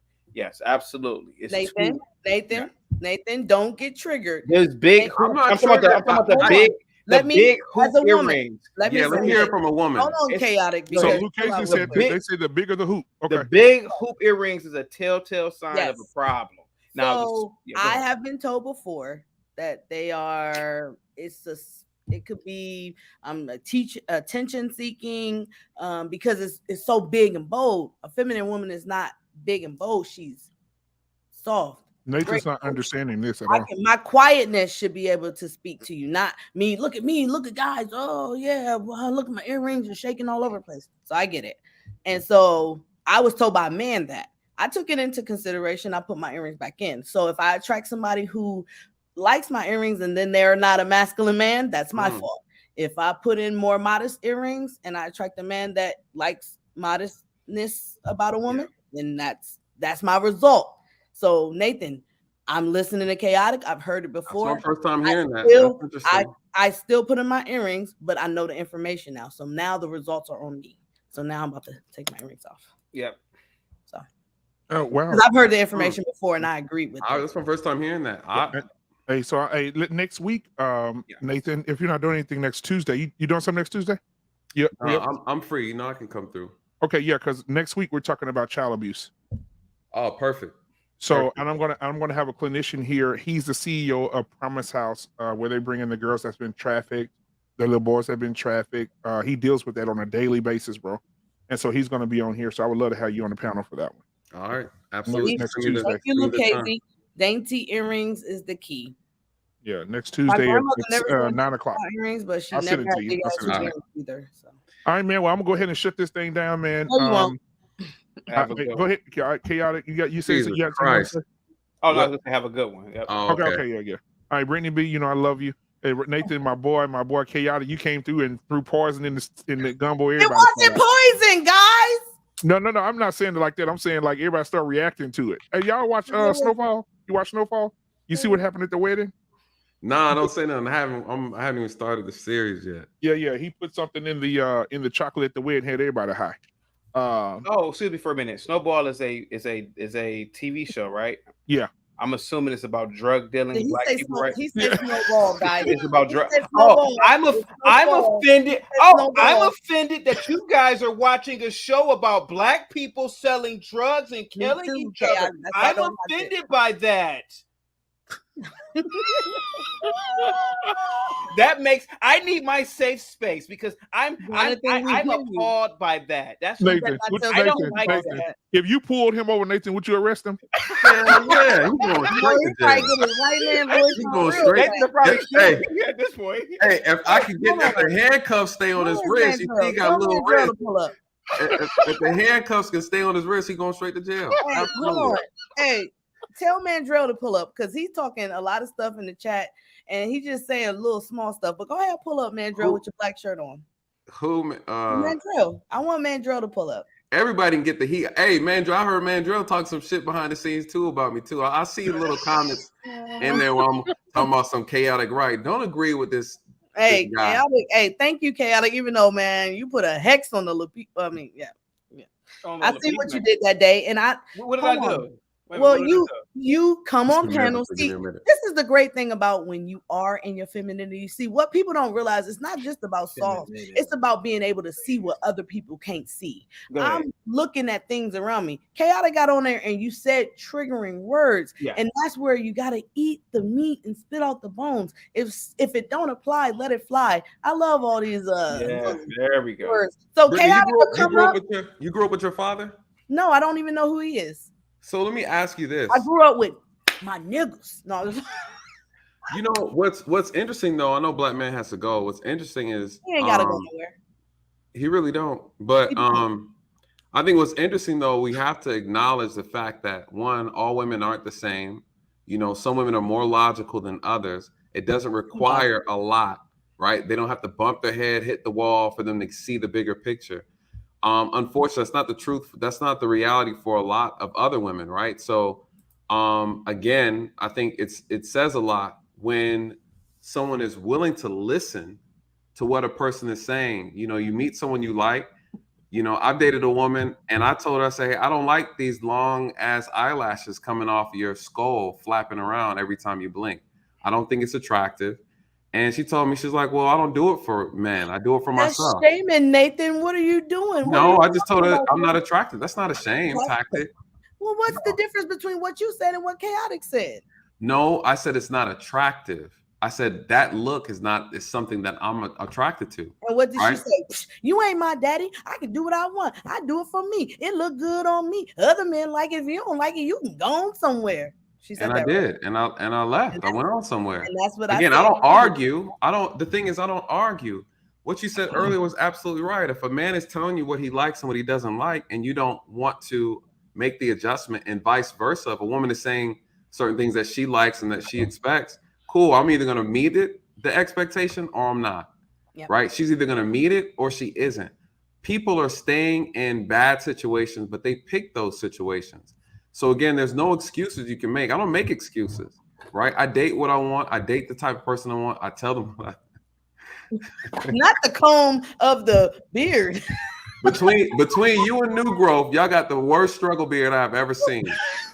Tell New Growth to cam up right now and show us how horrible that beard he got. I just need to get a lineup. That's all I need. Nah, brother. Nah, you need to shave it off. You need to shave it off. That's how you train it, though. Real talk. Chaotic. The key is to cut it more and then let it grow. As you get a little older and get more mature. No, that wasn't a shot. I'm talking about mature in age. No, I'm listening to you. Okay. All right. That's it, you guys. Listen, I'm gonna take it easy. I'm gonna be a little. Mandrell, so Mandrell gonna meet us backstage. I'm gonna go ahead and end the live. Real quick, before you leave. Not just hoop earrings, but if it's a young man in the chat and you are considering dating a black woman are beautiful. And if you're in college, if she is caught up in that Pan-African beating on drum, going to poetry night, cut it off too. If she starts talking about Right, what now is you're high, triggering what me. is Don't be higher, Is this your king, Brittany? Is this your king? Is this your king? Is this your Don't king? be messing if she with start the beating divine on drum, nine. end it. Toxic You know what? Hey, masculinity. you know what? You know what So, somebody will say to chaotic chaotic truth. Yeah. I'm gonna end it. Stay on. I'm gonna put y'all backstage because Mandrell want to talk to y'all. So stay on. I don't want to talk to Hold on, Mandrell real until I quick. got a You know bone to what pick with him. chaotic? You know Hold why on. chaotic said that is because he probably tried to pledge and they didn't let him. Probably tried to pledge, sweetheart. I'm a member of Alpha Phi Alpha Fraternity Incorporated. Oh my bad. I'm a stone cold member. Hold on. I didn't try to Is that pledge. I am. which one is that? Sorry. It's You said you're an Black alpha? Group. It's the first it's the one. first. Yeah, it's the first. Six? First Black Sorry. Group. Are you a Mason as well? No, I'm not. But I know a lot of Masons. So yeah. Yeah, let me. Yeah, man, this is crazy. All right, y'all. So I'm gonna bring y'all down now. See y'all backstage. Crazy, man. So, guys, thank you so much for being here tonight. I appreciate you guys rocking with us, man. We maintain probably 80 people watching us up until this time and up to this late. So we're doing something right. So thank you guys so much for there you go, Black David. And Black David and let's see, the Great Pill Podcast. Only two I'm going to let in backstage. So anyway, guys, so thank you so much for being here. If you have not hit the like button, we're at 91 likes. I think it is. We can go ahead and get 9 more of those. We'll be up to 100 likes. If you have not subscribed and you're still watching right now, please go ahead and hit that subscribe button as well, so we can get our count up so we can get to 1,000 as soon as possible. Thank Nathan Daly. Thank everybody that came through tonight. Brittany B for hanging around. Everybody that was on the panel tonight. Thank you guys so much. You guys are amazing. And thank you for being a guest on Black Man Unfiltered. Until next week. Friday we'll have Barbershop Talk. Next week we'll have we will be definitely tackling something that we really don't want to talk about in our community, but it's child abuse. So we're definitely going to tackle that because we got to talk about the things nobody else wants to talk about. And so we'll do that on next week. All right, guys. So again, we're going backstage. Don't know what it's going to look like back there. Woo, y'all pray for us. But again, thank you guys for watching, and we'll see you guys on next week. Peace.